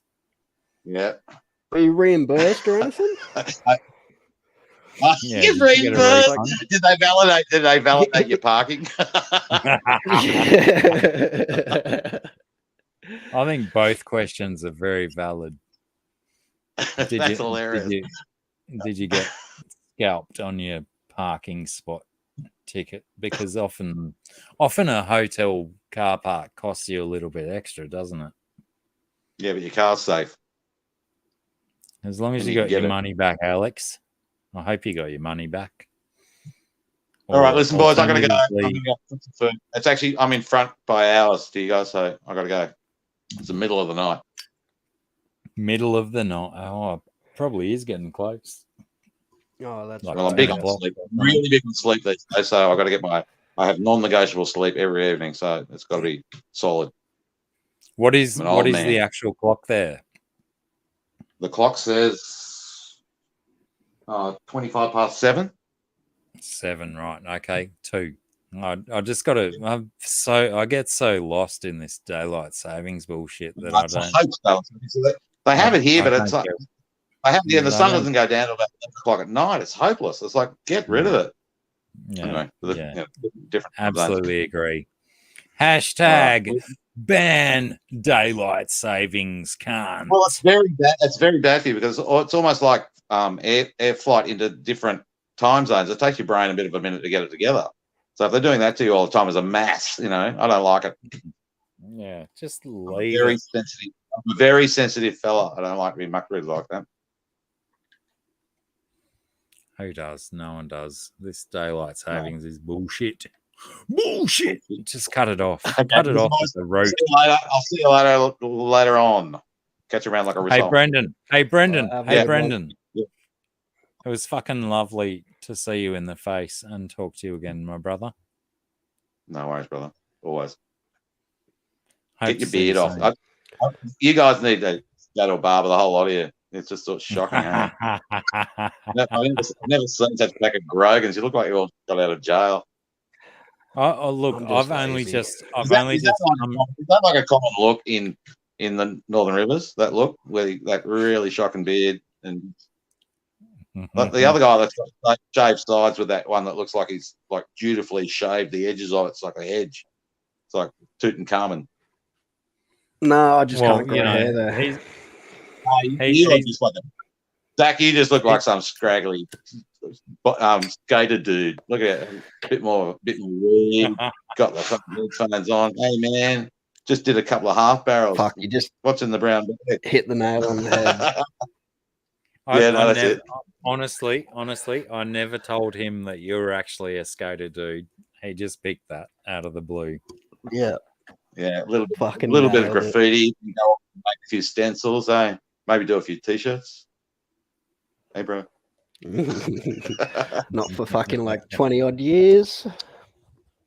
I got it though. I wasn't far off. I wasn't far off. Pretty close.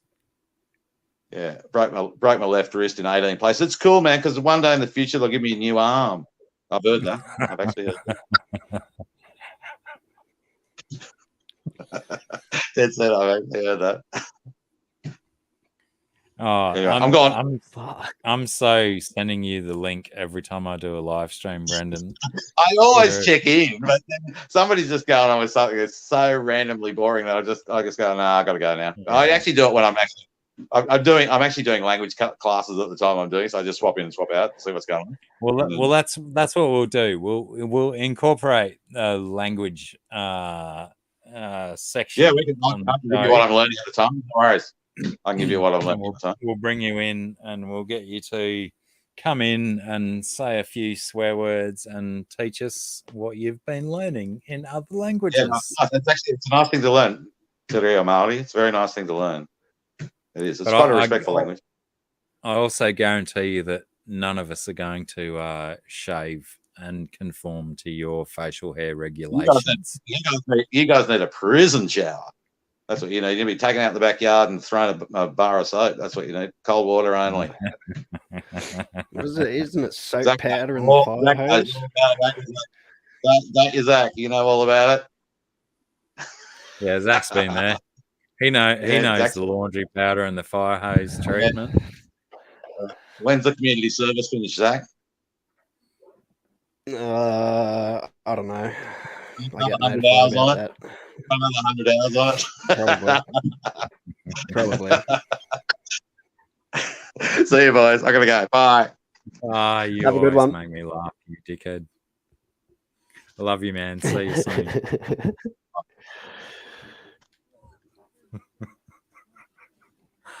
Now he's Wow. frozen. He can't get out. And look at the. I don't know if you've got the same frame that I have that he's frozen on, but he's like just sitting there like a Jawa with glowing eyes. Yep. Blue eyes, blue glowing eyes. Did that? No, Jawas. Didn't they have red eyes? Yeah, yellowy orange. That was just the first thing I could think of that was completely face cloaked with glowing eyes. Yep. Now he's not even going away. Has he even exited? He hasn't. You can't boot him out or anything.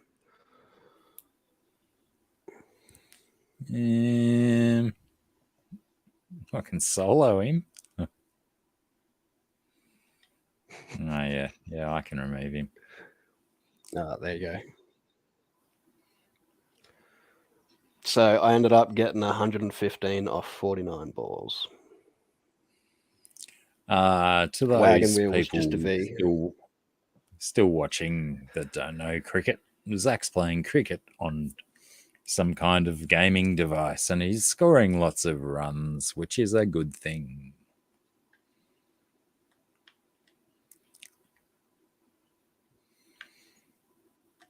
Oh, Alex. So how far Are you through the Rebels only did you get? person left here, Alex? What? What'd you say about Rebels? No, you're right. Did you want to answer Alex or? No, I was asking Alex a question, so I got anyone else 10 now? to 15 seconds to wait.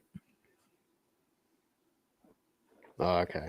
I was just wondering inside No, I my was mind just, whether Alex should be a person that he's quite opinionated and stuff.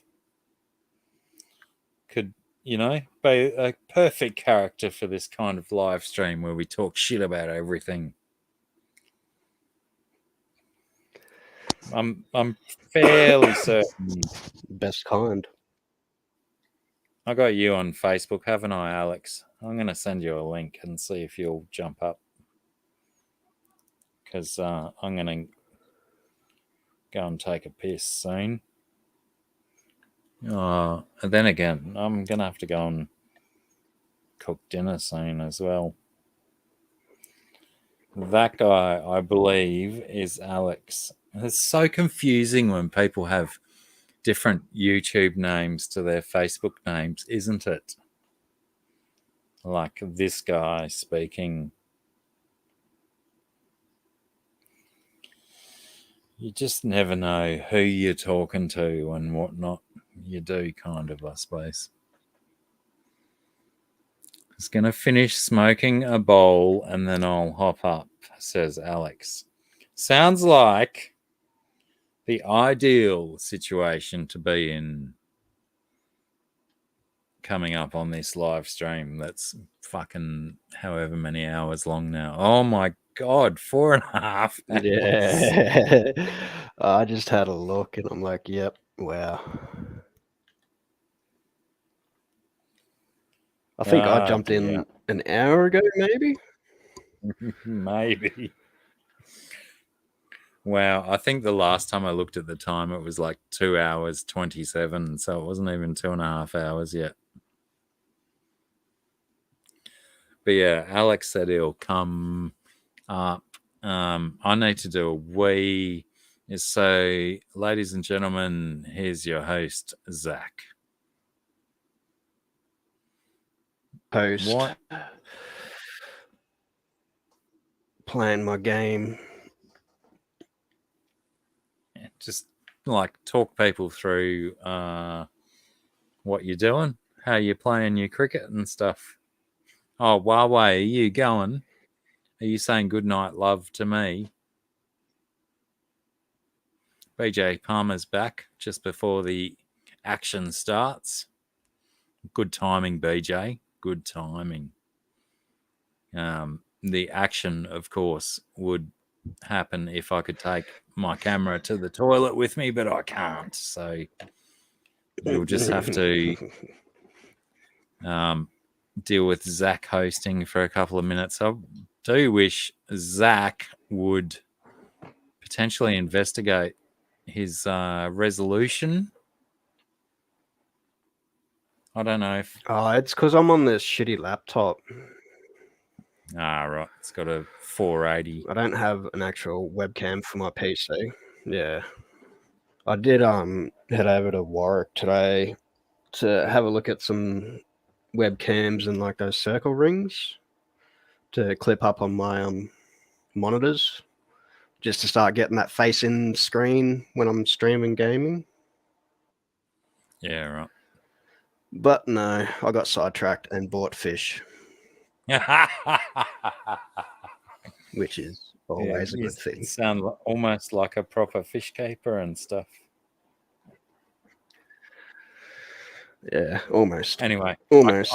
I cannot hold my bladder any longer. So maybe talk them through what you bought, what fish you got good. instead of electric devices. Yep. Hey, BJ, how you going? So, I don't know if a lot of you know, but I'm Blacky's nephew. He's my mum's brother. And yeah. Today I went and got those bristle noses, so yeah, that's what I was asking about. Temps and everything like that. I have had them before, but it's been quite a while since I've had them, and I couldn't remember the temps for them.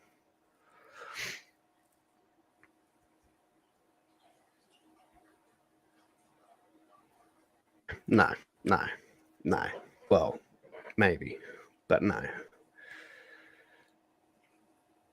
He's very knowledgeable. Probably could be if he wanted to.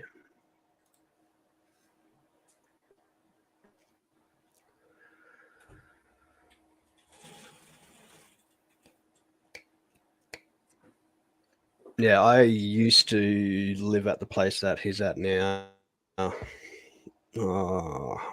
Probably a good 6 years ago when I was working down in Byron Bay. But no, I'm up in Stanthorpe, Queensland at the moment. It's probably about 3 hours inland from Brisbane. 3.5 hours from, yeah.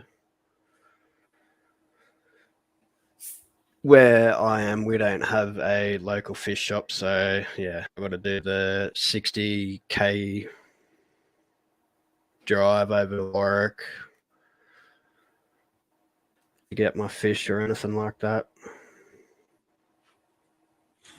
Which, yeah, I do.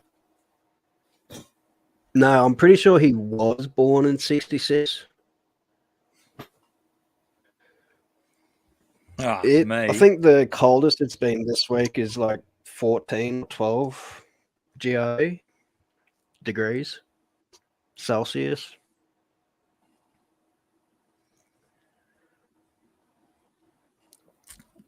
Yeah, GRB's Perth-based, but he's very familiar with Byron and Mullum area and up and down the east coast. Yep. Yeah. Yeah, no, I was actually born in Mullumbimby back in 88. bicentennial year. Mm. Mm.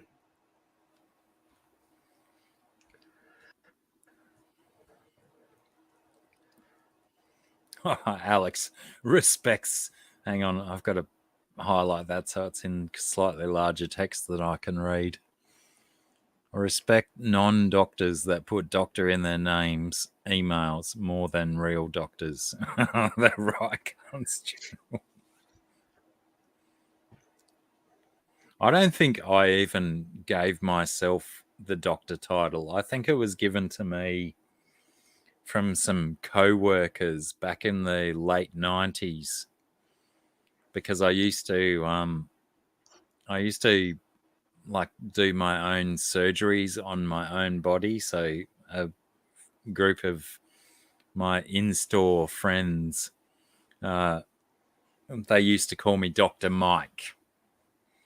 And then because I was also known as Blacky at the time, or Dr. Black, they merged into one and became Dr. Black instead of Dr. Mike or Blacky.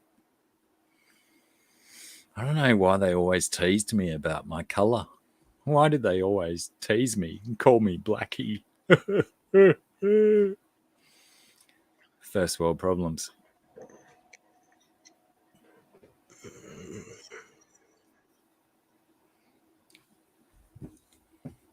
Was that when you were working at that Megamart? Not in what? Yeah. That's it. Yeah, it was a branch of a very fancy retailer, but they branched out into doing warehouse type selling and stuff. Mm. So yeah, and I think that's why I was thinking warehouse. Yeah, it was certainly very, very warehousey in appeal, but they were still trying to be a Myer or a David Jones type store, but still retaining warehousey kind of activity. I even ran into your I don't know if I ever told you the story, but I ran into your dad when I was going out for a smoke break, and your dad was going into the store. And this is like in Brisbane, where neither of us reportedly lived. Howdy. Alex, what bloody camera are you using? That's nice. How you guys doing?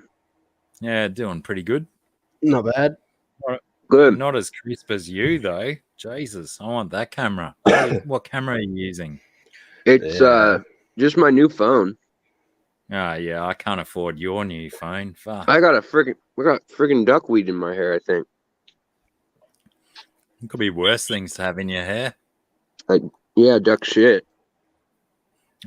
It's not where I was going, but oh, anyway. sure. Yeah. Something about Mary, huh? Oh no, that's something about Mary stuff's useful. You got to have that stuff in your hair if you want to bloody shape it and style it. Saves you loads on hair gel. Yeah. Jesus Christ, that cigarette looks a meter long. Oh, sorry, metric references. That looks 3 feet long. It does. Wow, that still looks long. I'm a little jealous. What can I say? They make them bigger here in America. We drop cigarettes over like Indonesia and the Philippines for like little kids to collect so they can like get addicted. Cigarette companies literally just throw cartons out of helicopters. Now, is that entirely true? I sense a little bit of doubt in my own perception of that story. No, that's true. I mean, I don't know if it's still true, but it was true in like 2006 when my girlfriend was living there. She was catching darts on the regular. Yeah, it was just darts. Like sorry. Down under, we call cigarettes darts occasionally. Yep. Yeah, some people call them that here. Usually hipsters call them that. Ah, fuck! I'm never calling a cigarette a dart again. Yeah. No. That, or they'll, or you get the fag once in a while trying to be British or something. Yeah. Haven't heard that for a while. It's too confusing these days. Yeah, because if I say I'm gonna light my fag, someone thinks that I'm a pyromaniac and I'm also a murderer. And that your boyfriend's about to die. He just did. So out on the manure, is it Copelandia that's out there? Do you know the species? I'm already lost. What are you talking about? Your dust in the cabinet. What? Oh, your mushy dust. Your mushy dust. Oh, right. Oh, I don't know. If I show you it, will you be able to tell? Yeah, probably. We have 12 species where I live in Seattle, so we're lucky. When you first showed it to me, I honestly thought it was just weed dust. Oh, damn. That's proper dust. That's, yeah. I don't know. Yeah. No idea. Did you grind that up with a coffee grinder or something? I did. I always do that, and then I get like an ice cube tray, and I get some chocolate chips, and I just boil a pot of water and put the ice cube tray and chocolate chip mix in the ice cubes, and then put like a measured amount of powder in each one. Yeah, I used to when I was living in the city, and I'd come back here of the weekend, and I'd collect a whole shopping bags full of mushrooms, and then I'd take them back to the city with me, boil them up, and I'd just pour the water into ice cube trays, and that's how I'd store them, and then I'd just sell like a couple of ice cubes at a time to people. I like that. I'd just smash them at my house before they'd go, or they could take them with them and hold the liquid while they travel. And once they were out my door, they weren't my concern anymore. But yeah, it was. Sure, I was a drug dealer, ladies and gentlemen. Yes, I was. I was selling people magic mushroom ice cubes, and providing a service. I'd like to prefer it to be known as that I was providing a service to people. Yeah. But with such a natural resource presenting itself eternally, and I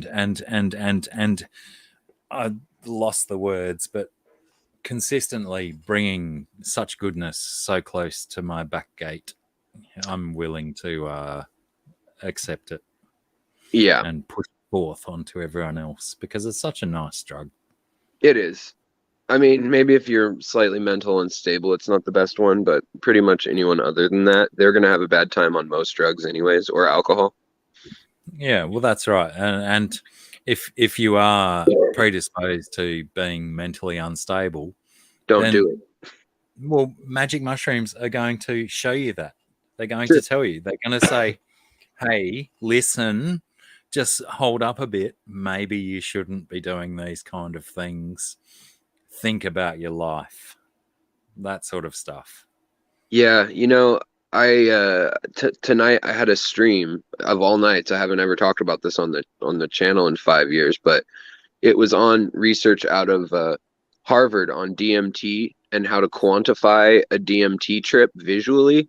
And they had quantum physicists and geometry professors take it that were totally straight laced, that never done even smoke pot, and then they had them basically write the algorithms for the visualizations they saw and tried to replicate them and stuff.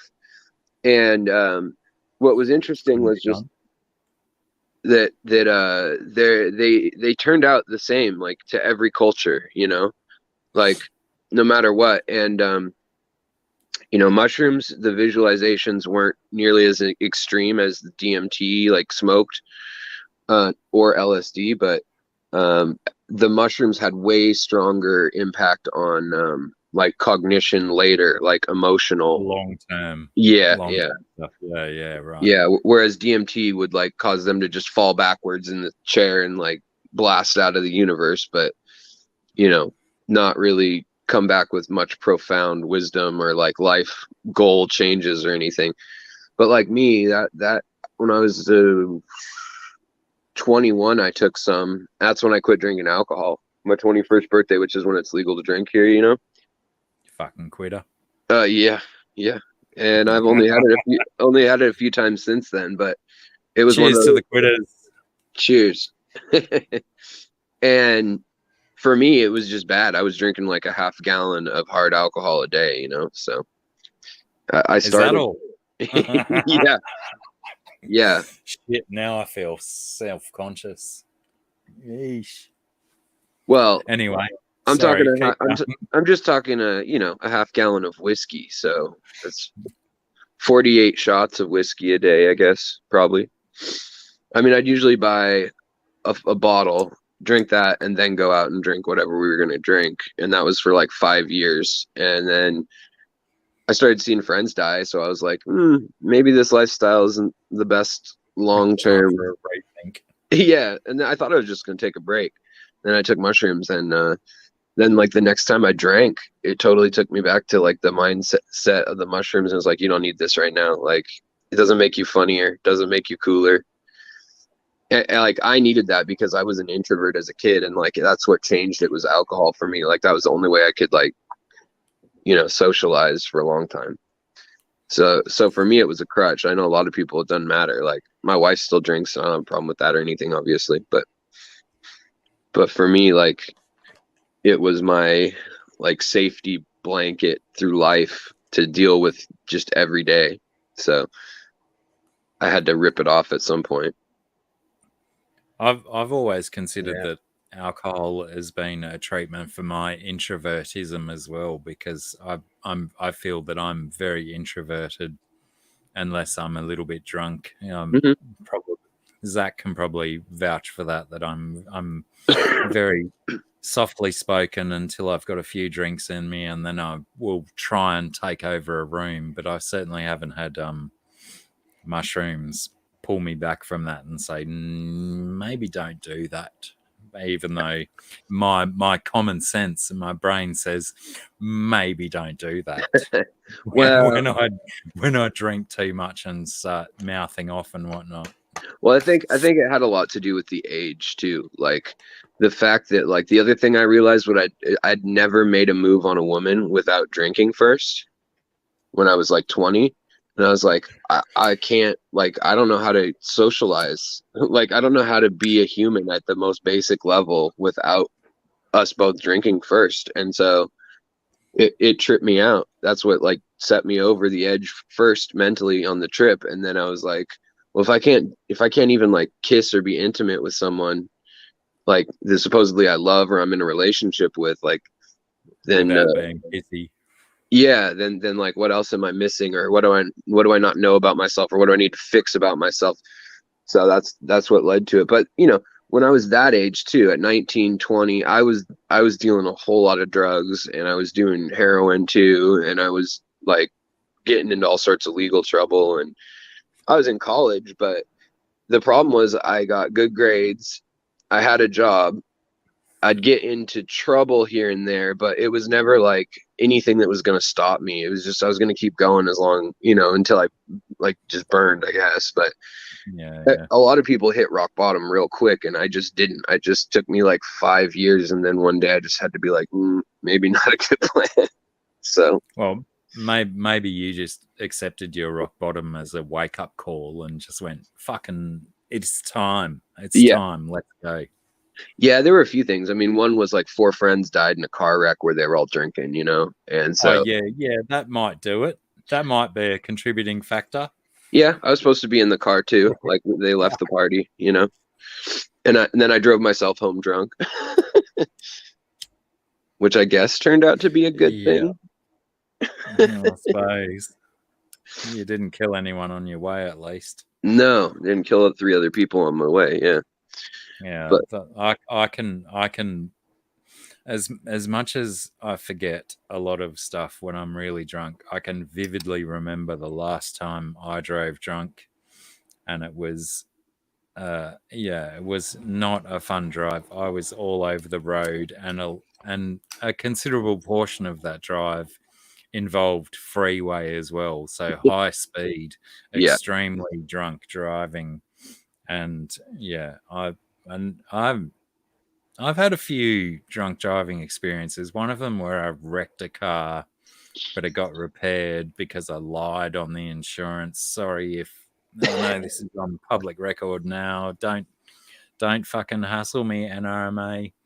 But yeah, once I did that one, it was like I just don't want to ever do that again. That was too scary because I had someone I love in the passenger seat.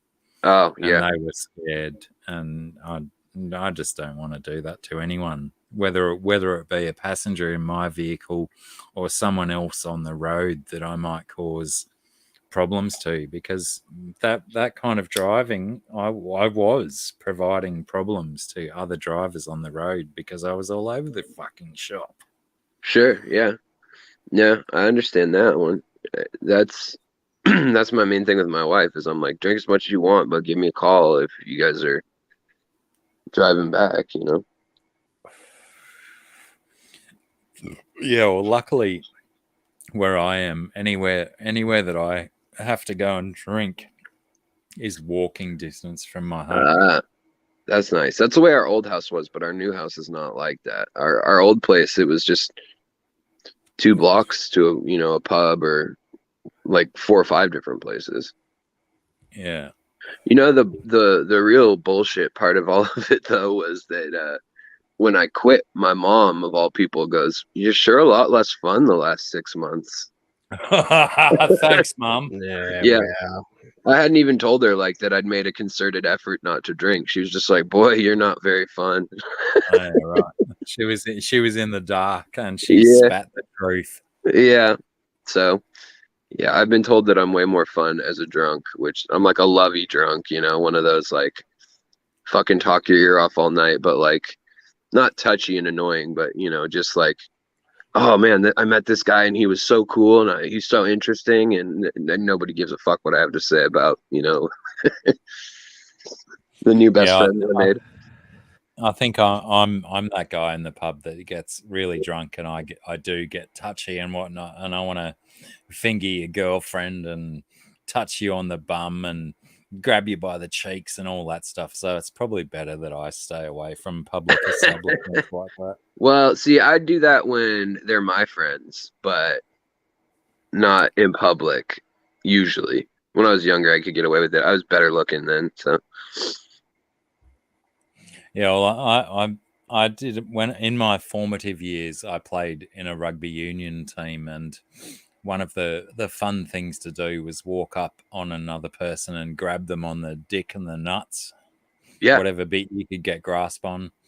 So yeah, that's one of the things I tend to do when I get really drunk too, is just walk up to random people and grab them in the crotch. We call that a tuggy here. A tuggy. Yes. Yeah. Or tugger. What we call a tuggy down here involves a finish generally. Well, yeah, that's another that it can be used for that as well, one of those multi-purpose words. The other one is if it's to a girl, it's you goosed her. Goosed. Yeah. I'm definitely not averse to using the word goose in an adverb. So, my mom was at Disneyland when I was like, we went to Disneyland. One time, don't tell me she got goosed by Goofy in a fucking Goofy. And my dad fucking punched him, and we got kicked out of the park. That's all I remember. I was like 7 or something. I didn't even know what had happened at the time. But years later, my dad, we were at dinner, and he's like, "That fucker grabbed her crotch." So I knocked his lights out, and I was like, "Oh, that's why we couldn't ever go back to Disneyland." When you get kicked out, do you get refunded, or is that it? You're done. No, that's lights out. You're done, and you're not coming back either. They have like a like a Disney Gestapo too. Like they're serious. They've got their friendly security mall cop guys, and then they've actually got like a police force there too. Then they take you into a back room and beat you until you swear that you did the wrong thing. Yeah, car batteries on your nipples and shit. Oh, that sounds like the fun part of Disney. I heard you saying you used to do self-surgery. I used to do a lot of that too.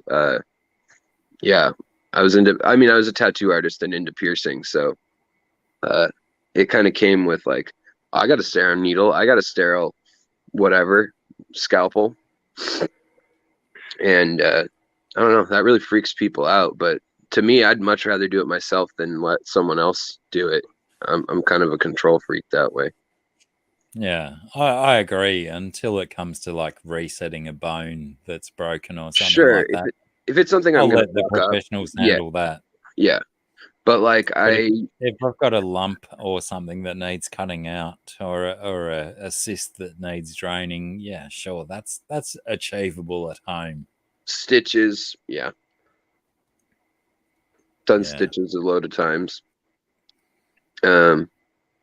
Bit through my lip one time, like clean through. Yeah, one of my sons did that once. It was pretty scary. Yeah, I wasn't sure if it was going to heal right, because like I got these big old buck teeth, and both of them went all the way through here. But two different holes. Yeah, 2 different holes. Yeah, it was like a hole punch. Yeah, I was riding BMX. I used to ride BMX, and I crashed so many times. I was so bad at it, so I quit that by the time I was like 17 or so. But from like 14 to 17, I thought like, oh, I'm gonna be big. I'm gonna be like with the skateboard circuit. And I was always the youngest one with like the 20-year-olds and stuff, like at 15. And they one time they towed me behind the fucking car, and we'd put plywood on an old van, like a work van, and we made a jump of it, and they towed me like 30, 40 miles an hour on a BMX on a car, like with a tow cable, like a rope for skiing on a boat. And you just get up speed that way, and then you just steer towards the jump. And I totally made the jump, and then just went, like, thought I could do a flip and really show off, even though I'd never attempted a flip before. And I just nosedived into the ground and like fucking broke my nose, broke my helmet actually, and like dislocated my shoulder, broke my arm in 4 places, broke a couple ribs. And of course you stand up right away and you're like, I'm good, I'm good, and just kind of like wander off into the bushes. It's just my upper body. I can still move. I think my heart's okay. Yeah. Exactly. That's all right. The blood's meant to be on the inside. Zach, Zach's like a mad skateboarder. What's your worst skateboarding injury?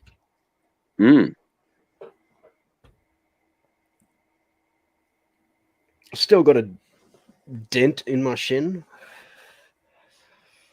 Like it's, yeah, you feel down my shin and it sort of goes. Yeah. Fucked the cartilage up. Yeah. Yeah, it was.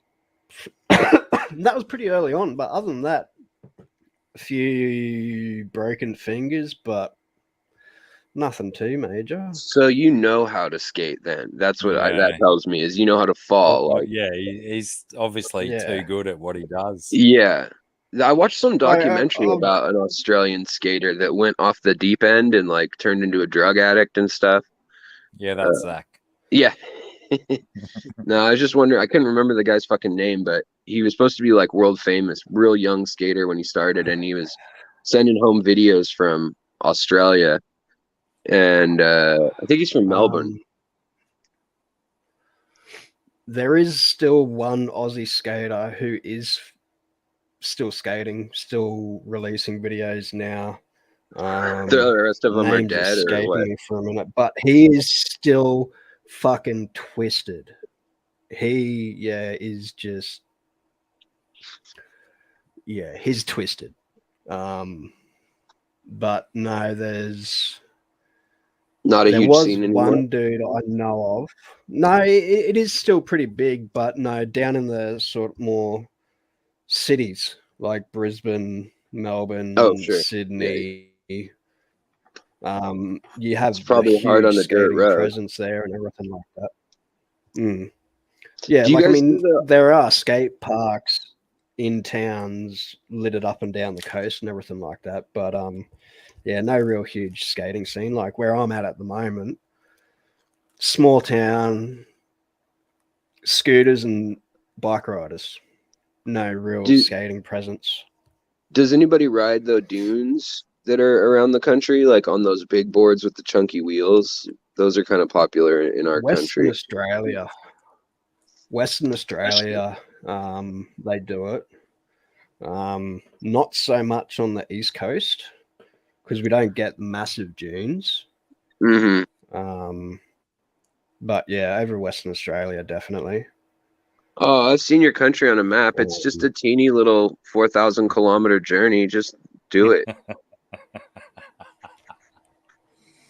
Yeah, it's a mere few days of walk between the east and the west. Yeah, just go for a walkabout for a day or two, and then you'll be there. Right? The way I understand it, you start in like Sydney, and then you hit the jungly mountain forest thing. Then you hit fuck all, and then you hit Ayers Rock, and then more fuck all, and then you're at the sand dunes, right? That's almost the best summary I've ever heard, Alex. Okay, well, I mean, I haven't Especially been there. You hit fuck all, and then you get some other stuff, and then you hit fuck all. That's pretty much a brilliant more summary. fuck all. That's pretty much Australia. Just fuck I've all. had several friends more fuck in all. Perth, and that place blows my mind. Like Perth, it just feels like it might as well be in Hawaii or in the middle of the fucking ocean or something. That place. I'm pretty sure that Perth is categorized as the most isolated city in the world. Yeah, it's got to be. I mean, yeah, it would have to be like that or like Fiji or Honolulu. You know, something like that. Yeah. No, well, the biggest city in Fiji is Suva, and that's like what 40,000 or something. Well, that's less than 2,000 kilometers from Brisbane, which is the capital city of Queensland. Oh, okay. But Perth, if you hang on, I'm gonna guess this. Perth is probably 4.6 thousand kilometers from Suva in Fiji, and it's probably about the same from Durban in South Africa, which I think is the next closest city to it. Maybe some Indian ones. Yeah, Madagascar. Yeah, whatever the capital of Madagascar is I don't know if it's big or not or anything, though. I know Honolulu, though, has 1 million people, and it's 2,800 miles from the coast. That's all I know about. Like, from the closest like the west coast of the U.S., you mean? Yeah, so that's like, what, 4,800 kilometers or so? So they're probably pretty close. Like, I mean, I'm just doing off the cuff math here, but I think Hawaii's almost. I think it's a little bit closer to the US than it is to Australia. Yeah, there's not much in it though. Not much in it at all. Yeah, that's crazy. I mean, so are there just basically 2 roads to Perth then? Like, you go the coastal route on either way? No, there's plenty of roads. Like they're not just a little caveman town. Well, I know it's a big ass city, very nowhere. Advanced city. Yeah, that's what boggles my mind about it. What, like, is it for fishing or mining, or what was it that made it? I believe whaling was what kicked the west coast off. That makes sense. And then also other explorers' boats crashing full of goodness that certain people could take advantage of. You are a nation of criminals, right? Yeah. We steal everything. Fucking don't leave your lady laying around. We got her. You know, in our country, we just signed the right. We hadn't activated it since 1814, and we just part of our Constitution. I don't like. It's one of those pieces that I always read over, and like no one reads our fucking Constitution. They claim to, but they don't. And it's long, and one part of it though gives them the right to of letters of marque to parley with foreign dignitaries and or adversaries. And our Congress just reenacted that, which means that like you can get a letter now from Joe Biden only to Russia, but you can go take whatever you want from anyone who's Russian, and we're not going to bail you out, but we aren't going to press charges or anything either. So they are bringing back piracy, no joke, with the law from 1814. And am I the only human that considers this a little bit wrong, perhaps? No, I mean there's me, but yeah. Yeah, that doesn't seem right. Thanks, Joe. Well done, Joe. America's pretty gung-ho about that. Although there's a lot of really pro Vladimir Putin people too that are really pro Trump, real pro Vladimir Putin. Yeah, I've heard. To me, I'm just kind of anti anything where all the civilians get screwed over. So, and that's happening on both sides. So, yeah, absolutely. Because half the Russians that are embroiled in this, they don't really know what they're involved in. No, as far as we're told, you know, we're told that they're subject to propaganda and whatnot. So, well, I have a fair number of Russian subscribers and Ukrainian subscribers on my channel now. And I'll say like in a live stream, like, hey, if you happen to be in one of those places, let me know what you guys think, like what you're hearing there. You know what I mean? And a few people have reached out to me, but one thing that a guy mentioned in Russia was that like that army they sent in mostly was young guys who commit crime and gays and guys who protested.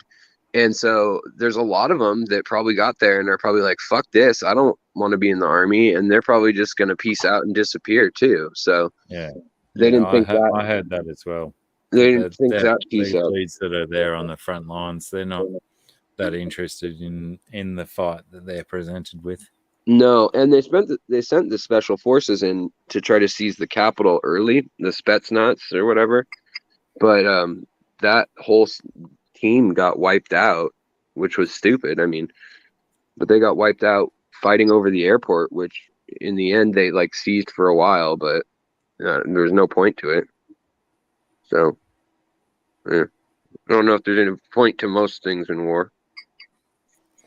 Now, can I ask, what the fuck are these massive cigarettes that you're smoking, or are they blunts that you're preparing yourself? Ugh, I got words. You're a wise man, is what I'll say to that.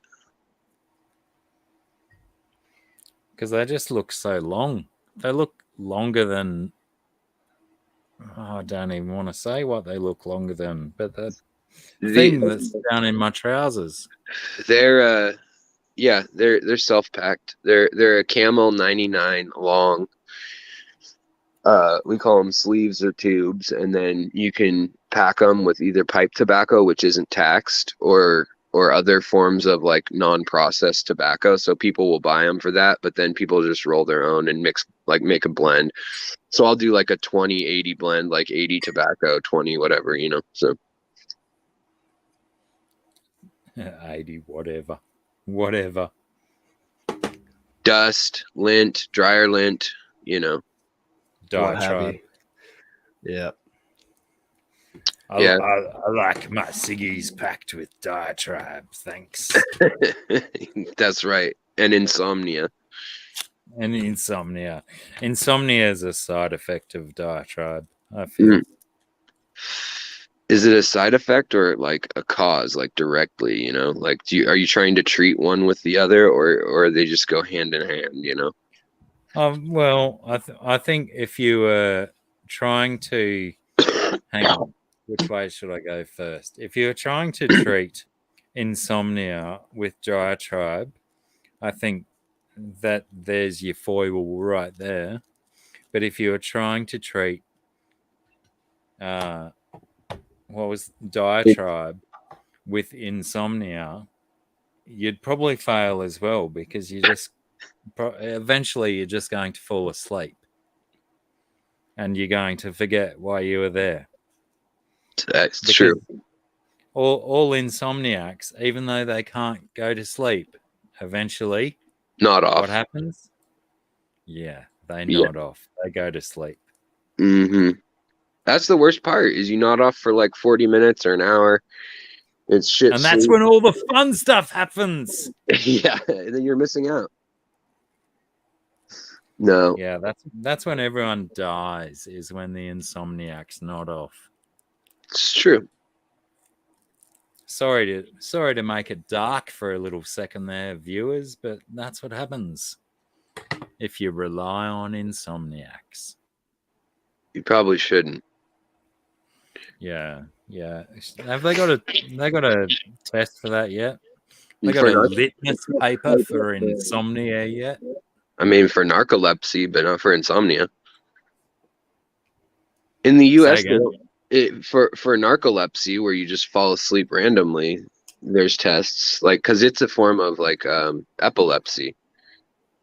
It's just your brain turning off, basically, like resetting, and then you just go into a relaxed state and fall asleep. Like probably that I got struck by lightning 4 years ago, and I don't know that. Oh, okay. Well, yeah, I did. And like right when I started my channel, it happened basically. And when I was kind of just fucking around on the channel as a journal, and I got hit and then kind of had to take a break from it. But I totally lost my motor skills on the left side of my body for a while, and scrambled my memory, knocked out almost all my teeth. And now I'm still like, because in the US it's $50,000 to get replacement teeth.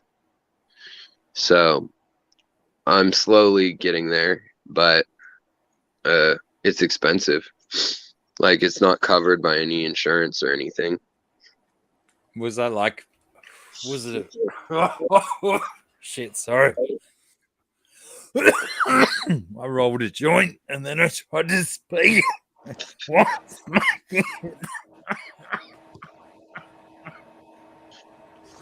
Was that when the lightning hit, did all of your teeth just go and find their own way to outer space? Essentially, there were a few pieces in my mouth that I spit out like bloody when I came to, but anything that had a filling in it was just decimated. Like a bomb went off in it. And the doctors said that basically your enamel, when you get that much heat that quick, it's like putting a hot dish into cold water. And like when a plate will shatter, it's like that, but to the nth degree, not the 10th degree, to the nth degree. Probably both are just as bad as one another at that level. But yeah, and then like that's for a while people were like, "Oh, he did it as a publicity stunt." I was like, "Oh, that's one hell of a publicity stunt." Like, when fucking news came to my house and fucking hassled me and had pictures of the lightning bolt from our weather service. Like, they had the like actual screen capture of the bolt, and then they had the 911 call on like a little voice recorder. And they're like, "Is this you?" I'm like, "Well, you fucking know it's me. Like, why are you bugging me? What do you want to know?" And so then I do this little interview, and the guy's trying to film me, and he like puts a camera on a skateboard and another one on a little rig that goes up and down. I was just like, it's like fucking film. Just so we didn't have to get too close to the electric guy. I guess. I don't know. I didn't get any cool powers. I couldn't write for about a year. Like, my right hand wouldn't write legibly or anything. Just wouldn't do it. Sounds like a pretty cool power. Right? Checks. And then one day the doctors called and were like, "Oh, you got an occupational therapy, blah blah blah," because I was doing that like 3 times a week, and I picked up and wrote down the time and the appointment without thinking about it on a pad of paper that my wife had in the kitchen, and it's been back ever since. So like, it's been real bizarre how healing from that has gone. Some things have been like, you know, still fucked up. Like I had spine surgery in January, or February, I guess February. And they finally fixed that because I had parts of my vertebrae like ricocheted off the back of my spine. Wow, still from the lightning strike. Yeah, from the lightning strike. And my leg was starting to go numb because I'd kind of like been compensating, and finally my sciatic nerve was pinched. And so it was real painful. And they thought it was like a herniated disc or whatever. But when they did the MRI, they noticed like they didn't catch it during the lightning strike because the insurance won't pay for like a full body MRI of every inch of you. So they found it, and they're like, "Oh shit, like you've got these little tabs on your vertebrae, on each like vertebrae. You've got like a wing on either side, kind of." And 2 of those had broken and shattered and gone into my gut. And some pieces are like, one piece was lodged in my liver, and they said that there's scar tissue on my liver, but it healed around it, and they're like didn't remove it or anything. They just said your liver's fine. Yeah.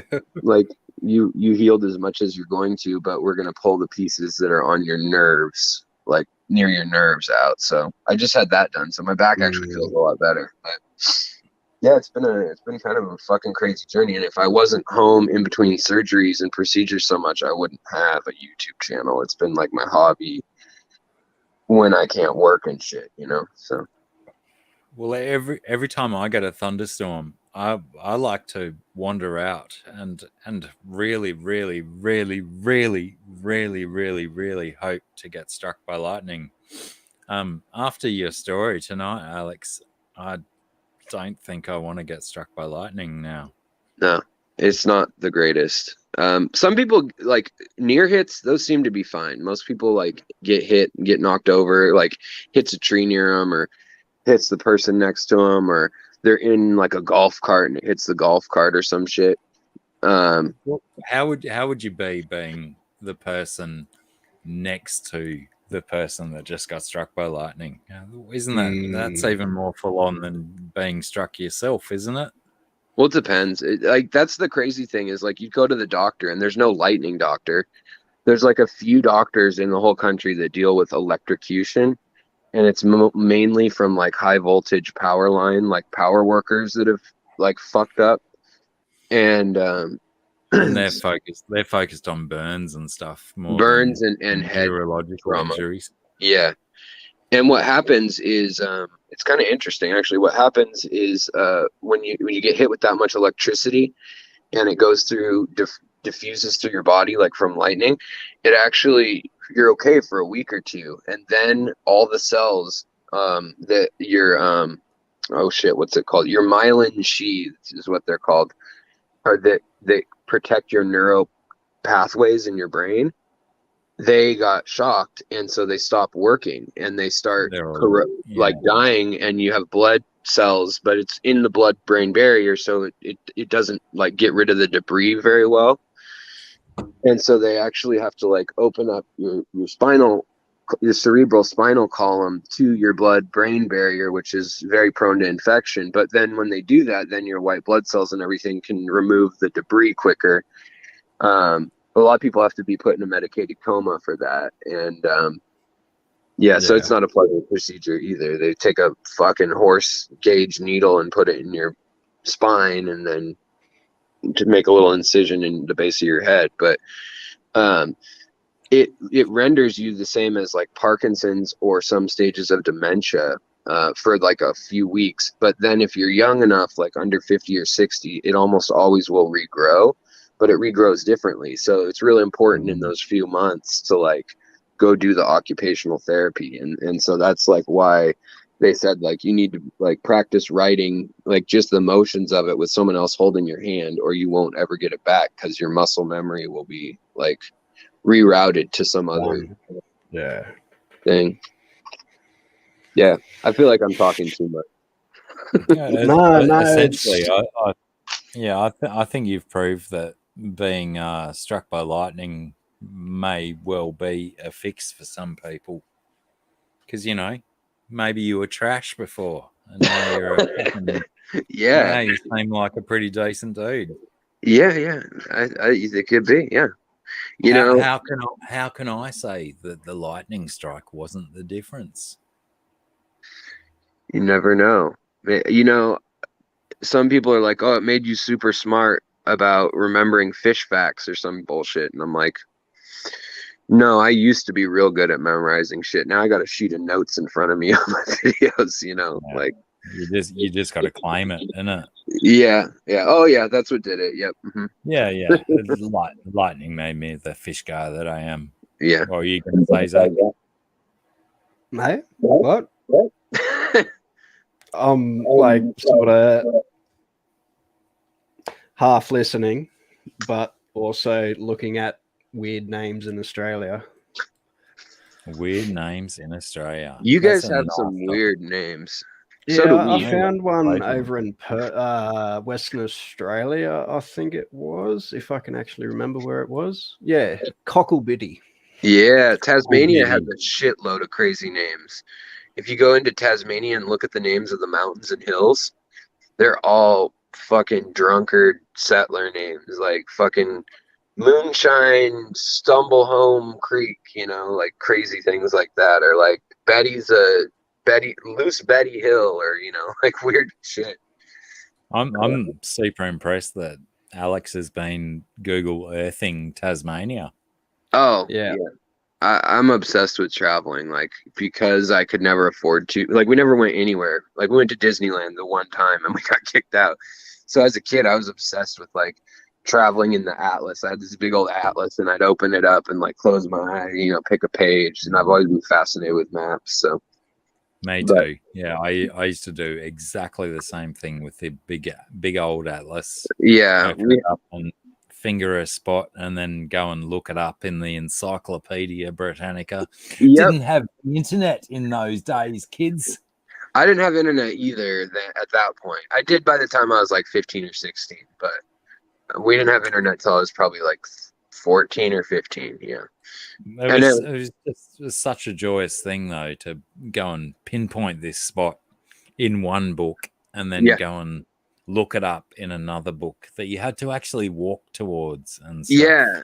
Well, and that's why I still have a shitload of books that I don't know what to do with, But, we like our family, my dad must have like felt guilty and bought like the door-to-door salesman of the fucking Britannica and like bought like a year's worth or something, but we were missing like the middle set. So we're missing like, I don't know, like 7 letters or something. And it always drove me fucking insane because I remember R was missing. That was the last one that was missing. I was like, there's so much good stuff in R.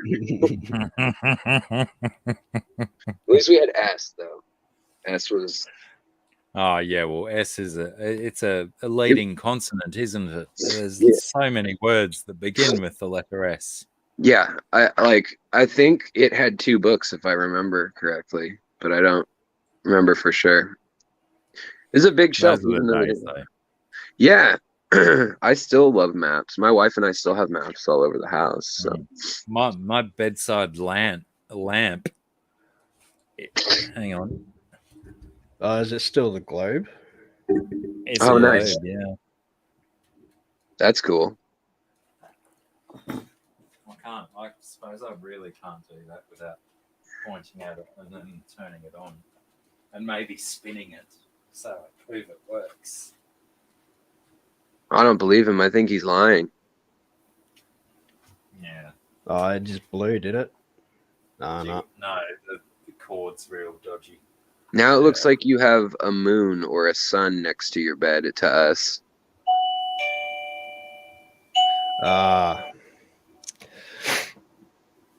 What is that? Was that a doorbell? It's getting paged by the oldies. Time to go make dinner. Have to let someone in or go downstairs or something? No, his folks are inside the house. So I think that's the pager, is it? That's the hurry up and make us some fucking dinner. That exactly, yeah.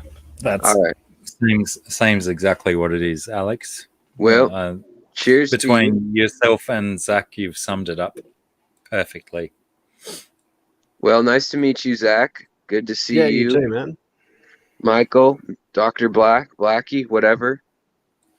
All of the above are Mr. applicable. Australia. Alex. Australia, man. Can I call you Australia, man? Yeah, go on. You know, we got like Florida man in the United States. He's like your rugged, like do the craziest shit, like American dude. We need like an Australia man representative. Does that mean that I have to start doing crazy shit and stuff though? Well, you can just say crazy shit. That's probably enough. I'll like I'll start a short list. I'll staple my foreskin to my inner thigh. I'll It's okay. Put a power drill through my cheek. I'll How about through both? That would be impressive.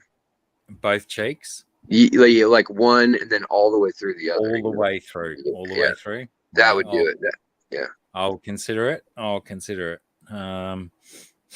Parliamentary procedure. Have a vote on it first, you know. What else? I guess I'll take suggestions. I mean, trying to get hit by lightning seemed like a pretty good one. Yeah, right? Well, it was certainly right at the top of my list until you explained some of the problems you had from a lightning strike. Yeah, well, I'm not so sure if lightning's for me. You know? I'm an unlucky bastard, you know. I mean, some people get the ability to go blind. I don't know. Maybe if I get struck by lightning, when I get angry, I might get super strength or something. Oh, you know what was one interesting side effect that they kept asking me about? Was if I had an erection that lasted more than 6 hours. It be something to do with your penis. Because electrically, your pituitary is close to your brainstem, and so when your system gets shocked, it can mess with it, and it can mess up your testosterone and cause you to produce. Oh, Alex is frozen. Have we lost him? Oh, no, he's back now. There he is. Oh no, then he's gone. Yeah, I think it's not so much with the testosterone, but it's to do with the electrical charges that your brain sends to your cock and keeps saying, "Stay up, stay up, stay up, stay up," or something like that. But yeah, I better go and make some dinner for these old people. Yeah, too easy. I didn't realise it was that late. Yeah, I just had a look at the time, and we've gone from 4.5 to 5.5 hours. So, that. Definitely. Right. No, I'm gonna shoot off as well. Go make myself something to eat. Righto, I'll talk to you soon. Thanks everyone for hanging out. Thanks GRB for slinging links. Oh, g'day Aquaballs. I don't think I said hello to you, so you can have a hello at the goodbyes. Aquaballs, that was for you if you missed it. Everyone else, Alex, thanks for hanging out on screen. Who else hung out on screen? We had Corvus Oskin, of course, and we had Z-Beam. Brendan? We had Brendan, the Australian in New Zealand, my brother from another mother. I wish he had a YouTube channel. I'd watch every single one of his videos. And yeah, I'm going to try and make sure he comes back. That was it, though. That was all the humans we had on screen, wasn't it? I'm not sure. So. I think I jumped in pretty late, so... Yeah. And Scungey, you know. I can't not mention Scungey. It was only me and Scungey and Joel at the start. Yeah, okay. Hang on.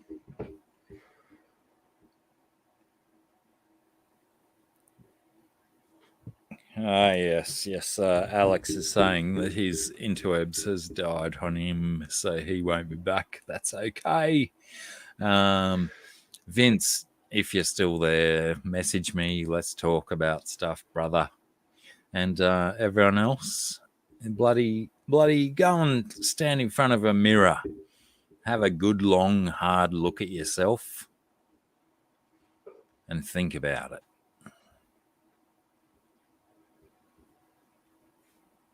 Just think about it. And then I'll see is when I'm looking at is